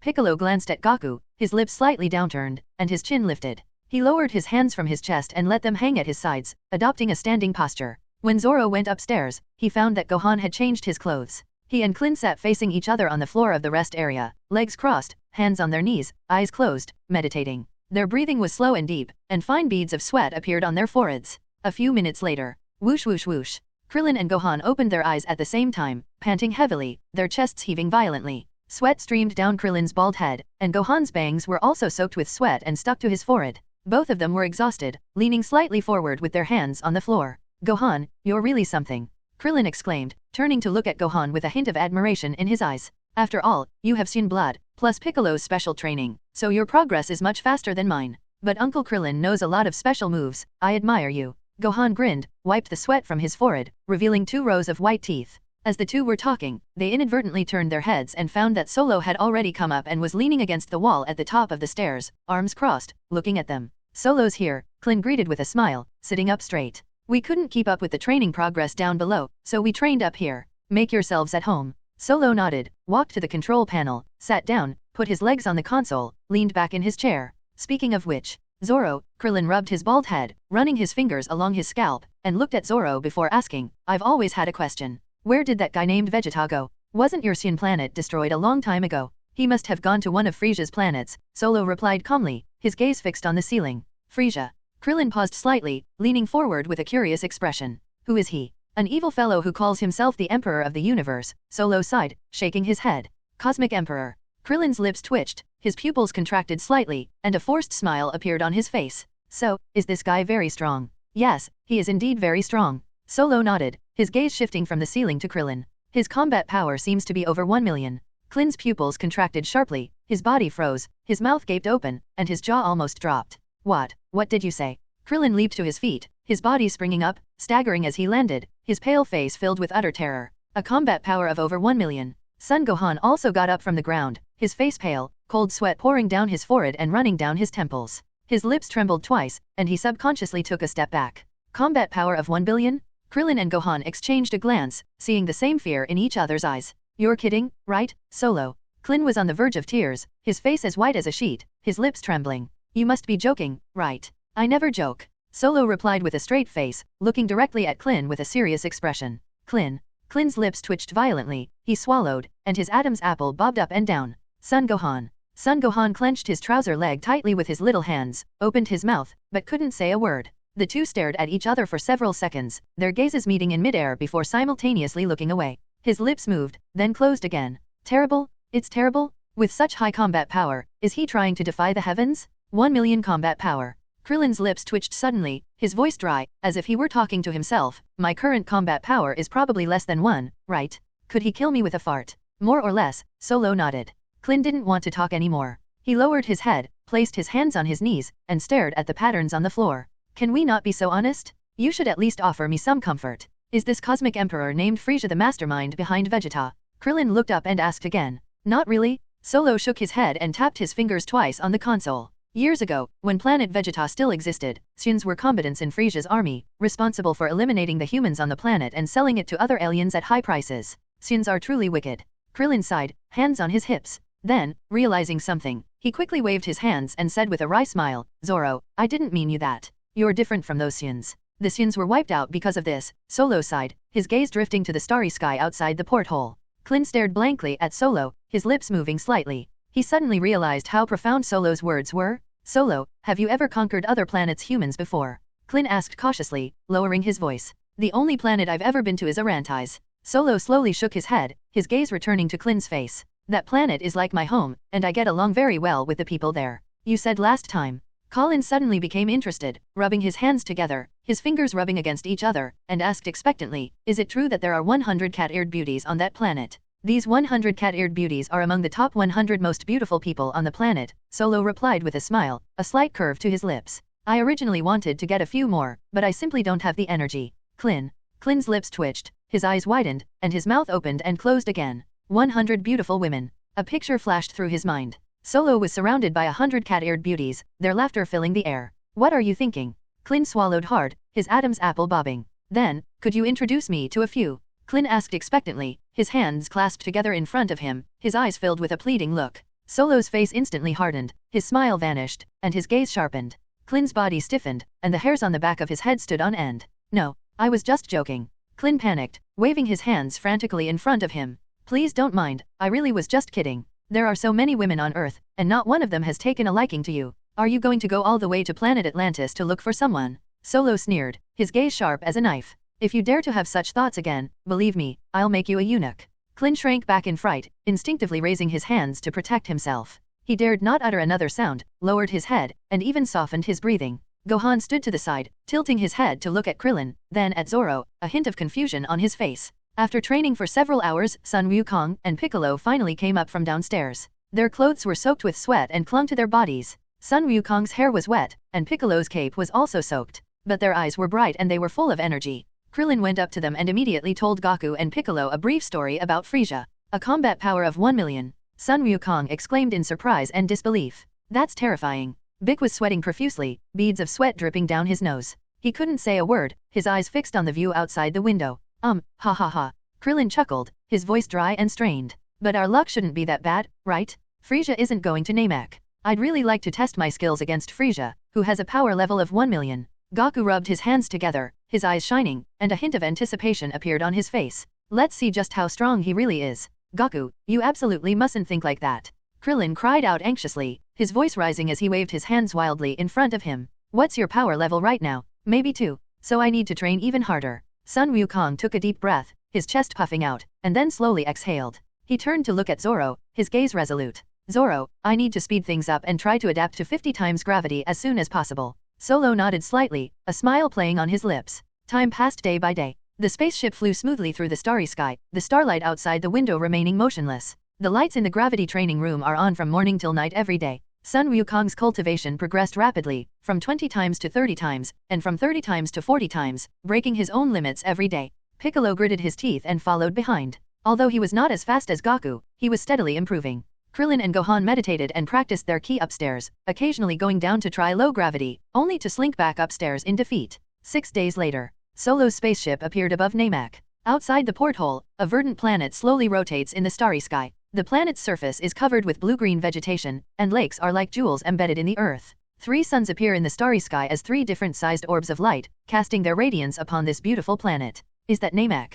Krillin exclaimed, pressing his face against the porthole, his eyes wide with excitement. What a beautiful planet! Sun Wukong exclaimed, and also moved closer to the window. Bick remained silent, standing at the back of the crowd with his arms crossed, his gaze fixed on the planet through the porthole. A rare flicker of emotion crossed his eyes, and his lips moved slightly before closing again. There's a feeling of being both reluctant to leave home. Call out. The spaceship pierced through the planet's atmosphere, emitting a scorching red light. The spaceship descended from the sky like a shooting star, leaving a long white trail in the sky. As it approached the ground, the spaceship suddenly emitted blue flames from its tail, slowing down, and slowing down again. 4 pillars extend from the bottom, firmly supporting the ground. Snapped. The spaceship landed steadily on the surface of Namek. This is a beautiful planet covered with blue lawns. The lawn was soft, and walking on it felt like walking on a carpet. The green lakes flow quietly, dividing the land into small islands. Namek has 3 suns, hanging in 3 different directions in the sky, each different in size and brightness. Therefore, there is no night here, the sky is always bright, only the angle and color of the light change with the relative positions of the 3 suns. We've finally arrived at Namek. Sun Wukong exclaimed excitedly, rubbing his hands together and pacing back and forth in front of the hatch. Solo opened the hatch of the spaceship, stepped out, and his feet landed on the blue lawn. Goku, Gohan, Piccolo, and Krillin followed them out. Sun Wukong and his companions looked around like curious children. This place reminds me of the place where Piccolo and I trained. Gohan looked up at Piccolo, his eyes lighting up. He spent a long time in that wilderness when he was a child, and the landscape there is indeed somewhat similar to this place. Bick took a deep breath, his chest heaving. The air on Namek carried a faint scent of grass, mixed with the moisture of the lake. He felt the scent of his homeland, closed his eyes, then opened them again, remaining silent for a moment. That's right, Dragon Balls. Goku suddenly remembered Dragon Balls and quickly took out the Dragon Ball radar that Bulma had prepared from his pocket. It was a small, round device, about the size of a palm, with concentric rings of ripples on its screen. Sun Wukong pressed the button on top and pressed it. A spot of light immediately appeared on the screen. 1, 2, 3, a total of 7. 7 bright dots of light are distributed in different positions on the screen, some clustered together and some scattered in the distance. How is it, Goku? Krillin asked excitedly, leaning closer and almost bumping his head into Goku's shoulder. Great! Goku exclaimed, both surprised and delighted, a wide smile spreading across his face. Just as expected, the Dragon Balls are reacting. Then let's hurry up and go find the Dragon Balls. Piccolo suggested, crossing his arms and glancing at the distant hills and lakes. Dad, Uncle Piccolo, Uncle Krillin, Uncle Zoro. Gohan suddenly turned his head and looked in another direction, raising his little hand to point into the distance. There's a powerful aura over there. Really? Krillin was taken aback, looking in the direction Gohan was pointing, his eyes narrowing. Is it a name Kian? No. Son Gohan shook his head, his brows furrowing slightly, a hint of wariness on his small face. The aura feels very evil. Isn't that normal? Krillin chuckled, glancing at Piccolo. Piccolo used to dream of ruling the entire earth. Piccolo's face darkened, his lips twitched, and he glared fiercely at Klin, coldly scoffing. You think you're funny? I was just joking. Klin waved his hand, spreading his arms in front of him, and quickly changed the subject. He turned to Solo and asked, his voice becoming serious, Solo, what do you mean? The worst has happened. Solo's voice was low as he looked towards the distant horizon, his brow furrowed slightly. There's a high probability that it's someone from Frisia's army. Huh. Krillin was startled, his face growing increasingly pale, his lips trembling. Frisia's army? Frisia himself is here. It's not impossible. Solo nodded, then looked back at Klin's face. He paused, then asked, by the way, when you were talking to Vegeta about the Dragon Balls, were they wearing detectors? It seems so. Klin nodded, tapping his temple with his finger. That makes sense. Zoro offered a reasonable analysis. The detector can be used as a phone. Frisia probably overheard your conversation through the detector and learned about the Dragon Balls, which is why he came to Namek. I guess he wants to collect the Dragon Balls to fulfill some wish. This. Klin's legs went weak, and he almost collapsed to the ground, trembling all over. He hurriedly turned to look at the spaceship. Is it too late for me to go back now? They were talking. Call out. A spherical spaceship streaked through the planet's atmosphere, leaving a bright trail of flame behind it. It swooped down from the sky like a burning meteor, falling towards the Earth at an extremely high speed. The spaceship tore through the air with a sharp whistling sound as it crashed towards the distant ground. That is. Krillin paused for a moment, then his eyes widened. Is that Vegeta's spaceship? Goku was thrilled. His eyes lit up, his body leaned forward slightly, and his fists clenched unconsciously. It really is Vegeta. Solo nodded, closed his eyes to sense it for a moment, then opened them again. I can sense it just by its aura. Zoro. Goku turned to look at Zoro, his eyes fervent, his voice tinged with pleading. Let me deal with Vegeta this time? Please don't interfere. Okay. Solo did not object and nodded slightly. Vegeta's come to Namek too. Krillin said in a deep voice. Looks like he's here for the Dragon Balls too. He immediately turned to look at Gohan beside him, lowered his voice, and suggested, Gohan, why don't we go back to Earth first? Huh. Gohan scratched his head, his little face full of hesitation. Should we go back now? After all, the two of us staying here won't be of much help. Klin was on the verge of tears, spreading his hands in front of him with a bitter smile on his lips. But Son Gohan stood there, clutching the hem of his clothes with his little hands, hesitant, his lips moved a few times, then closed again. After all, Gohan still wanted to train properly on Namek. Is it really appropriate to go back so soon after arriving? Humph. Piccolo glanced at Krillin, his lips curling into a sneer. Go back by yourself? Don't bring Gohan with you. Go back by myself. Klin muttered to himself, looking down at the ground, his Adam's apple bobbing, his voice carrying a hint of fear. He said in a deep voice, but I don't know how to pilot a spaceship. It's all right. Solo smiled and patted Klin on the shoulder. The spaceship has automatic navigation capabilities. Once the target is set, it can automatically return to Earth. Really? Klin was both surprised and delighted. His eyes lit up, and he rubbed his hands together excitedly, his fingers rubbing against each other. However, Solo said these two words and then fell silent, a slight smile playing on his lips as he waited for Krillin to ask a question. But what? Klin's heart clenched, his smile froze, and his eyelids twitched. Based on my understanding of Frisia, Solo mused, crossing his arms and gazing at the distant sky, he would never send a single spaceship to Namek. There should be more of his spaceships nearby. He paused, then looked away and landed on Klin's face. It's highly likely that the moment your spaceship takes off, his ships surrounding Namek will launch an attack and obliterate you in space. What did you say? Klin's face changed repeatedly, from pale to ashen, and then from ashen to deathly pale. By the way, can you Earthlings survive in outer space? Solo asked with a smile, tilting his head with a hint of curiosity in his eyes. Klin shook his head vigorously, his bald head reflecting the sunlight. That's troublesome. Solo sighed and shook his head. Being unable to survive in outer space is a dead end. Fine. Krillin was on the verge of tears, his hands outstretched in front of him, his shoulders slumped. I'm not leaving after all. Surely we can find somewhere to hide. Krillin, it's okay. Goku laughed heartily, looking completely unconcerned, a wide smile spreading across his face. There'll definitely be a way. As long as we don't directly confront Frisia, it shouldn't be a big problem. You make it sound so easy. Klin sighed, hands on his hips, looking down at the blue lawn at his feet. Let's deal with Vegeta first. Piccolo suggested, his gaze sharpening. After saying that, Piccolo immediately took to the air. His feet left the ground, his body shot into the sky, and his cloak fluttered behind him. Sun Wukong followed closely behind, his figure transforming into a streak of light, rising into the air in the blink of an eye. Solo remained where he was, but glanced down at the watch on his wrist. The hands on the dial jumped one mark at a time. The date on the watch corresponds to the planet Atlantis. Another month has passed without us even realizing it. Last month, Solo acquired a skill that increased combat power by 500, which naturally made him very happy. However, what made Solo a little unhappy was, I think I've made a huge mistake. Don't I have 2 skill slots now? If I put combat power x50 into one skill slot and combat power x500 into the other skill slot,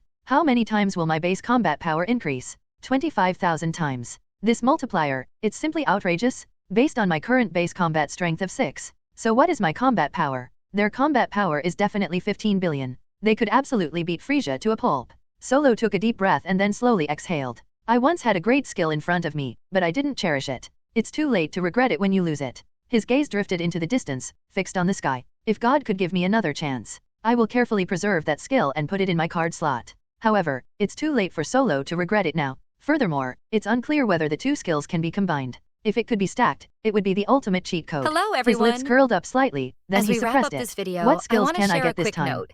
I have a Patreon account. If you'd like to support me and enjoy on-demand audiobooks, you can become a Patreon member. Alternatively, you can check out my Google Drive link, which has 500+ novel audiobooks available through my Ko-fi or Patreon shop. I appreciate your support.